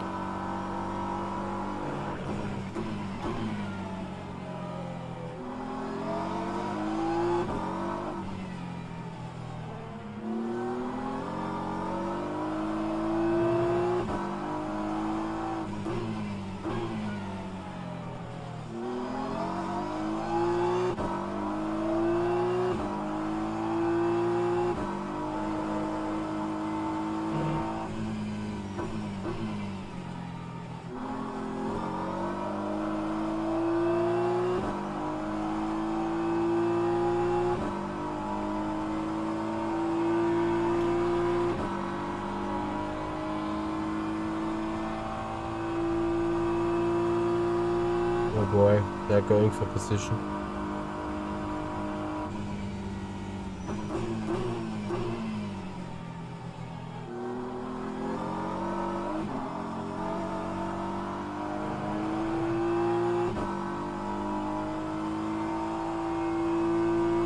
Yeah. Our team keeps doing the same lap times as we do.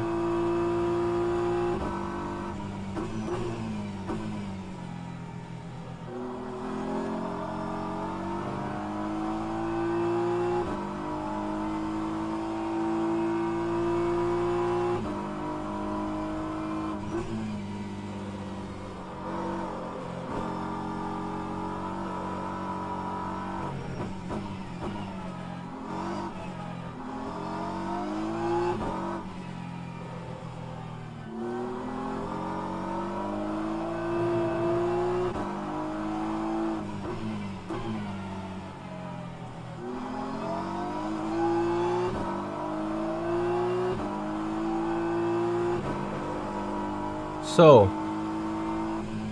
what is that? Wait, that board. It was a board. There was a car.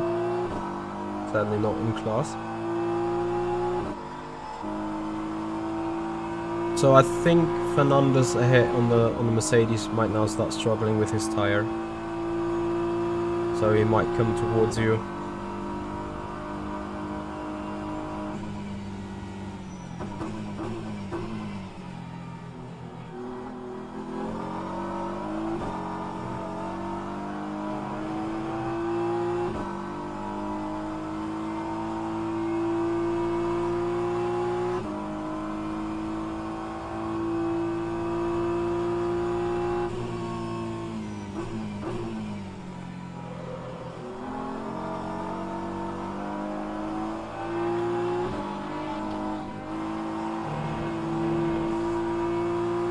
Honestly, I need to check back.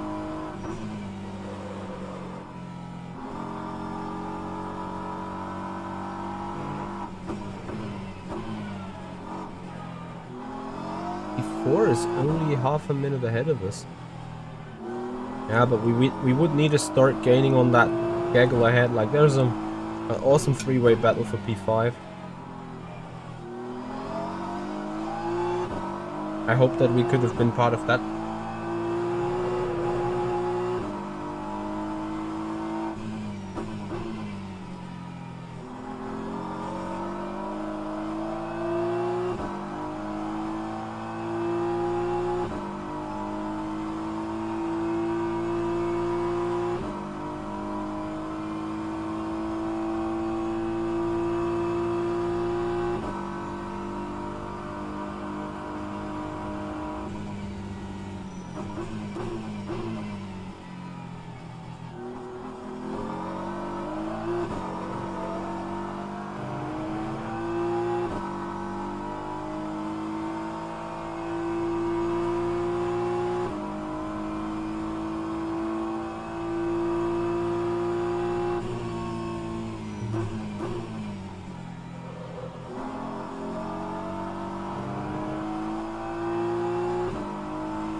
Anyone seen the Local Motorsport iRacing stream today?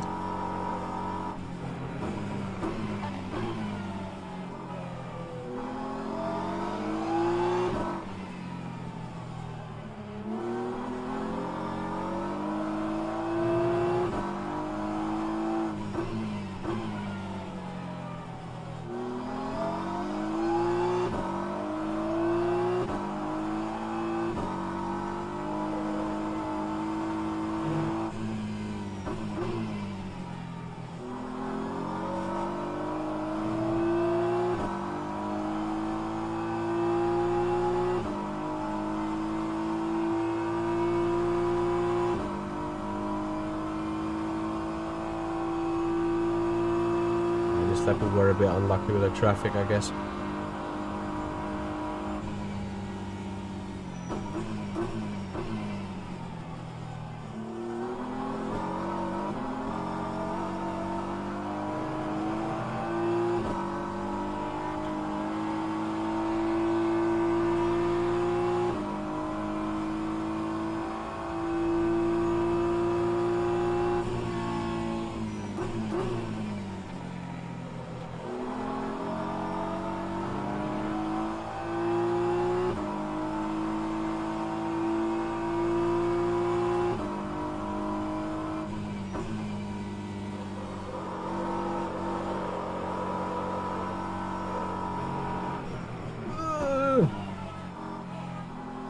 don't do that more often. I know.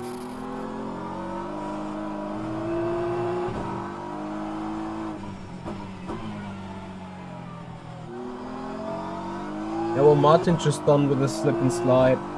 That's exactly what I said before. It's so dangerous to do. As you do it once, you do it then twice. The tires are just gonna further heat up. And that's it then.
Almost done with the foods, guys.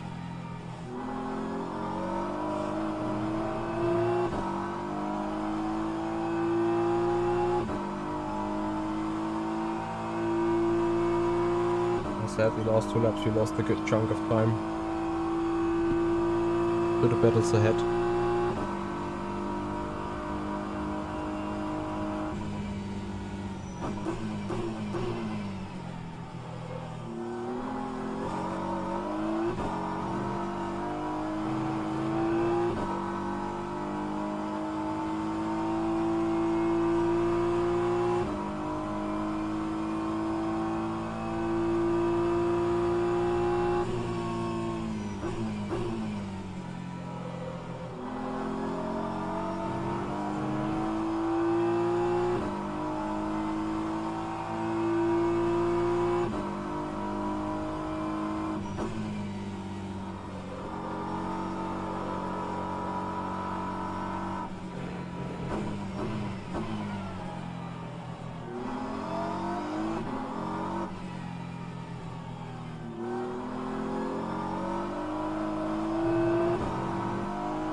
See if we can get some additional information.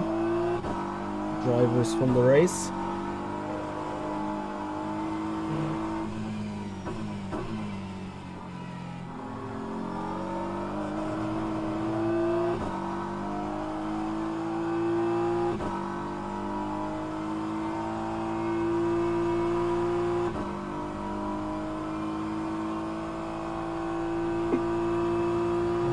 Excuse me.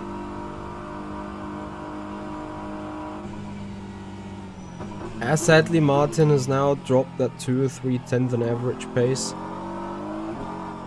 That would happen when you are over torturing the tires a bit.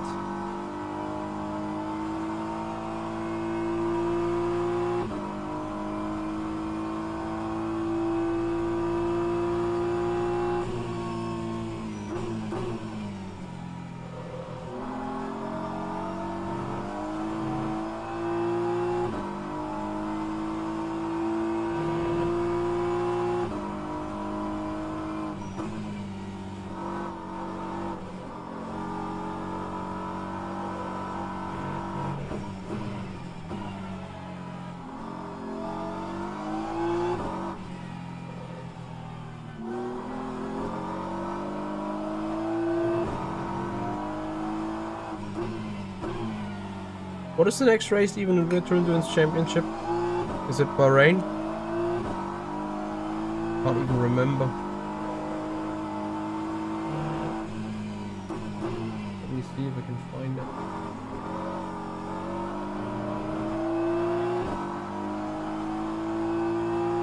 Like everyone's going crazy quick now.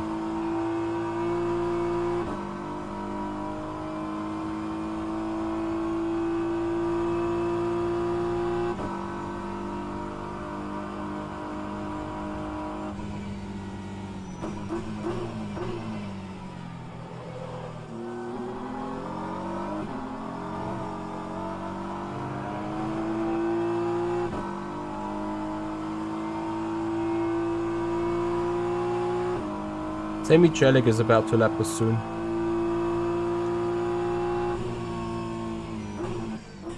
Down there at the end of the road, there he is.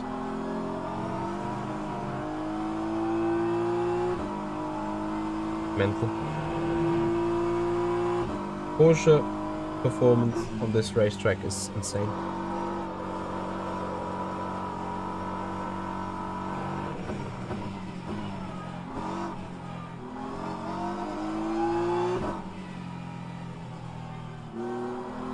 Back. Compare our laps to them. 0.7, 0.9, 0.8. And they even go 39 laps. So they are on the same strat, even on a better strat. They will have a lot less stationary pit time in the very last pit stop.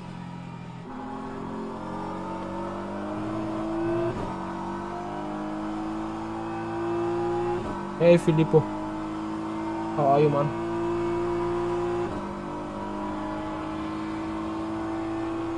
Also done with the food now.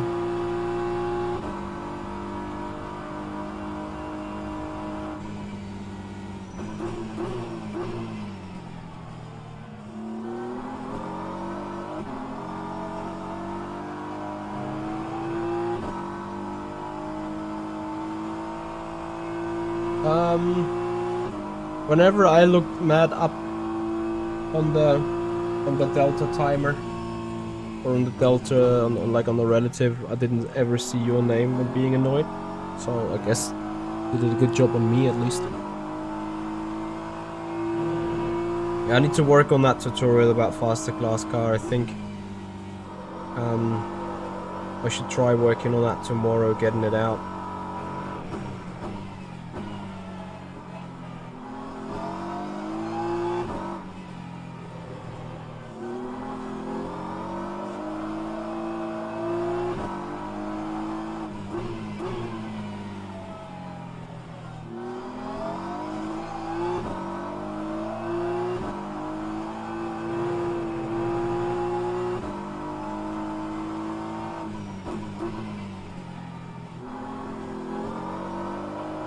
Yeah, I'm afraid that the same happened to Martin. What has happened to us in the first, and like he did now 33. He's doing 33.2 in average. This is going to be once again a 33.2. And remember what I did in the first stint when I was sliding a lot, getting sideways into some of the corners. That went fine for the first 15 or 20 laps. And then it really got into the lap time, like it really slowed us down. And I think we're seeing exactly that happening now to our friend here.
I don't think that you're necessarily slower in turn entry. This traffic has obviously helped us shed load, right?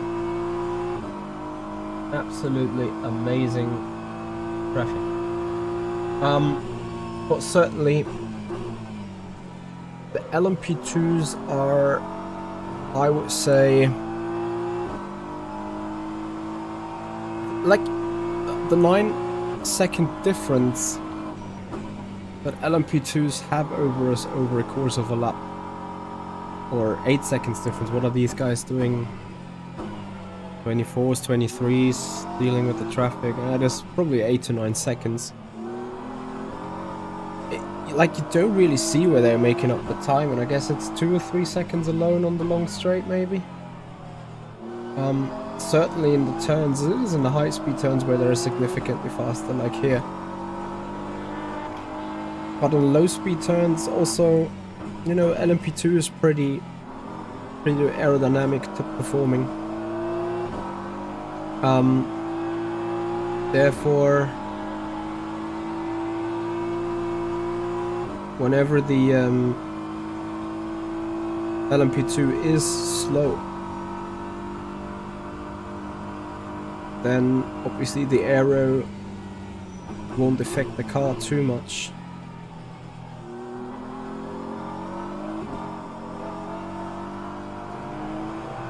Therefore, LMP2s are like equally quick in the low speed turns compared to the GTs, which obviously can create issues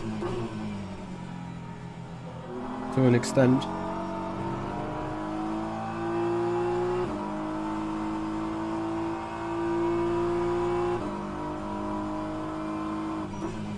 But at the end of the day, the same logic also applies to LMPs, like, don't be dangerous, be predictable, be safe, don't do stupid dive bombs, don't cut across slower class car in the braking zone. Like, I got mad with this Go Team guys, Hevesi, Moritz Mehl, and maybe also some other driver. Like, they would pass us here on the inside and now move ahead of our car right before the braking zone, and then I mean, it's almost inevitable that we rear-end them. And I personally have no hard feelings rear-ending a car that is cutting across in the braking zone on me. Like, I always try to avoid it, but I'm not investing more tire or more fuel or whatever into avoiding that. So some people's gotta learn the hard way and get bonked. And again, I don't say that with any malicious intention. Usually I'll try to be as clean as possible, never doing such stuff. But of course, if someone gets yourself into the situation, you know, it's also about risk management. The moment a hypercar is chopping in so shortly before the braking zone, he's also committing to the 90% chance that he's going to get rear-ended by the car behind. And especially if you do it with someone that is less experienced than me, there is a 100% chance to get rear-ended by that car in the braking zone. And there is no freaking way you shall mourn about this then.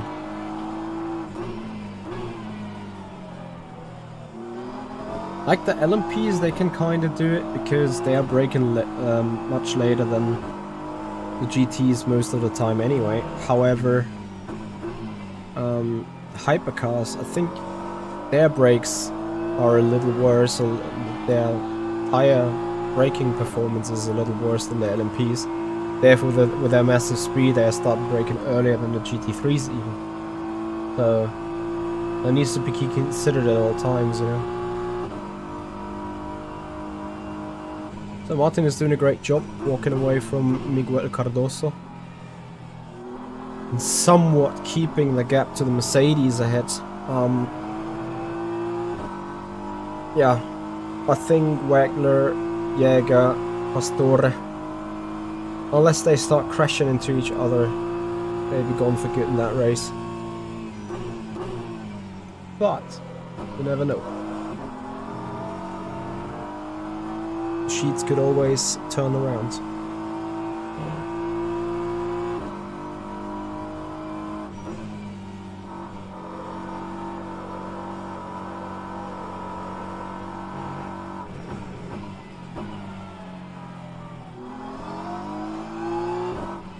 Chat, what's up with you? You guys are so silent.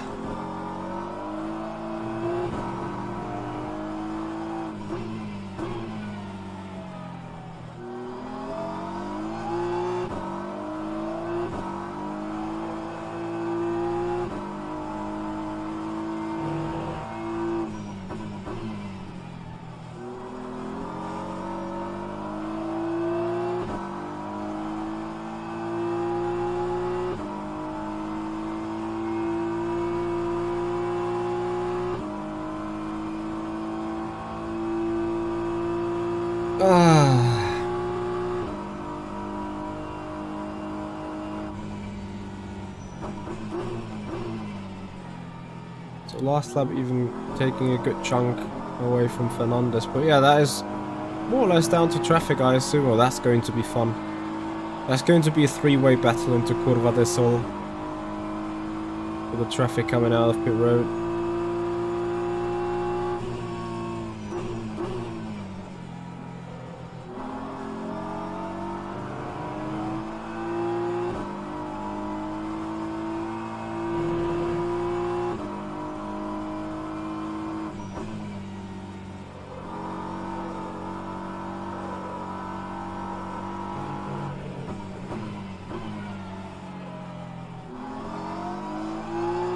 Something up with my YouTube channel, as in video or chat not coming through correctly.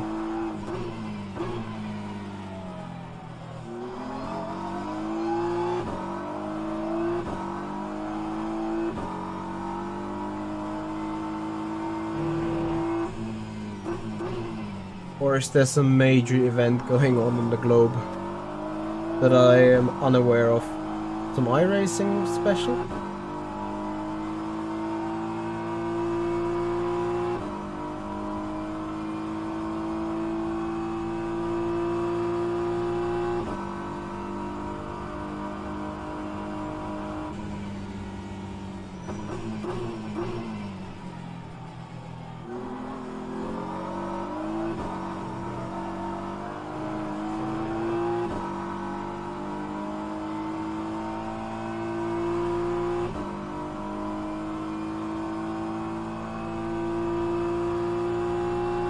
That tight. Look at P27, P28. Guys need to be side by side. There you go.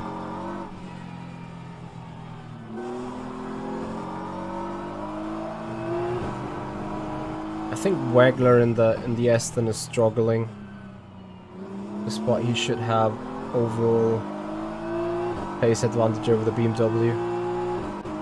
Like, look, BMW. Speaking about BOP. And there the Aston goes whee! Just pulling away like a different class car. Absolutely mental, man. This is so frustrating.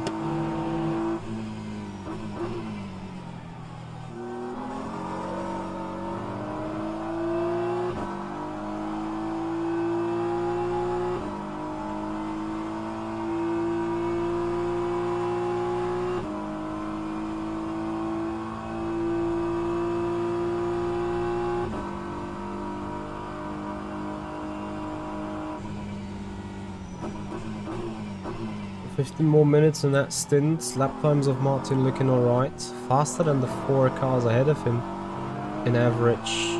That's looking solid, to be honest.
You good on fuel and everything? Yes. How's the car? Shit.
When you get a random call, I don't have the time because you're racing, you know.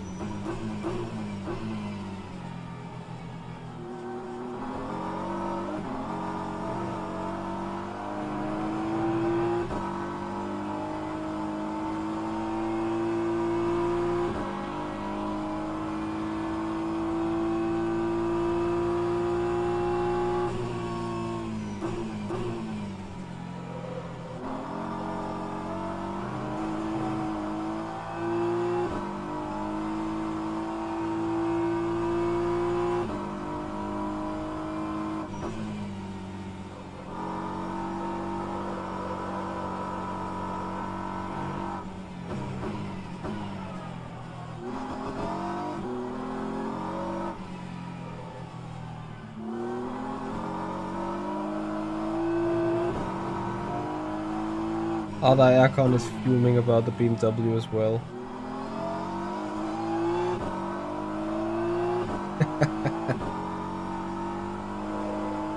Why would you not be fuming about the performance of that BMW?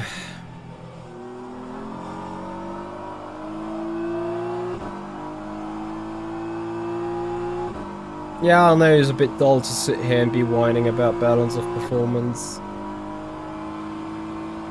But I can't help it. I'm whining.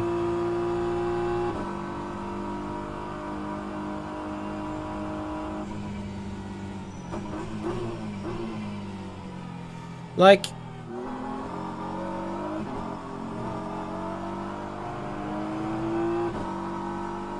Nah. I don't think I got much more to say here. Everything has been said. No acceleration, no tire wear performance, no efficiency.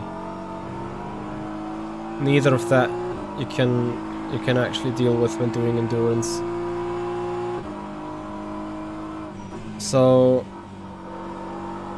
yeah, I mean, of course you can always say, but you choose the BMW. Yes, we did so because the car as an overall package was alright.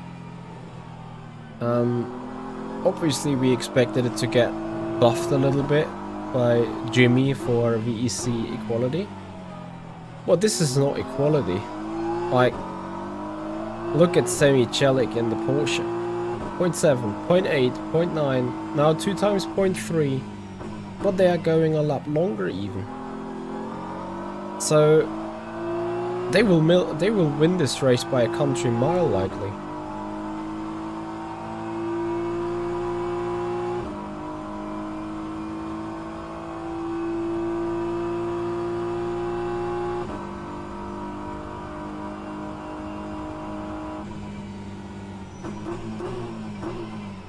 Yes, Janus, Martin is in the car.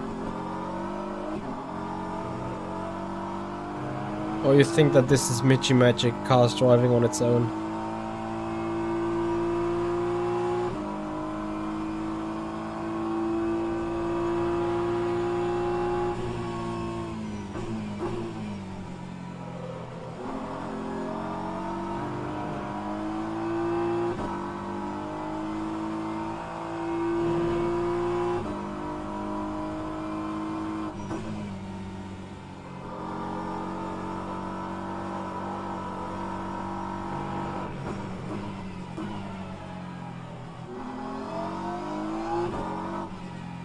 Why? What do you mean irritated? Nothing has happened. We're just following our race story. Being too slow, being too far off, being kinda sitting in the middle of nowhere. And then only 23 seconds away from P5.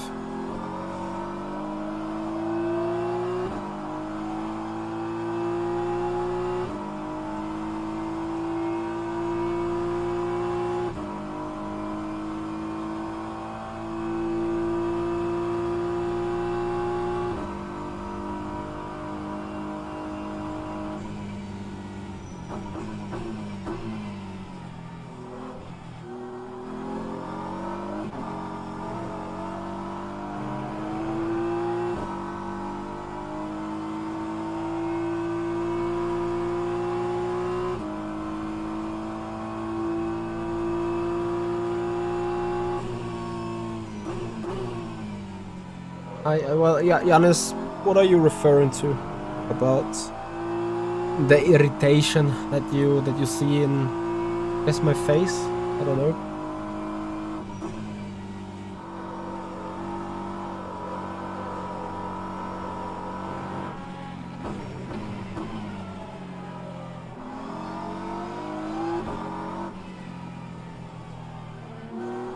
There might be a chance we're gonna get back into the car.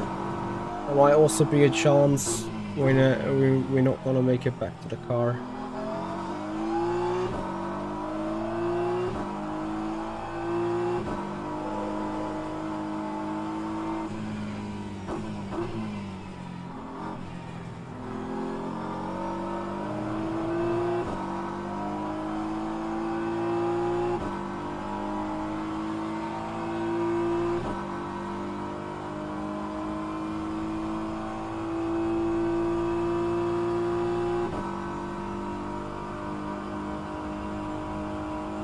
No, it's all fine. It's just the frustration about the car.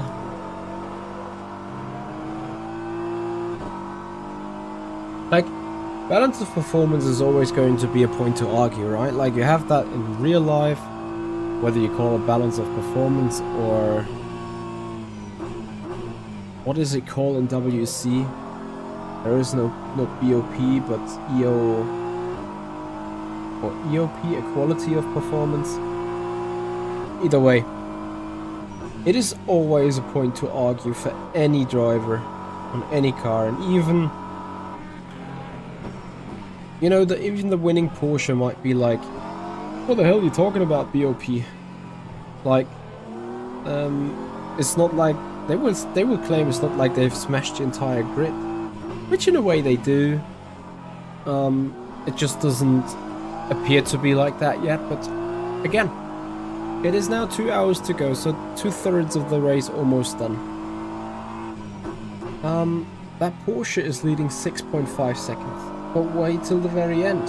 All of a sudden it's going to be 20, 25. If we're getting it back in the car again for the very last stint only.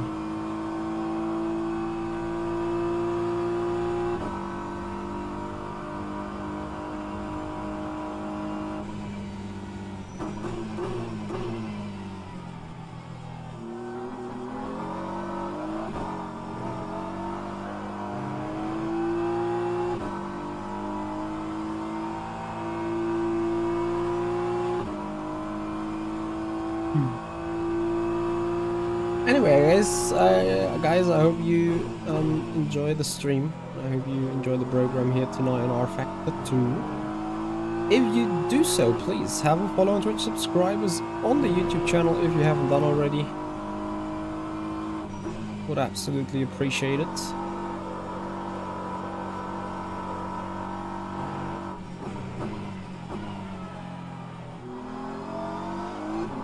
If you're supporting the stream.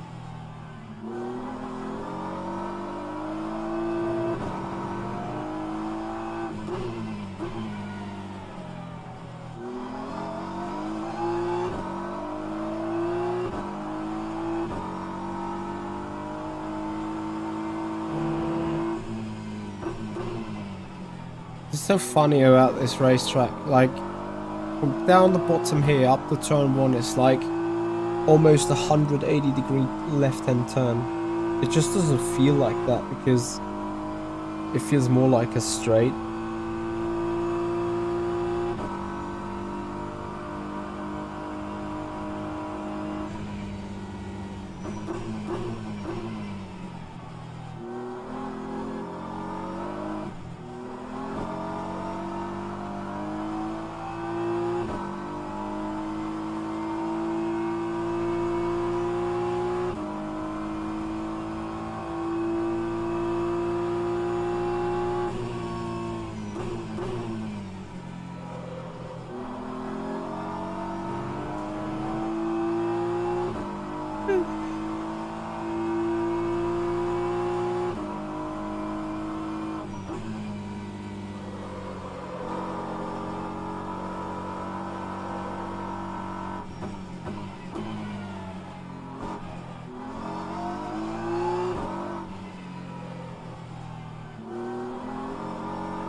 Nice wake turbulence from the cars behind there. Yeah, I'm enjoying it. I see that. Quali was nothing special. Was not All laps to optimal. go.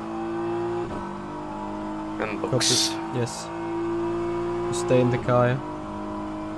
What? You stay in the car. Yes, yes. Yes. I'll leave it to you whether you want to finish the race or hand over again. I'm fine with whatever. Okay.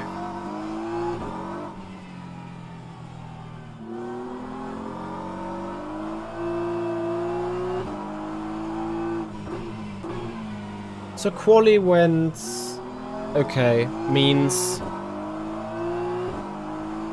could probably also already put my EMS on. I'll probably do so in a minute. Quali meant I have not put in my personal best performance. So we started the P11 yet again.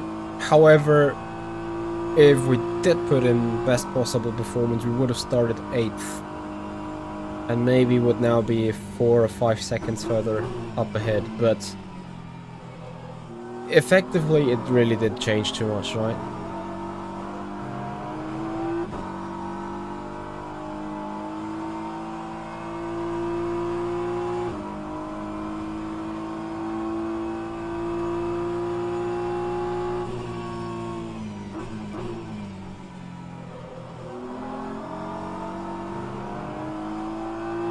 I guess there is a lot of how-tos regarding streaming out on the web, so no, I'm not gonna make that.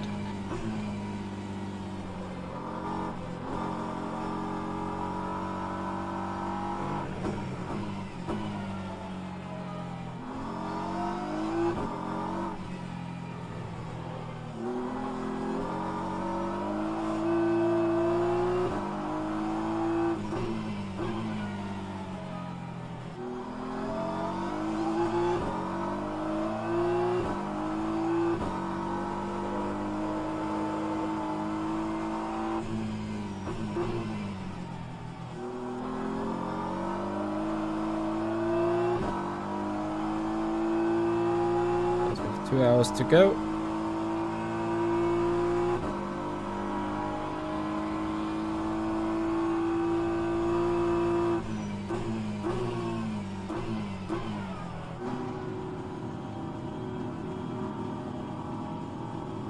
Setup tour about my equipment. Yeah, we can do that.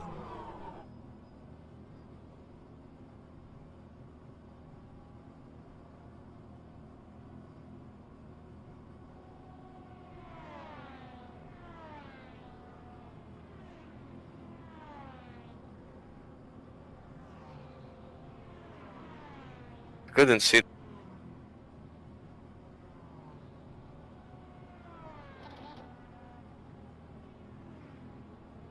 I don't know how should I call it. So you couldn't see the pit box. No. Okay. I couldn't decide that it is behind him or ahead of him. Ah, okay. Yeah, it is certainly on the inside, so. I was confused. No, Bim Bam Gaming, there is also good news about Le Mans Ultimate. Just every now and then you're gonna have bad news. It's a normal process, I think.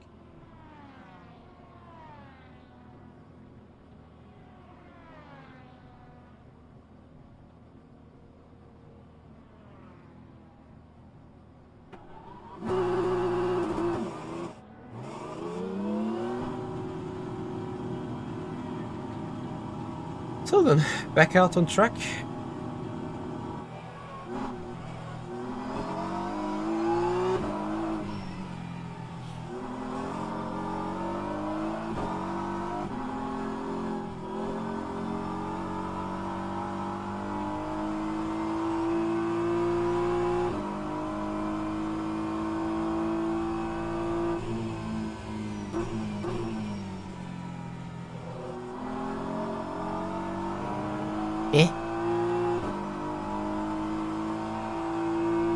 We gained some lap time over the guys ahead in the pits now.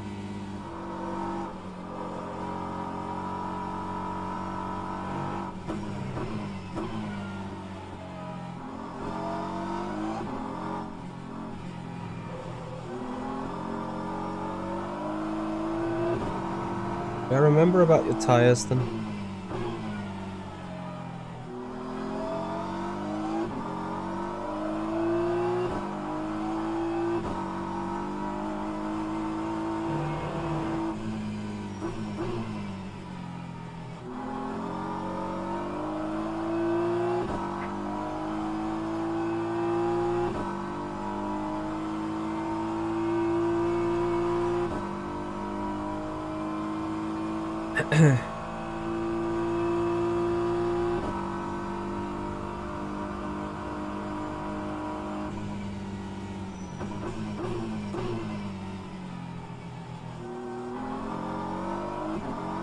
So I hope that Martin is able to also, like me, put another step onto the performance in the second stint.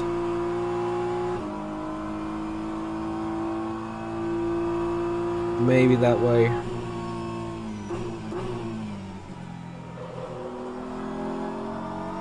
You can gain a couple of moments.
Okay, let me quickly get the EMS stuff.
Alright.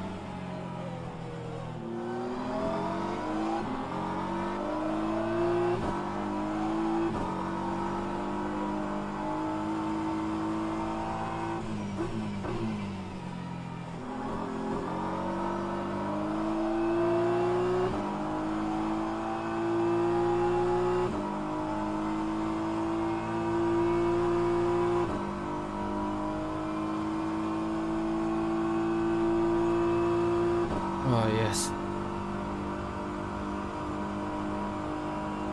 I know this might look funny, but don't worry, we're fine. If I play F123 or F124, you could see me porpoising right now.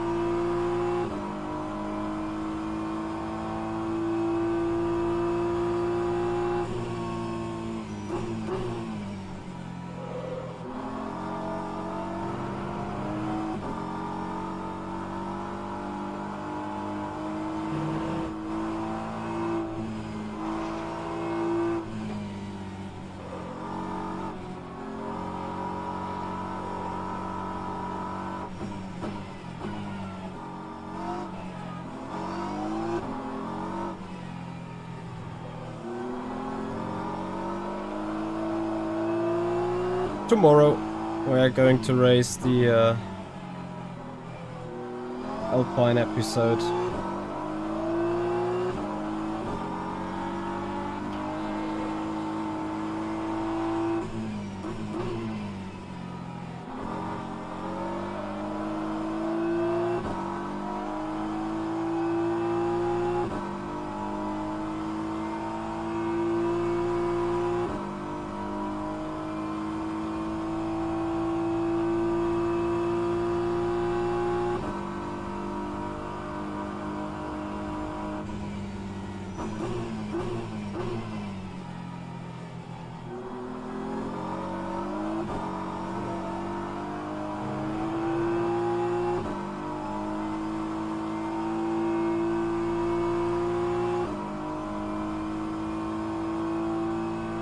And that muscle and that shoulder is so jammed it doesn't even move.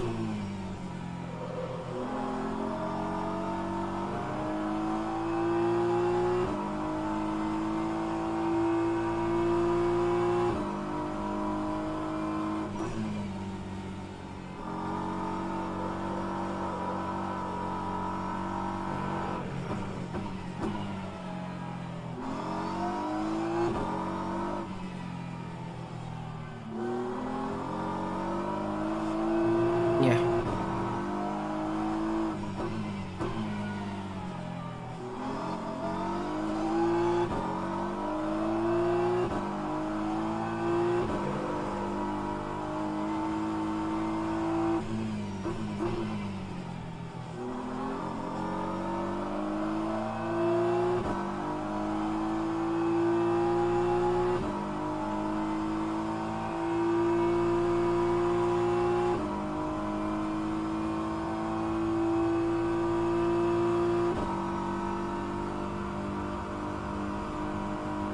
Probably be. And this is such a pain, really. And this comes from sim racing, to be honest. Like that shoulder trapeze muscle jamming up.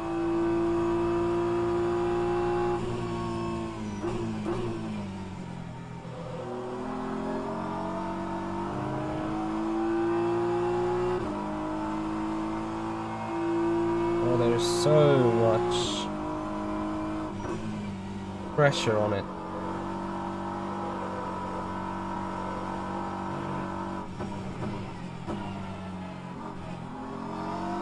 Need to go for a good stretch.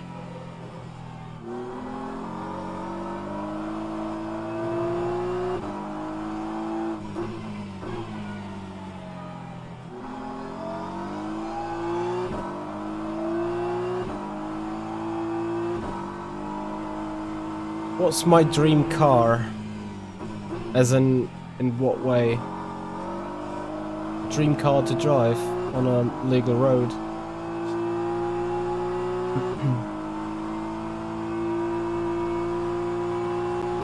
Or general favorite car.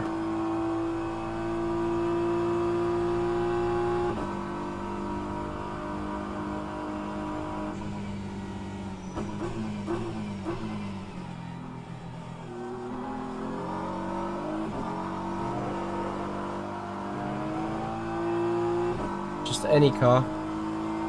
Okay, so there is a couple of ones that I'd be potentially interested in. My current favorite, where I would like, if I was able to buy one,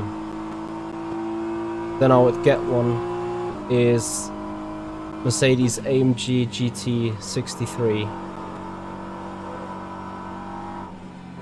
Of course, this doesn't work.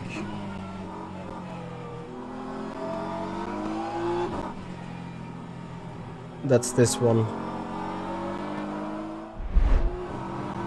That would be my, like, you know, it is a sports car, but it could still be a family car. Now, it is obviously questionable whether you want to put 5, 6, 7, 8-year-old kids into the backseat of this and make sure they're kinda careless with this, with the material inside. But if I had a chance to buy any car, I would buy this. That would be my favorite right now for sure.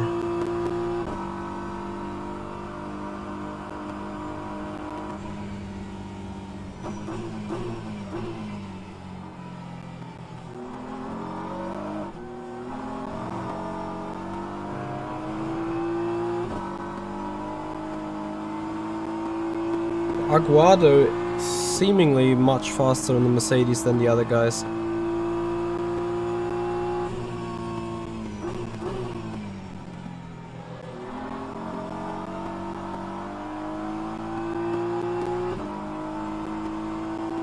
Setak is back in that other BMW. Oh, did he spin?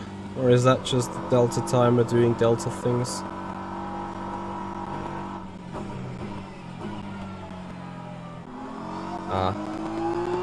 Probably just Delta timer doing Delta things.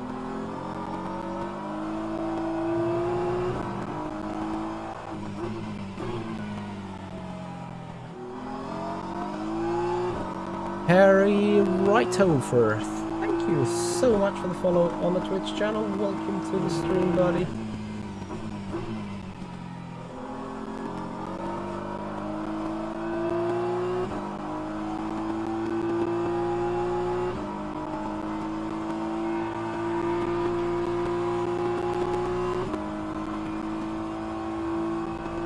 So 1 out of 30 Bugatti Chiron Super Sport.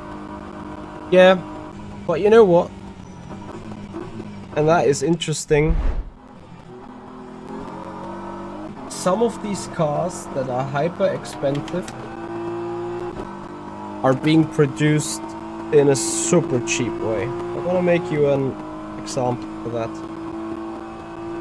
I once was sitting in a LaFerrari. I have to admit it was a concept car, so non-road official legal. Like it was a LaFerrari built before the actual LaFerrari got built, as it was an R&D project. But that steering wheel that was made out of, well, visually it looked like carbon fiber.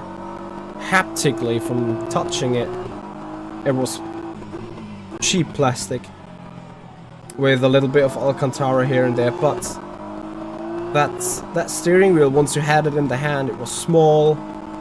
It felt like it had flex. And so it was like, honestly, like this steering wheel, as it is right here attached on my rig, that seemed to be more worthy, more quality, more engineered perfection than the LaFerrari steering wheel. I was completely mind blown. Like, you're getting that for a Ferrari? It was absolutely crazy.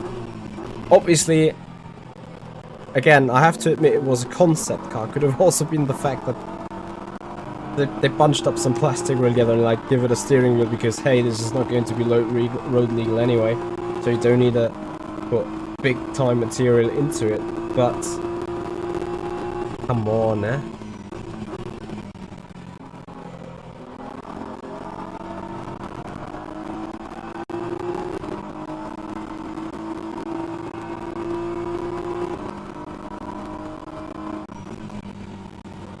I'm going to be super curious what Jane and Jesper are doing with the remainder of that race. Like, effectively, they would need to run this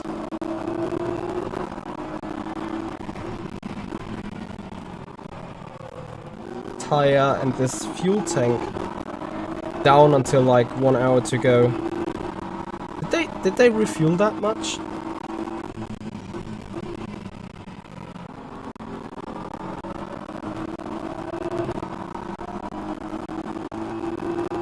Has anyone seen? Let me check.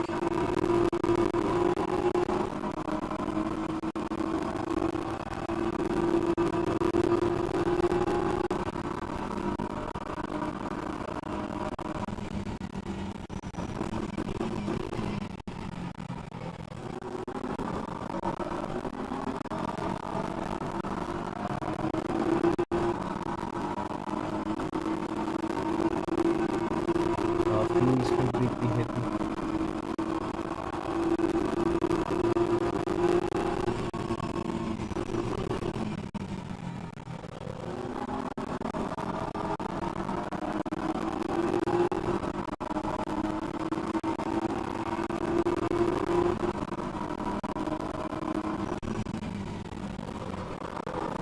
Goes on hot now all the way, despite they have run mediums at all time. I can clearly see him setting up the pit stop.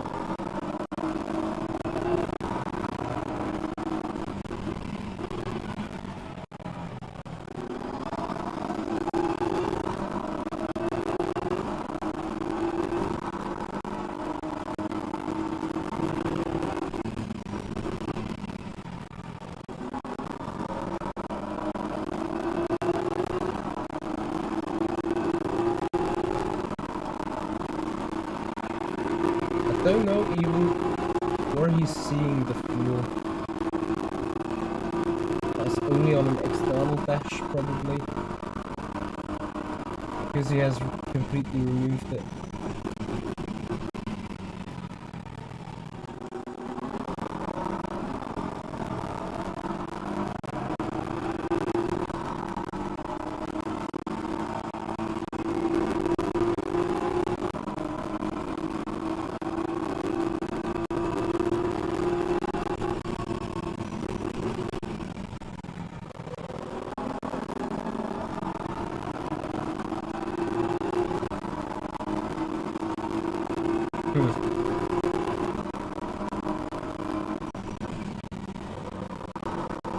Yeah, I don't know what exactly they are up to, but I think they want to double stint a hard tire to the end here as well.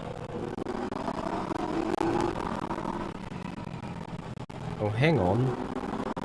Yes, I want to double stint one, but they have to do 2 pit stops at least, I think. Let's see when they're going to the pits.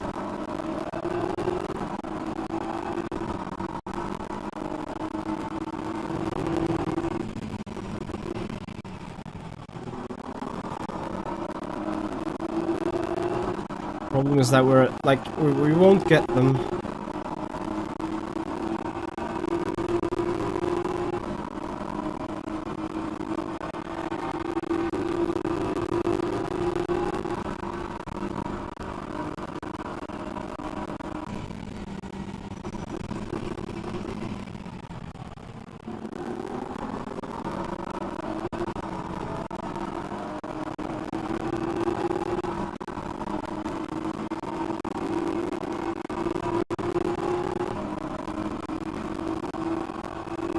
Trembling game sound. What is a trembling game sound for you? Like, you can also... Is that any better? Might just be the BMW.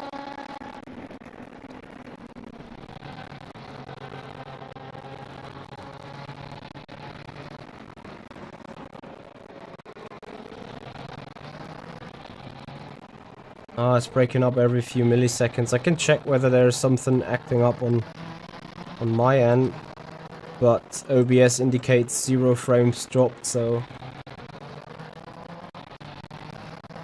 sounds like oversteering. Nah. Very weird, but feel free to switch over to YouTube, guys. Maybe you don't have the same issue there. I seemingly have the issue that either the YouTube chat is dead, or simply no one interested in saying anything.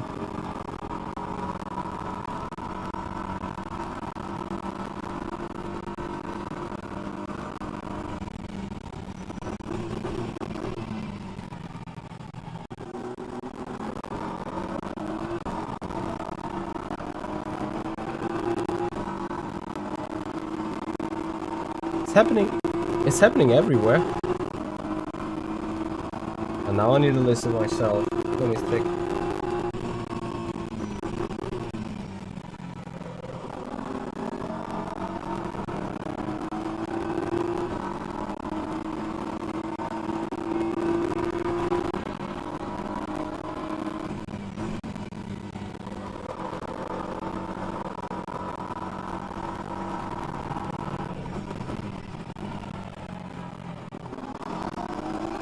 Crazy, I've never had this before. Yeah, you guys are right, something is acting up with the rFactor 2 sound, so I quickly restart the game. I gotta restart the game real quick, be right back. Since when is this happening? Probably since I've shown the Mercedes, huh?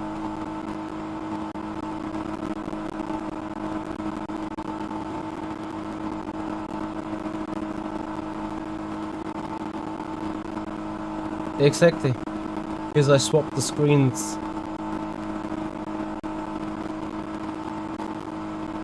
Alexification, thank you so much for letting me know. But where could I, like, empty that buffer to an extent?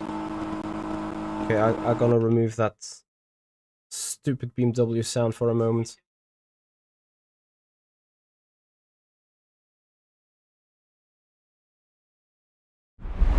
That's what I kind of don't get. Like, is it only rFactor 2, or is it also my voice coming through in a bad way?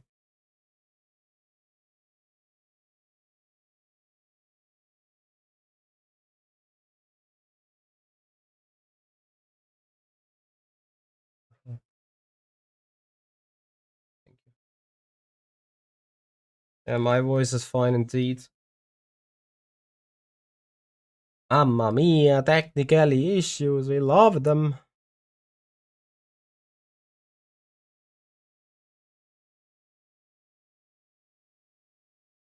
Too many cars on the track, but yeah. I mean, I got a high-end PC, right? So it shouldn't have that issue. But whatever. Even the high-end machine can never be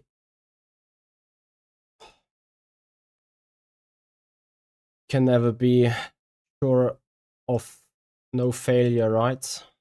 Alright, let me rejoin.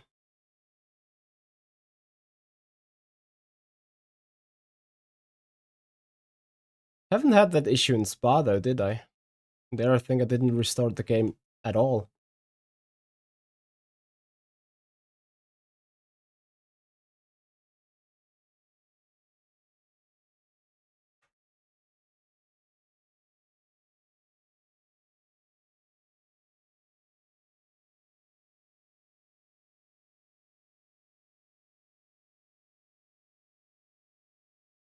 Oh. No! Shitty! Ah! I clicked the drive instead of the spectate button. Have to restart it again. Ah, I got to love this sometimes. All that security for the sakes of it.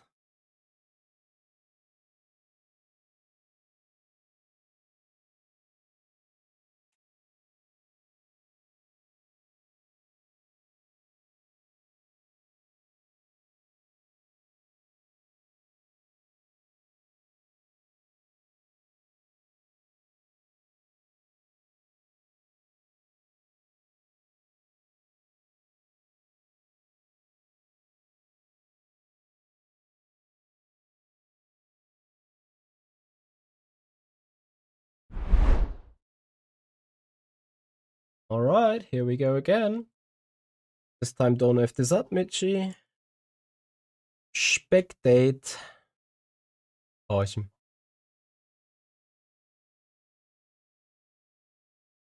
So please, guys, straight away let me know whether things are fine again.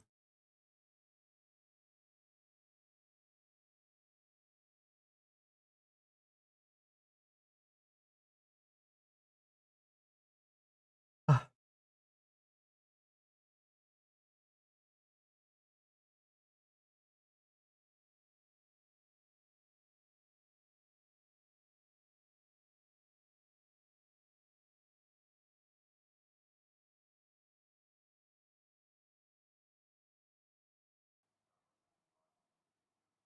Well, as you can see, cars still loading.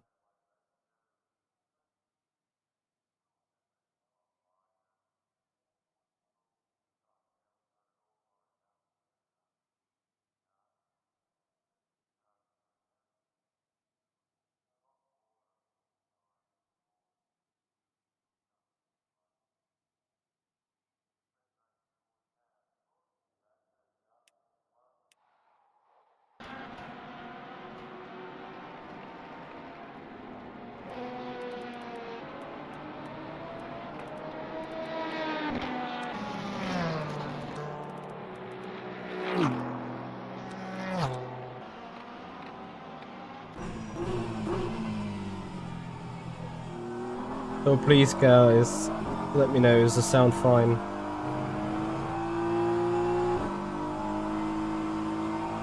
Sounds good now, yeah? Awesome. Glad we could fix this. Like, I had obviously a quick listen myself, so that was indeed unbearable.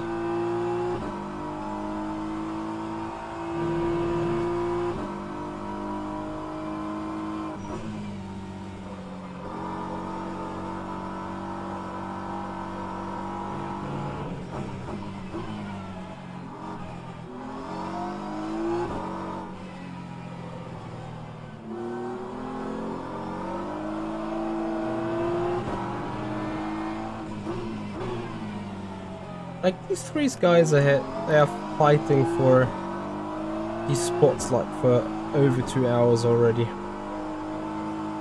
It's just incredibly tight between them. Well, guess what?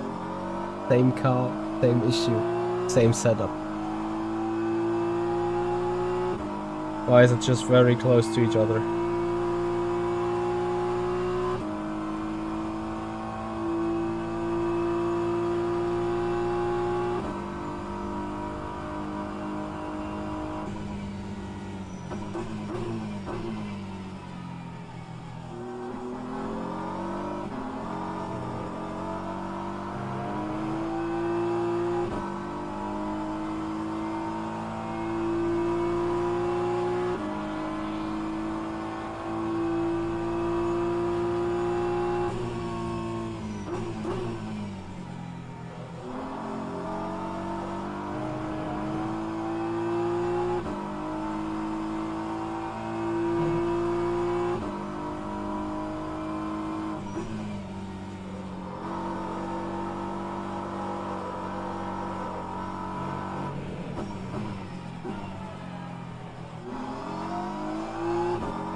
But then I guess we can enjoy racing again.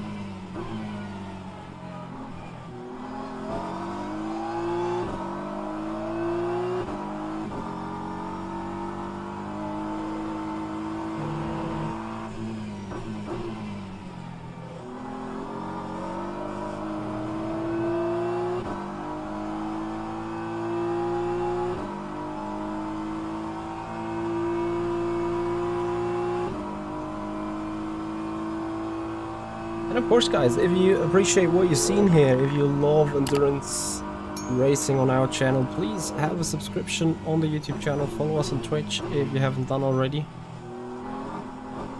Would massively appreciate guys' support. Jordan Air, thank you so much for the follow. That's exactly the way to do it. Appreciate your support, buddy.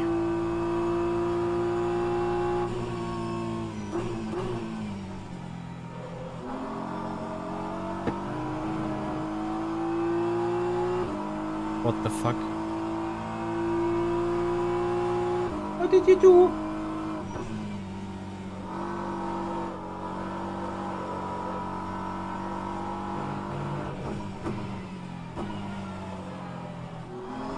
Die Dinger hier sind scheiße. Echt so.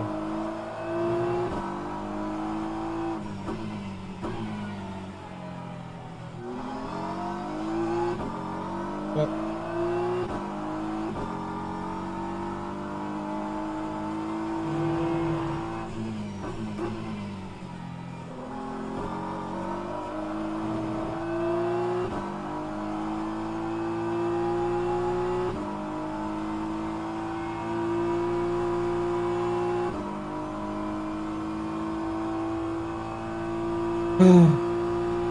Yeah, sorry about all the peeping.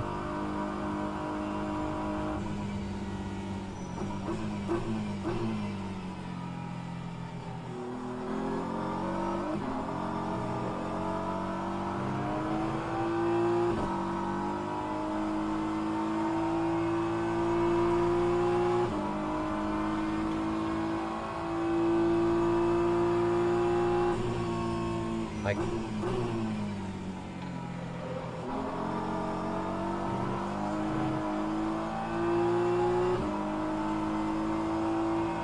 sure what's up with these.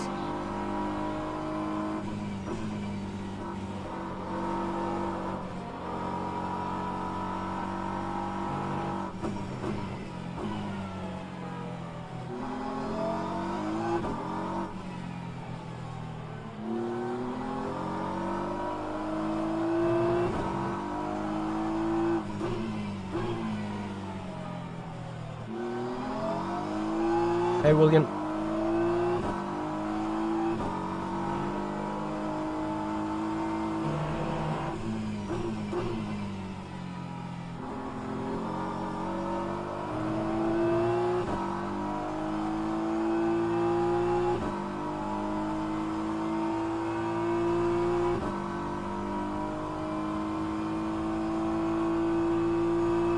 Did he just came out of the pits, or how did he get ahead?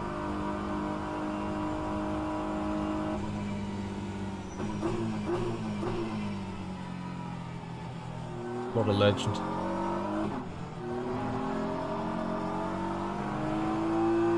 William, I don't know yet. Gonna talk about that with Martin in a moment.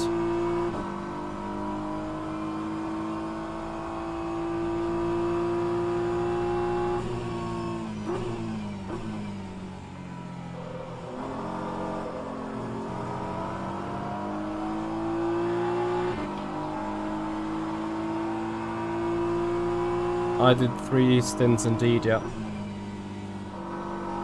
But that was more because out of an emergency. Because 2 or 3 laps before we would have taken, he would have given over the car to Martin. He said the electricity's gonna go down, and then he went away for 45 minutes, complete radio silence.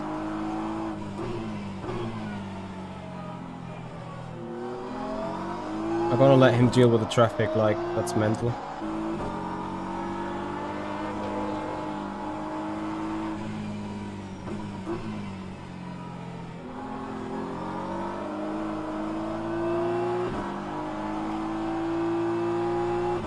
Little I do, yeah, I had to restart the game, something was spooling up on the audio.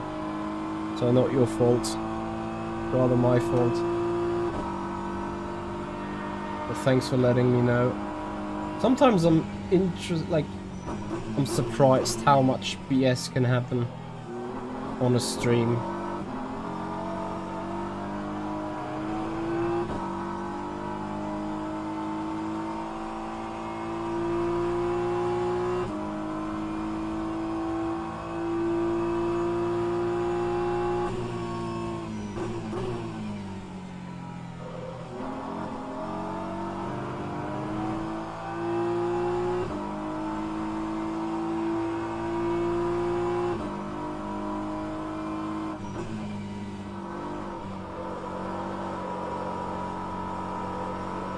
Man, how these people are using the Astro and the entry of this turn is beyond me. I think if we did that, our car would straight away die.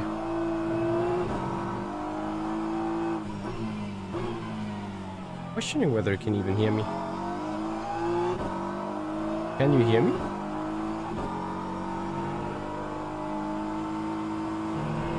Uh-oh. What's happening there then? Ah, you're muted. Okay.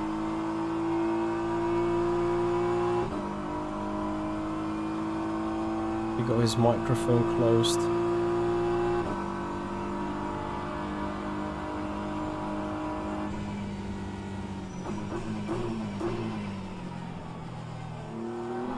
Yeah, roughly 20 minutes till the next pit stop. You wanna stay in the car, you wanna get out of the car?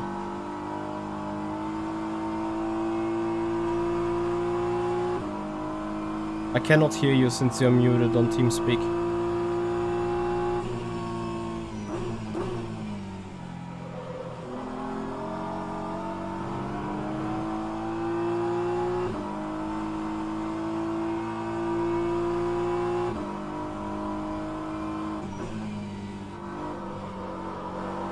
I wonder what's happening there.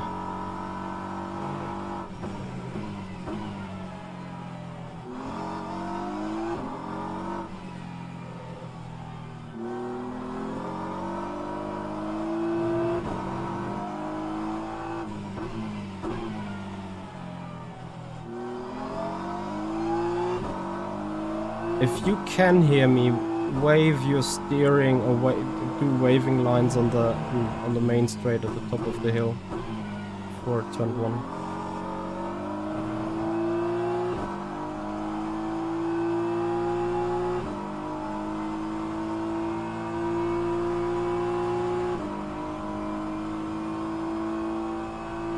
So if you can hear me, wave now. Or weave.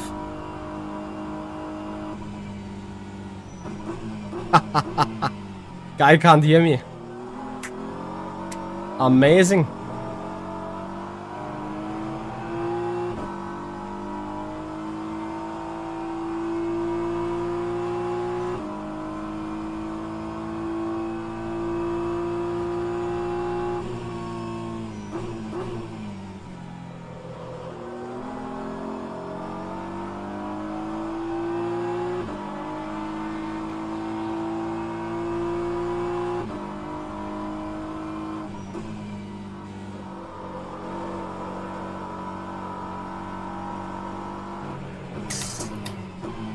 Can you hear me? Ah, now I can. can't hear you. Yeah. Wanted to know whether you want to stay in the car or whether you want me to drive home.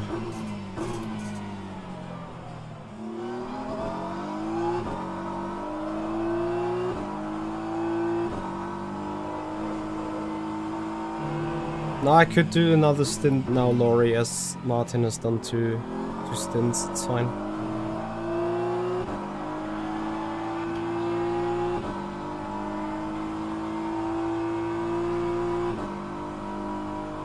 Whisper me if you can hear. Now I can hear you, yes. Can you hear me too?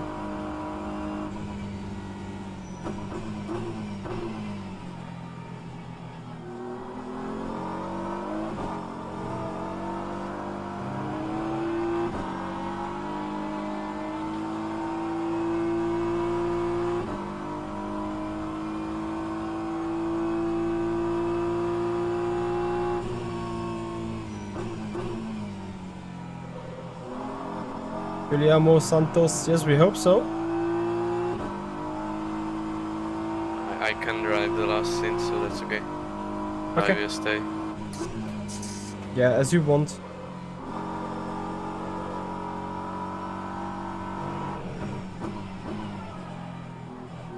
Unless you really, really want to do it.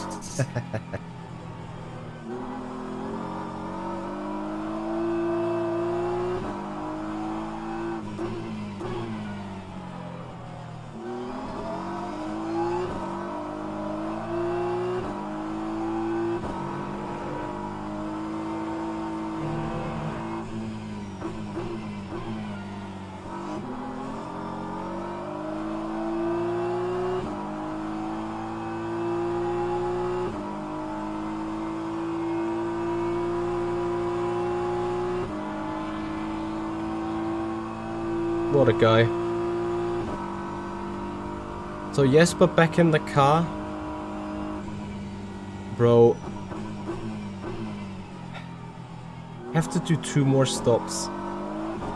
1 more stop, at least. So do we. How did they get that so terribly wrong with the strat? Like, their strat makes no sense at all.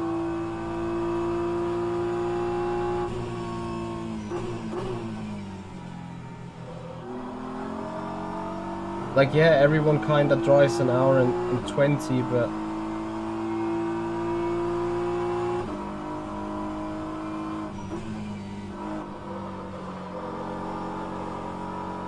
Again, I don't understand their strategy, really. But, okay, it's not my call, obviously. Wait. Guillermo Santos, when you say the cure for iRacing is LMU, so you mean if LMU is a threat for iRacing, yeah? Well, I do hope that is.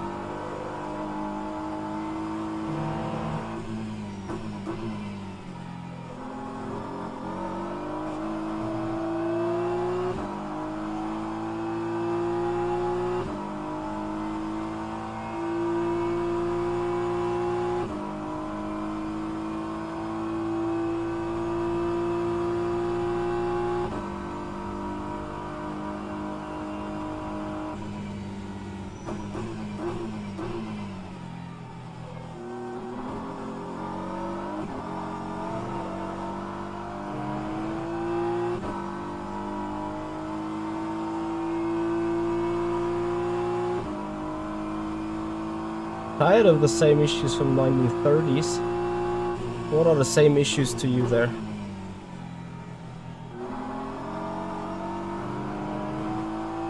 Hi Liminal Thoughts, how you doing?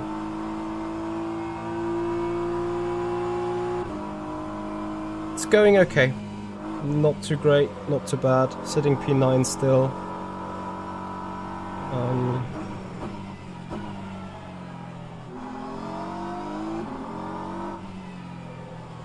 And likely going to be P9 in the end overall as well.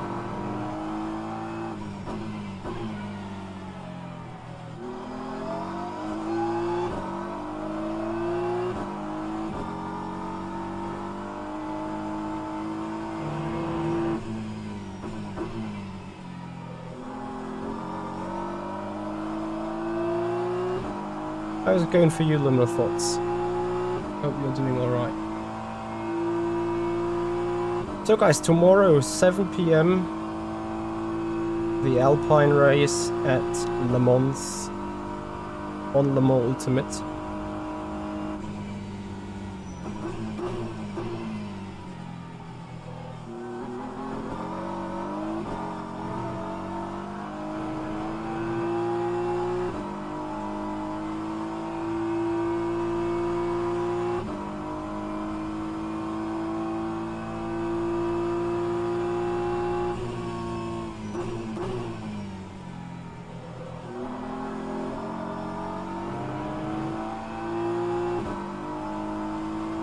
The explosions of spins from oversteer. Like with explosions of spins, you mean like the sudden oversteer that happens on the car that you can not catch, right?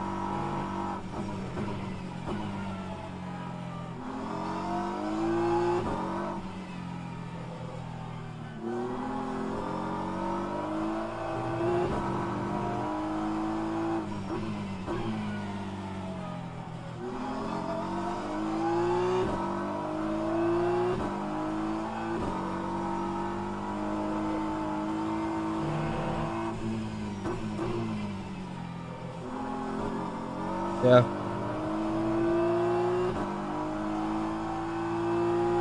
I mean, I don't know, like, I've had a talk with my community here on that stream yesterday. If I would have to make a business decision as a streamer, iRacing is the #1 go-to, as it has the most market of people watching. However, then the streamer market on iRacing is so oversaturated already that I would share myself too thin compared to other streamers, I guess.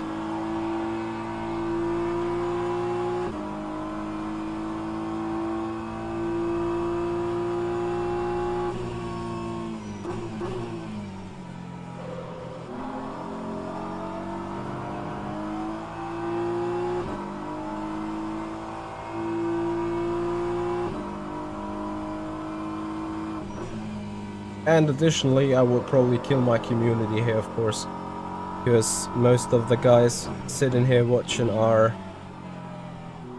people that love the rFactor 2 Le Mans Ultimate culture.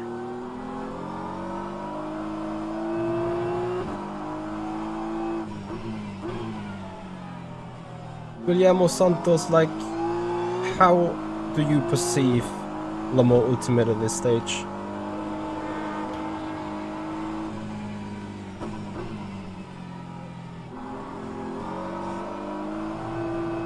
Stefan Jasinski, thank you for the follow. Welcome to the stream, buddy. Appreciate your time.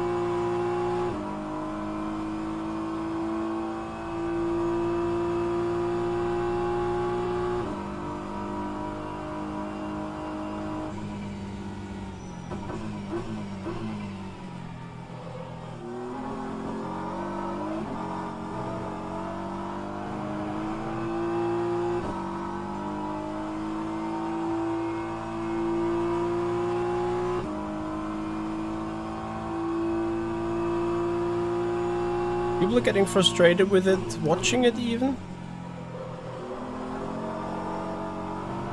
Oh no, Guillermo, you saying people are getting frustrated with watching iRacing? Is that what you tried saying? Yeah, I wanted to know what you do think to the current state of Le Mans Ultimate and how you perceive it being a thing for the future.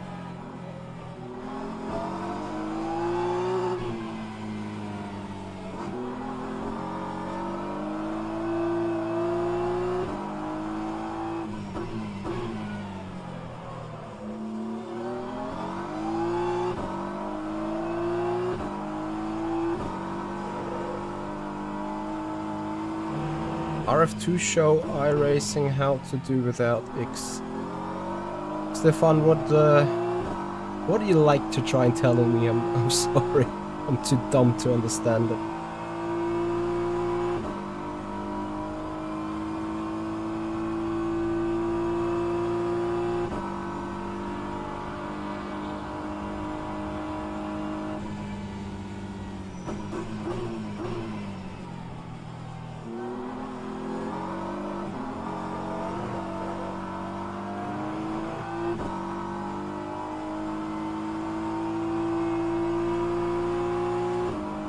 Ah, the X penalties. Copy, copy.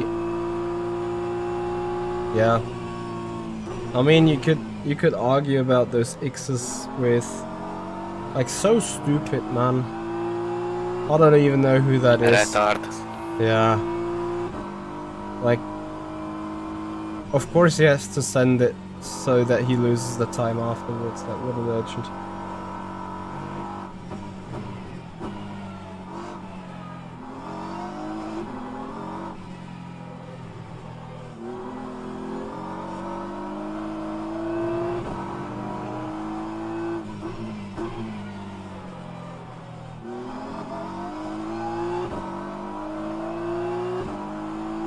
There's certainly pros and cons about this iRacing type of way to deal with penalties.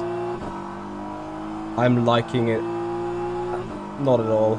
Like, if someone rear ends you, you could be just 5 times in the wrong spot at the wrong time, then you gotta drive through because people have spun the shit out of their car, smashed into you a couple of times already.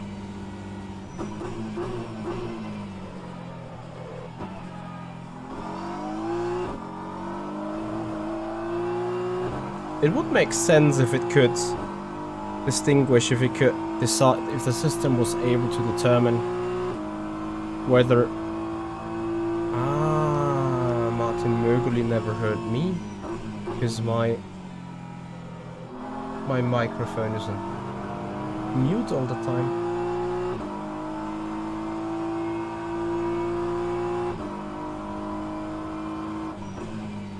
Can you hear me now? Yes. Probably was an issue on my end, I'm sorry.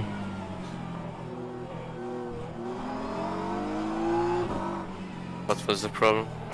Nothing. I was mourning about the LMP2 like you did. A lot before. Maybe EA will fix it? Or IA? Do you mean AI?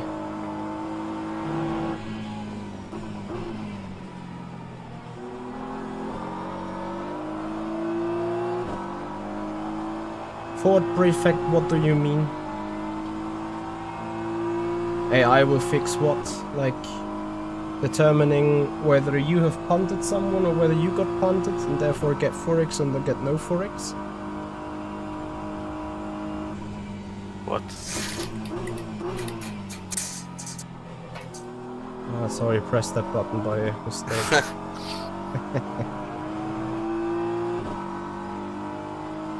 Ah. Yeah, I don't think so. Sometimes there's also just not, like... Sometimes it's not black and white and you cannot blame one person or another. So that kinda makes sense for the system to hand out the 4x regardless of who's to blame. But as obviously, if you're a clean driver and everyone is doing Robin's racing on you, you have like 4x in no time.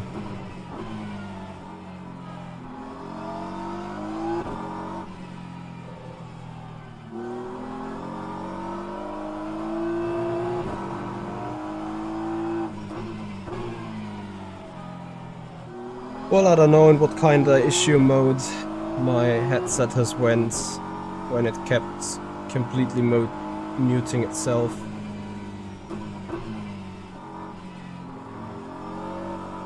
Man, it is so painful to watch these hypercars like rotate rearwards first into any corner. Yes. Like this forklifting all the way. Yeah. It's funny. Yeah.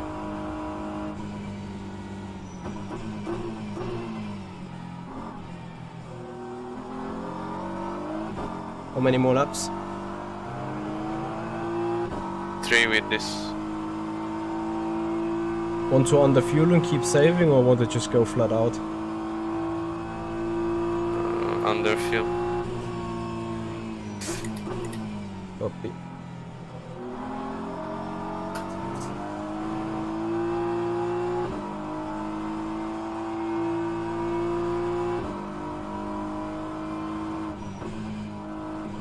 So 2 to go after this one then. Yes.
Well, it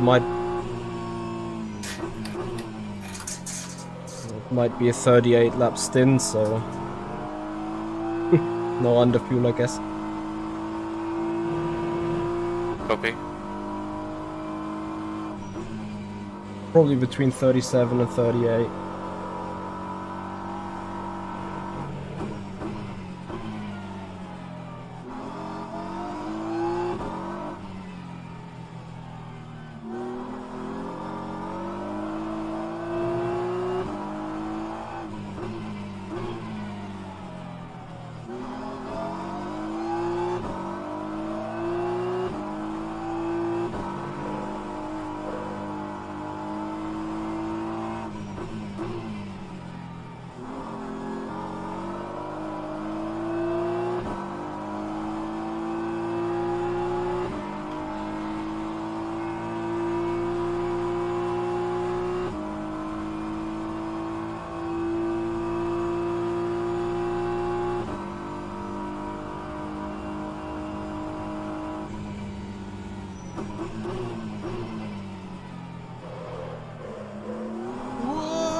Hey Theo, how are you, buddy?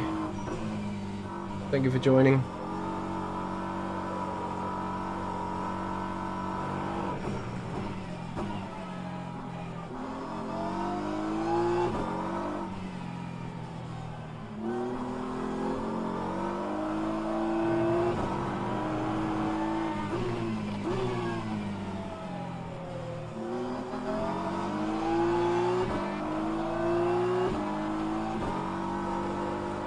If I'm pissed, no. I'm just not super euphoric about P9. Eventually it's even going to be P10 because Diogo Silva is coming hell closer.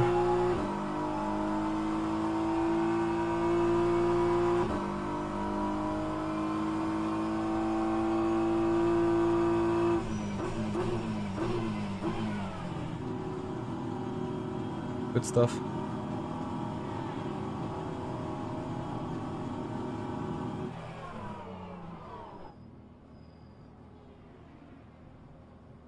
I gotta love these pit boxes. Hi.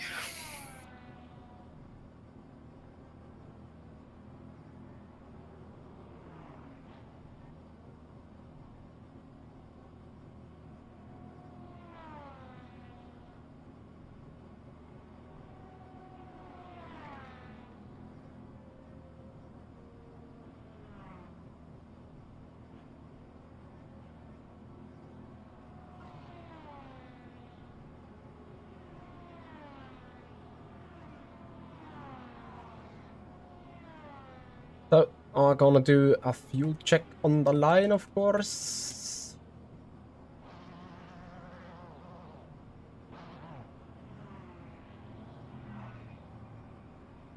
Which R&D cup?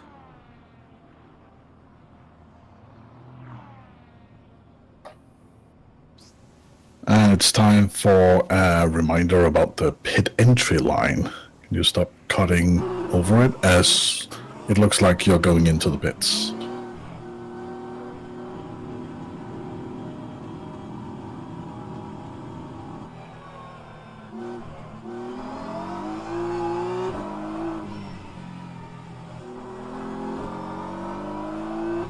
Yeah, likely 38 laps from here.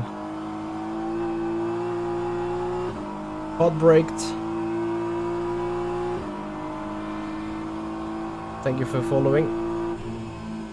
Why I do have a calculator on the screen or on the rig? Because I need to do live calculations of laps remaining, live calculations of fuel required for a certain amount of laps.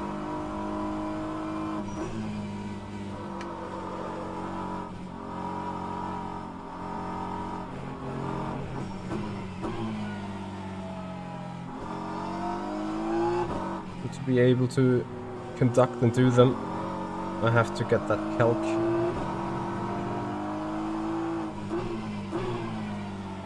Yeah, so I expect Diogo Silva to be on your rear. He will likely take fresh mediums.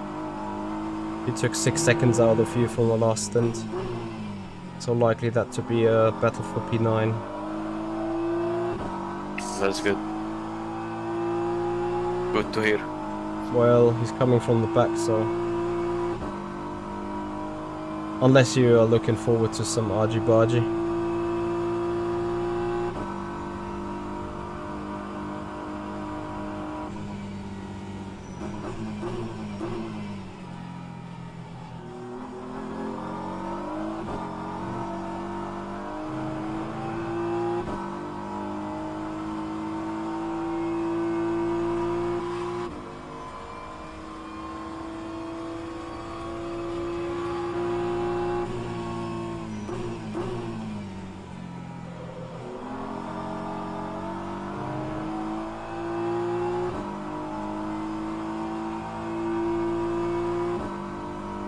We're 7 seconds back, so I might be fine till the end of the race.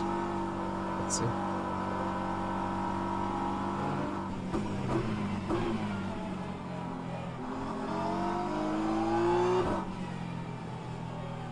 I am speechless.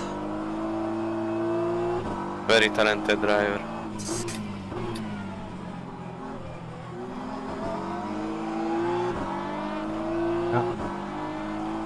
Legend.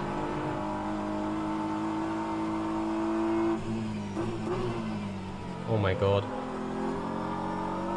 Guy is a liability.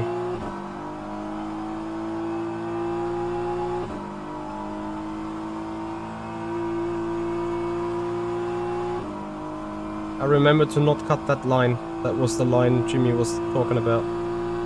Need to go right around it. Oh, okay.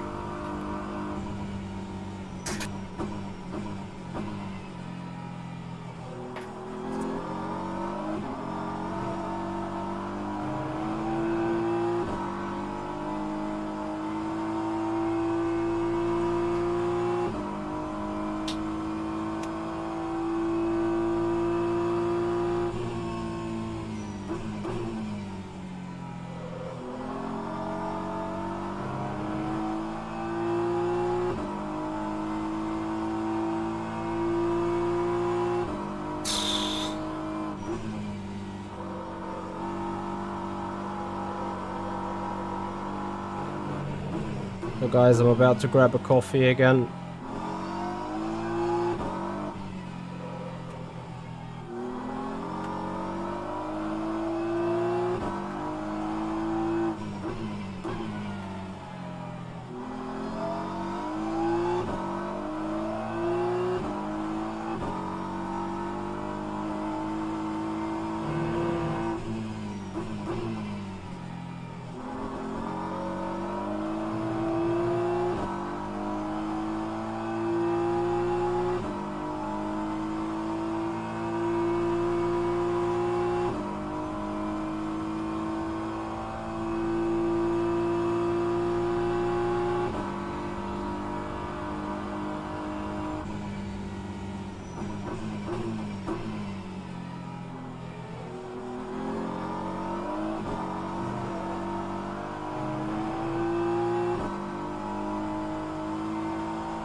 Diogo Silva's coming way too close for comfort though.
Remember the line, please.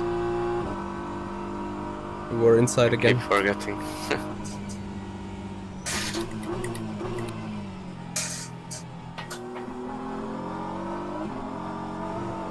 Yeah, that's fine. Hence I keep reminding.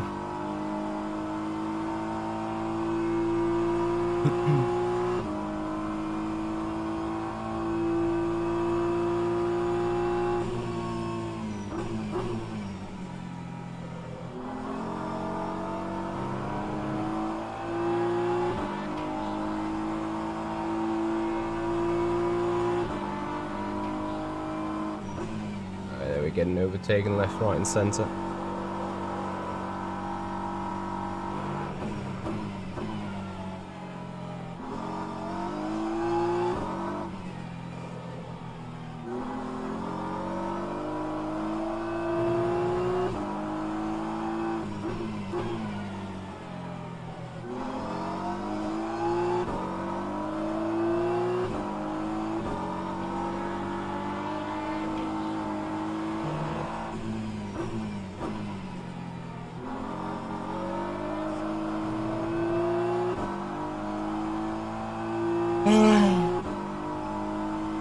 Like, even though you know you're doomed for 6 hours, it has always been a pain to really... Did I done it again? Yes. Fucking muscle memory. I just... If you put the half of the car width to the right, so that the line goes under the... Well, I think... According to the rules, you're not even allowed to touch it, I'm not sure. Okay.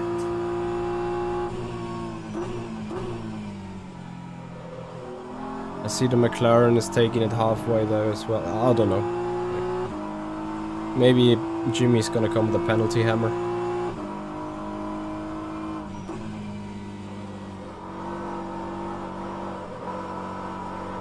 But coming back on the point, like, even though you know you suffer from balance of performance, just every time I get a pain to then live it through.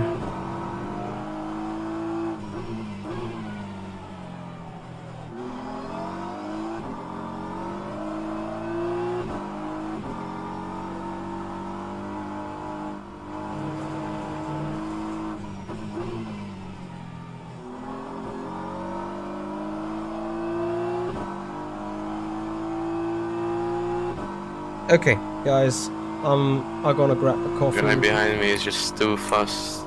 Yeah, I know. Let's see. I think it's 12 to 15 laps into the stint where the crossover happens between medium and hard, so... Also, we may have the chance to increase our pace from the fuel. Let's see. I'll be right back grabbing a coffee. Copy.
Alright, here we go again.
Awesome.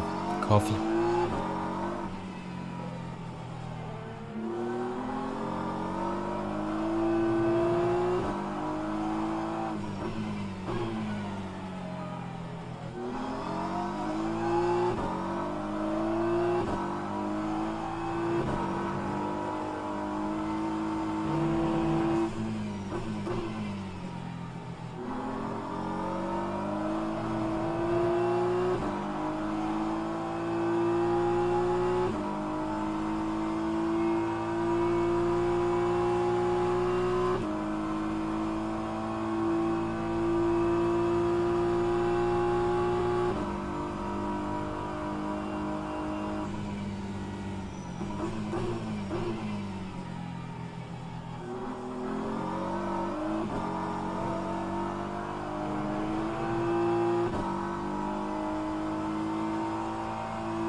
Oh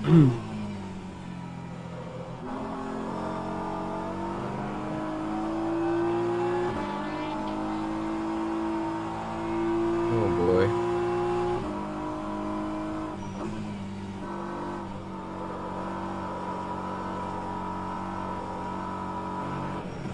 Yeah, there's a long 40 minutes to go. Like, I can't wait for it to be done.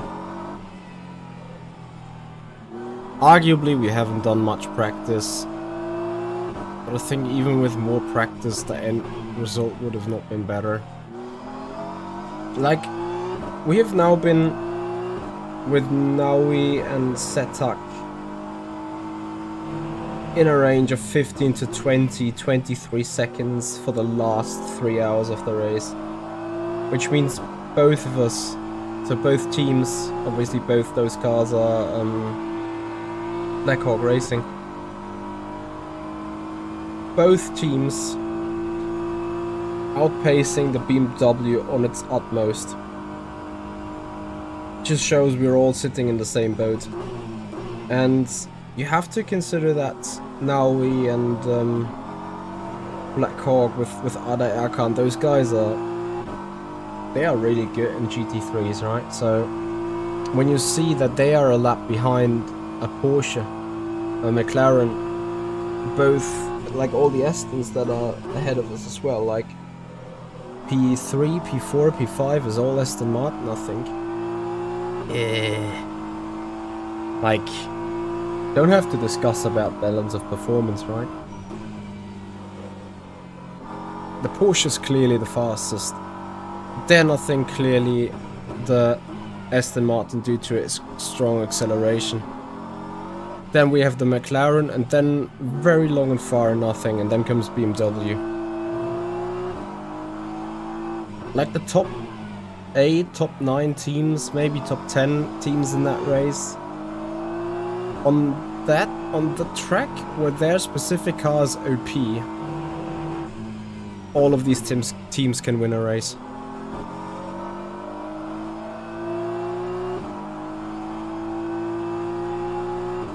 Not gonna lie.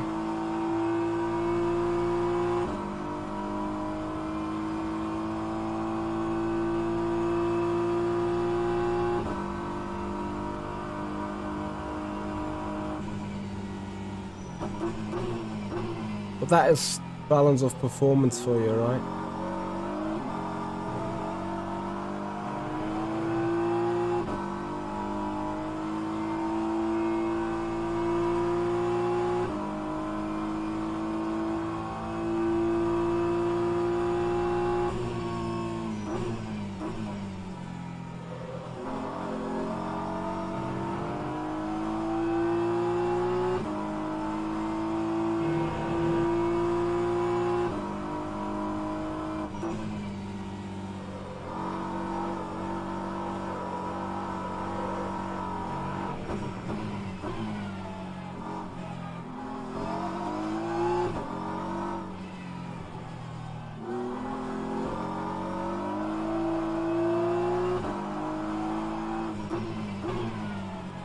Morguli starts now gaining on Setak, but Diogo Silva is close with us, right?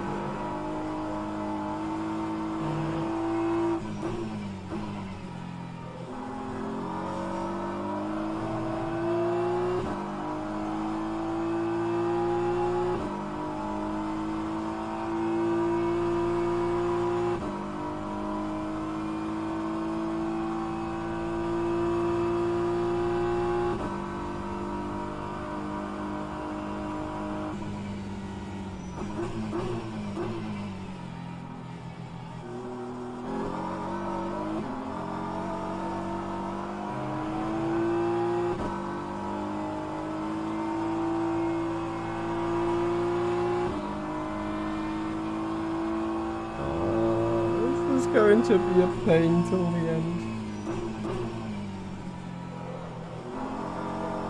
So pit stop wise, I think everyone is done apart from the P2 car.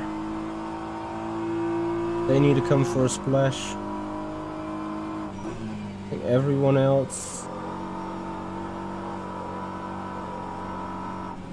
is going to the end. In the GT3 category.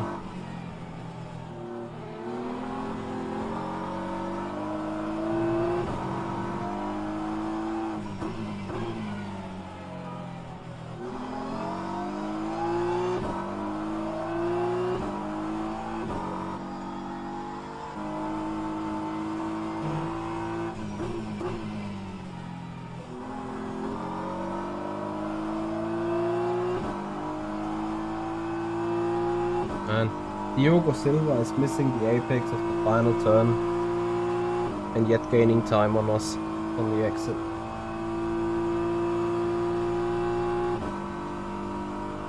Biblical. And compared to that Corvette, we don't even have a straight line speed advantage. Mental.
Coming even closer every lap.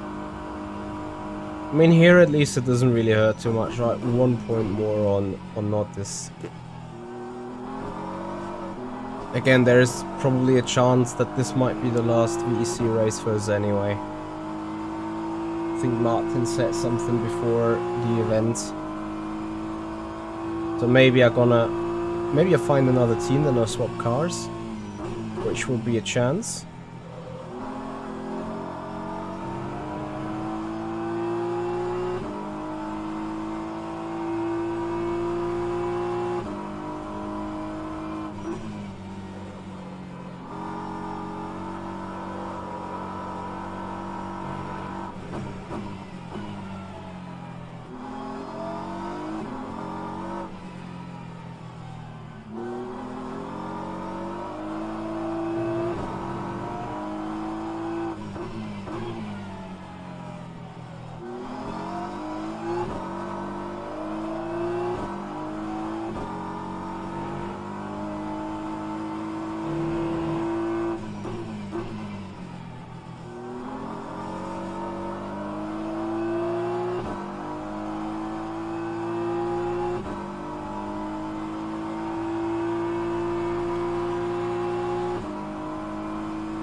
Oh, what happened to him? I've been in thought for a moment.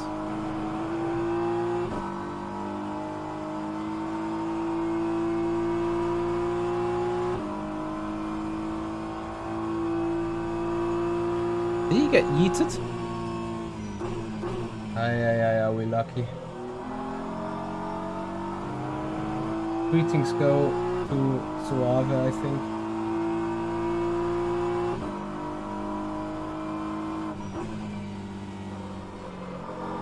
I'm not gonna lie, guys, this might be the difference between P9 and P10 now, that punt.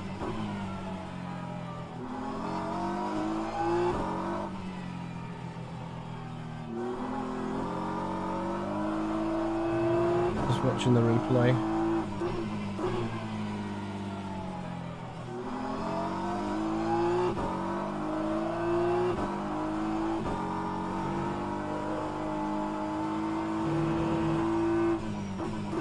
Oh, he ran into the back of him.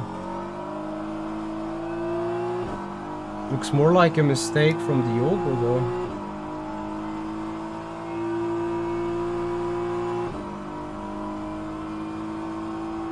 Crazy stuff.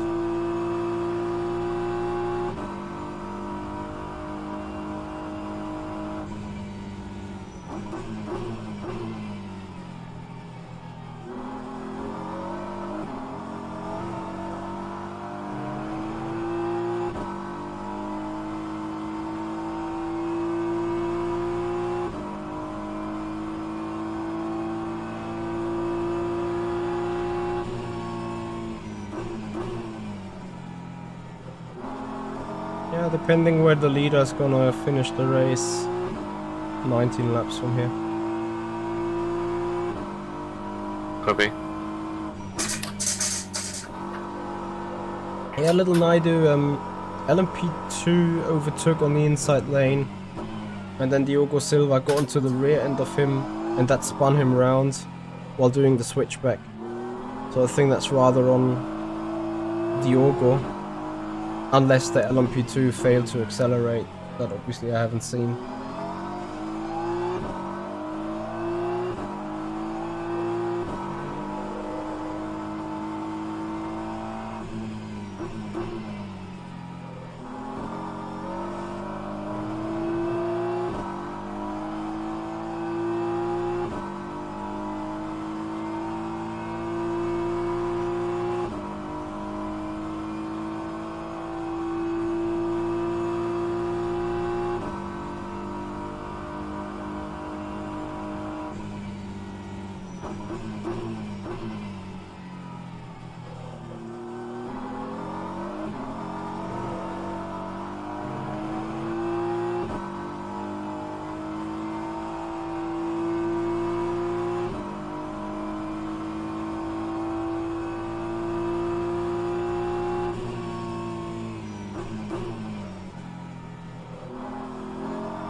See Diogo Silva's coming back at us though. I mean, it would have been dumb to believe that the spin would have sealed the point. Certainly help him, but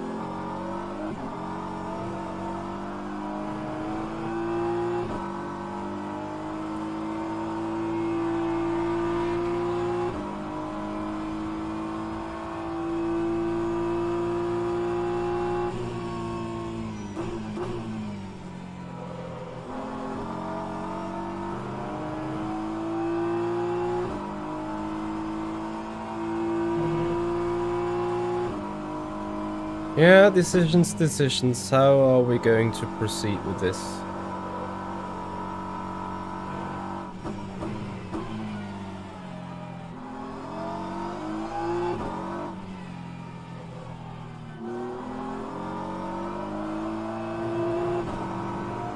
Are we keeping racing? Are we not keeping racing? Am I going to another team?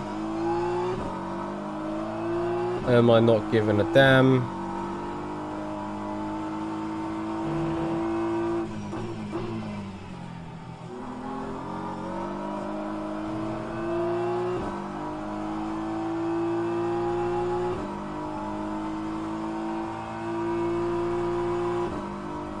Very important and great lap with Martin here.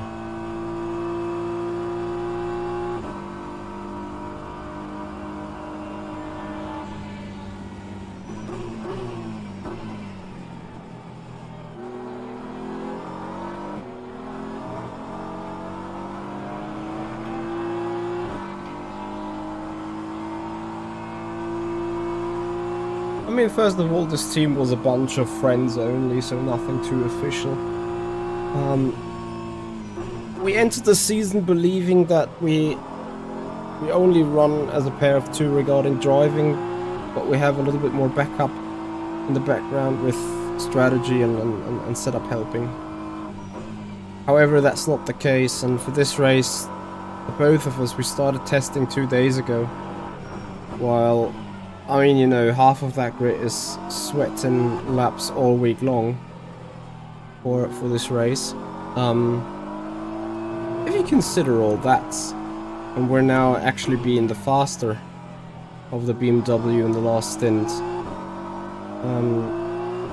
it is probably about now that we have fully understood the car and the track and everything. However, as a matter of fact, you could see the motivation of us to putting in the hours in order to drive this,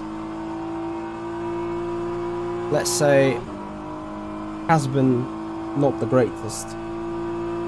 And I know that Martin was like, he has absolutely no desire.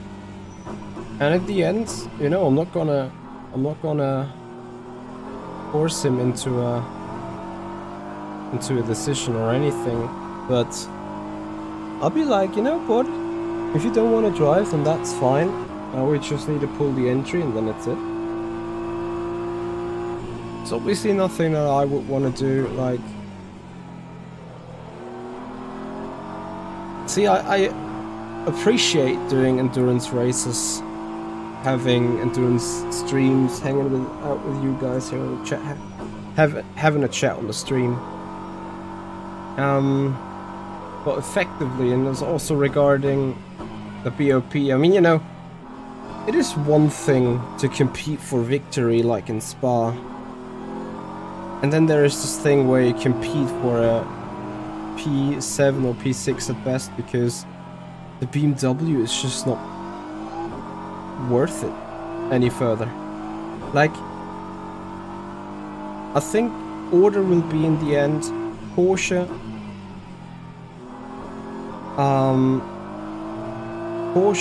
Aston, McLaren, Aston, Mercedes, and then BMW, Corvette C7, BMW, and so on. It just shows that the BMW, especially on this track, is a bad race car. And I mean, we've seen the balance of performance in the beginning. Yes, we still picked it despite that, because the car is to be known to be good on one lap, and the gap on one lap compared to the other cars isn't that huge. But in the race, with the lack of efficiency, it is absolutely mental. Like, as I said, the guys in the Porsche, they can do 39 laps with just the tiniest and littlest of lift and coast. The Porsche has other issues. The Porsche has no straight line speed as bad in high speed corners, which is why it suffered a lot in Spa. But it has an insane acceleration out of low speed turns, which surprisingly in Interlagos 60% of the corners is low speed.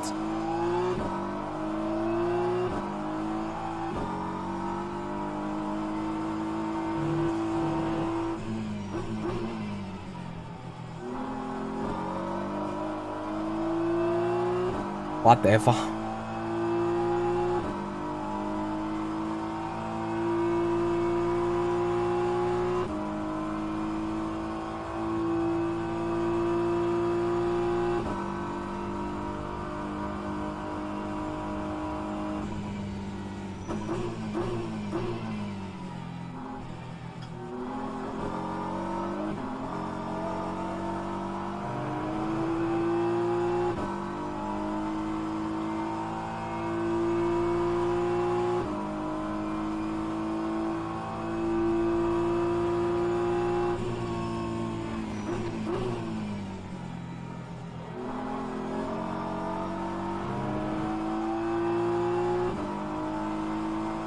Francesco Geniale. Great boy. Yes.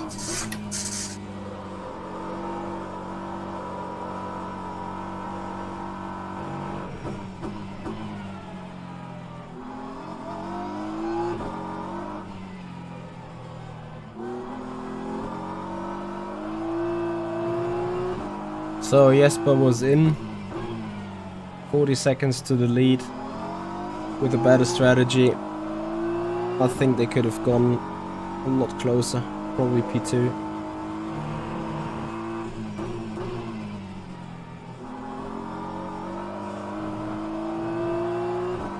And you see these hypercars sideways and be like, what the hell are those physics?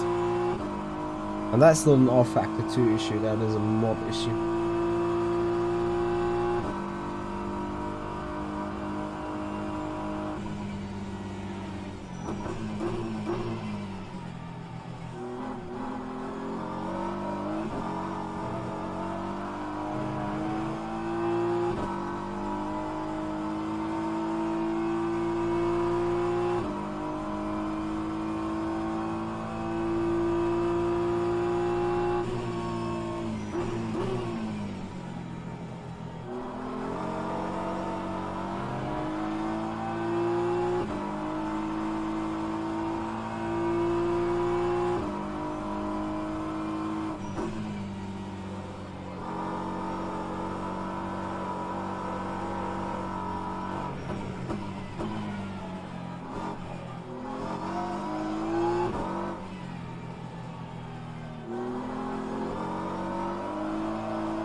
Oh, 4 seconds to Diogo, 18 minutes to go. Great stuff.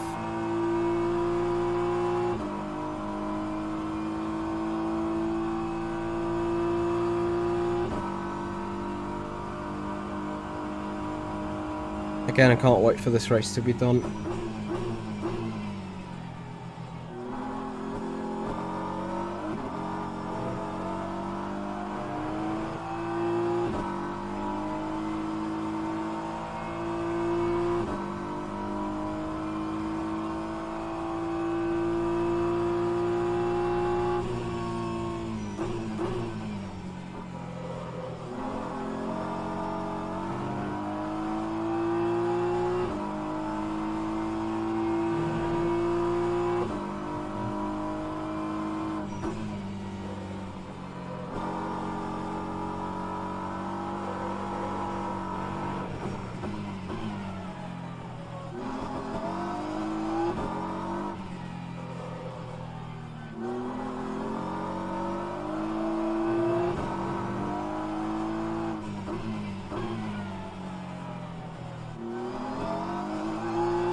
Ruben, we're going to the end, thankfully.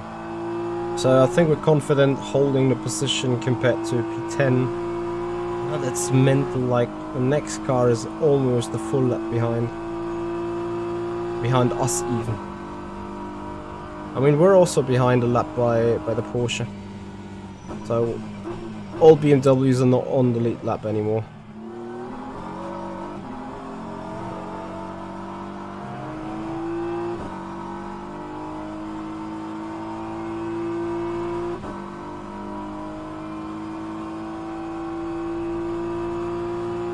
Those guys ahead of us, they are 6 laps down.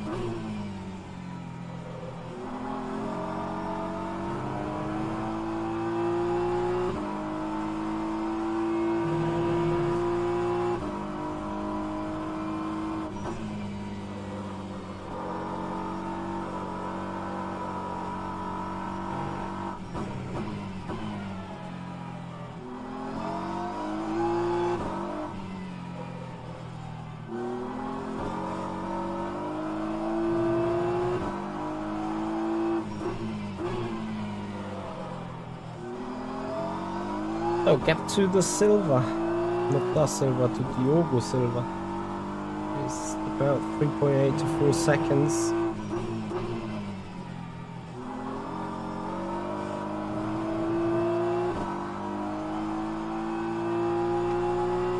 And I think top 3 is settled.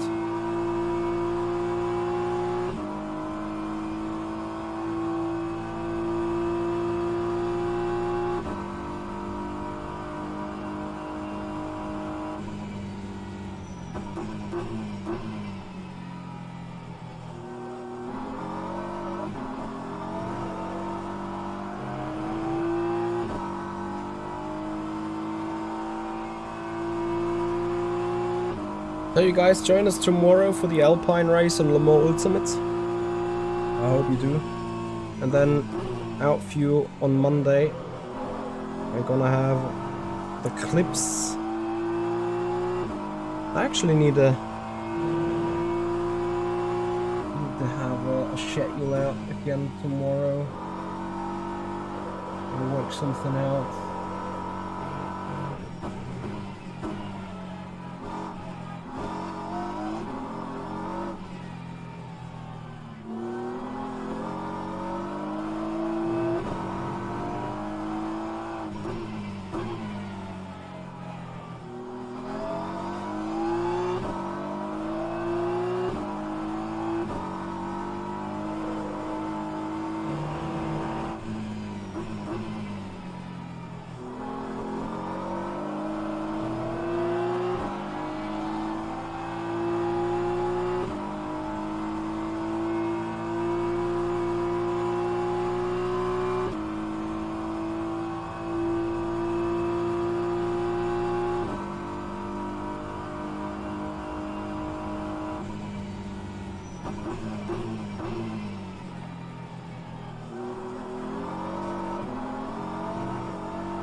Maniacs everywhere.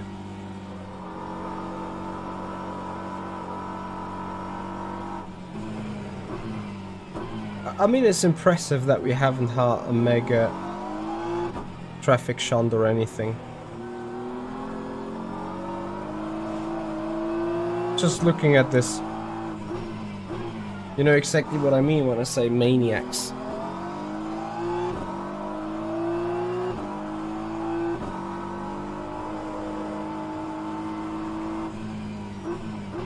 I thought that LMP was sending it still.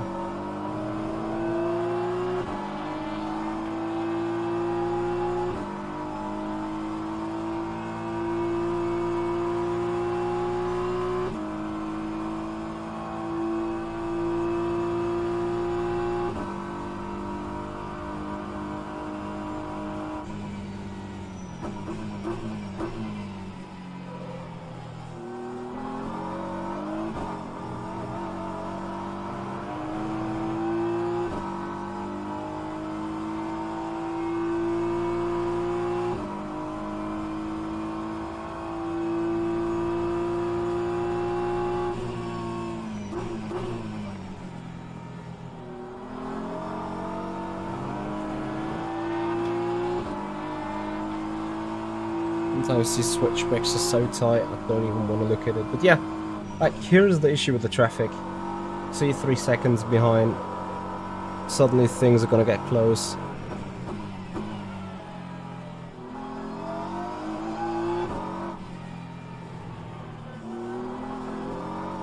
And that was so dangerous sometimes about multi-class racing.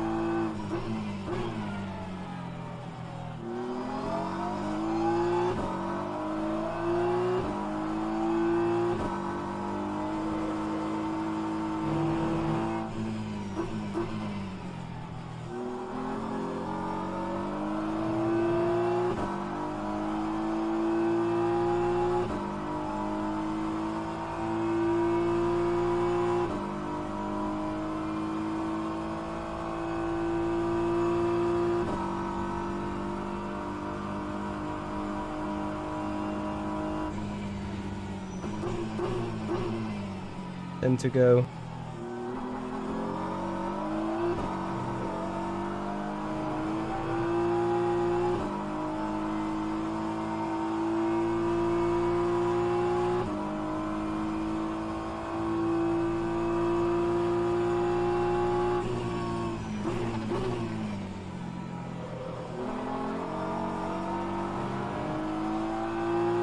That rear end looks broken of them.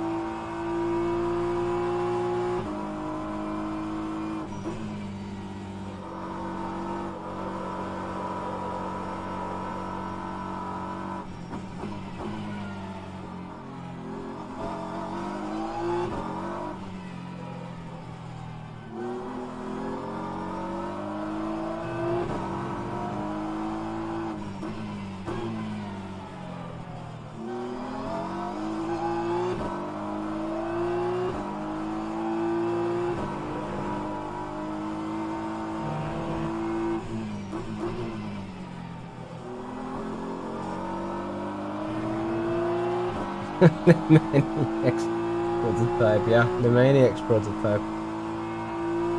Sounds about right. Absolutely.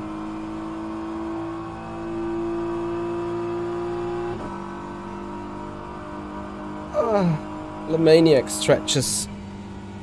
Your body is paining, arching in the chest and in the stomach. I think it doesn't want to sit here anymore. It's crazy to almost be 6 hours in that seat, actually 7. It feels like a full work day. And then of course at the end this is a hobby. Or, well, if you're talking about streaming then it's a business, but sim racing is no business anymore, it's a hobby in the meanwhile.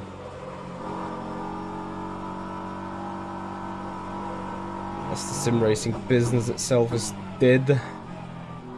No esports, no competitions, no money, no prize money, no investments, broken companies, MSG, FIAWEC. Almost iRacing was broken before Corona. EA not selling enough titles for F1 likings. The list of issues in the sim racing industry is long. Oh, we're talking about having a full crisis here, really. Despite we never were a sustainable business or a sustainable branch in the first place. It's always still gonna be that hobby niche. Too little reach. Even iRacing has too little reach, despite it is the most popular racing simulation platform. I'm sure there is more F124 and casual players across all platforms than there is on iRacing. So it just shows the overall situation and tragedy.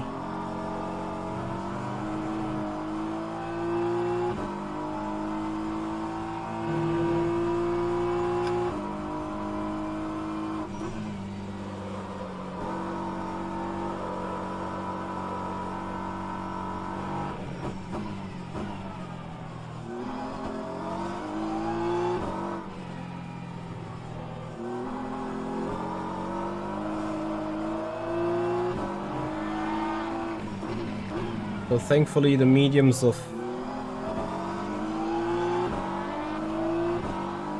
Diogo Silva have given up.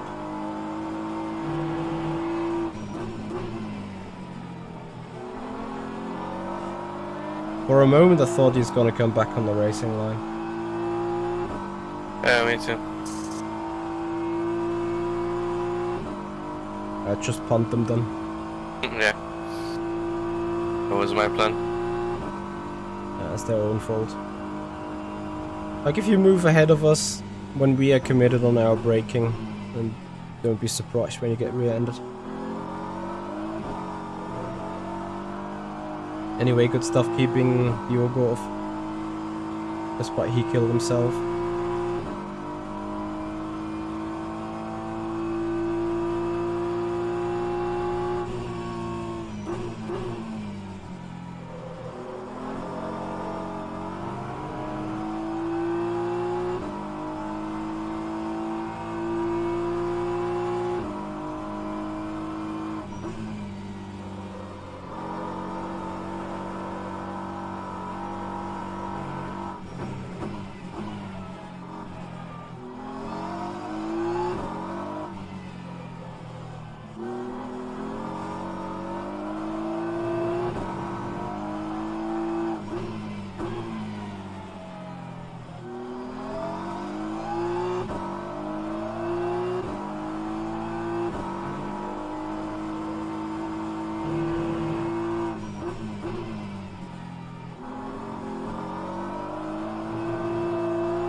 Hey, Jenkish.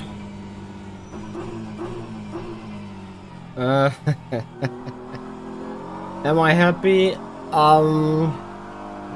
We need to differentiate. Of course, for a guy of me, P9 is never enough.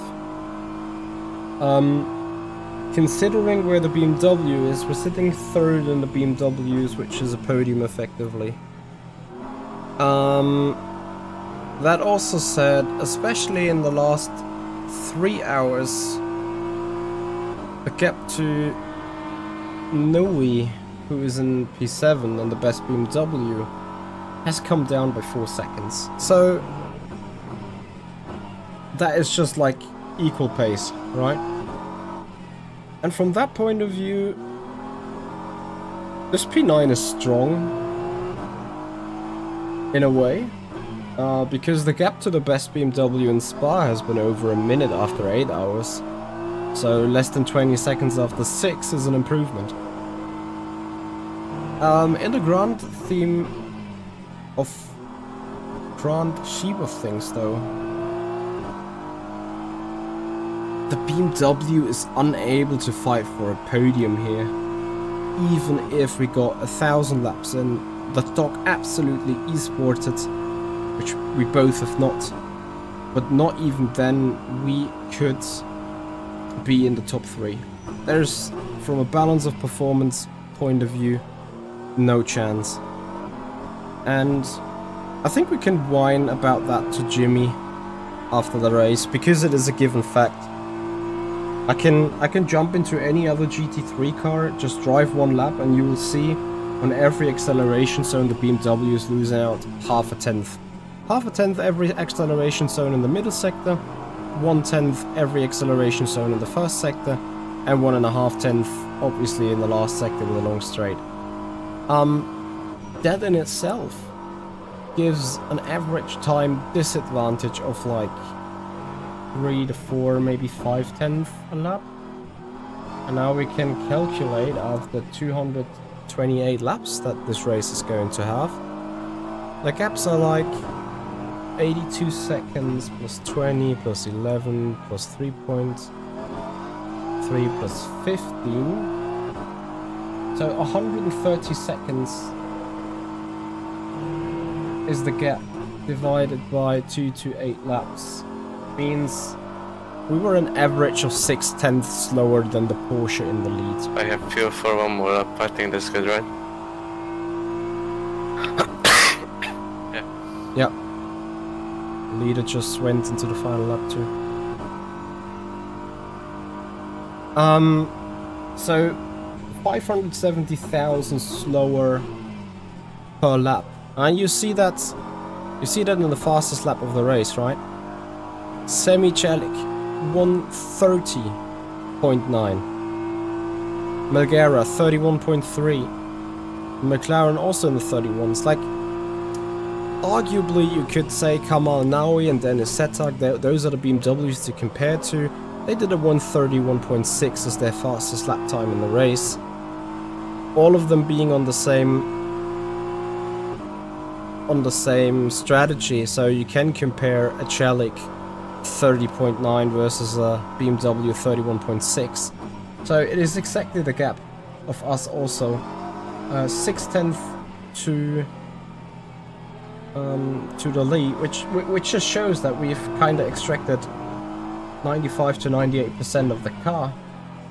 So is P9 a satisfactory result?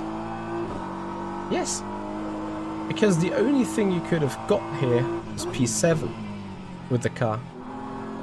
Maybe the Mercedes is close enough, so it is not P7 but P6, but still though, if we were 25 seconds faster across the entirety of the race,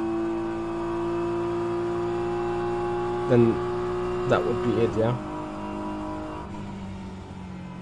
Nice drive. Yeah, then this is the maximum still, kinda, the P9. Yeah, I was just speaking about it, like, if anything, if we could be 25 seconds faster in the overall race time, then we could have prepped for that, but that's it. Like, P6, P7, it's the strongest that the BMW could score in that. I were only 17 seconds off from the best BMW. Yeah, exactly. Well, Jenkins, what you say, it doesn't have the issues. What you say, that our car is better than what we are all able to do. Oh yeah, for sure, for sure. It's better than crashing out, indeed. But at the same time, it is annoying. As, yeah, this is what the car can do, and this is not too much, really. Anyway, guys, thank you so much for watching. Hope you've enjoyed the stream. Again, if you appreciate our streaming here on rFactor 2 and Le Mans Ultimate especially, then please have a follow on Twitch, subscribers on the YouTube channel. Tomorrow we will be live with Le Mans Ultimate with the Alpine race at Le Mans. For today, we're going to be out with a raid on Twitch. And we're gonna check who we are going to raid to. Creator Series is live, apparently. They are running right now. Anyone interested in Creator Series or more interested in iRacing at this stage? Because then I would send you over to... yeah, the Dizzy. Let's give Dizzy a raid. He is currently running iRacing for sure. See you tomorrow, guys. Have a follow for Dizzy, please. And thank you so much for being here tonight. Have a good one. Bye-bye.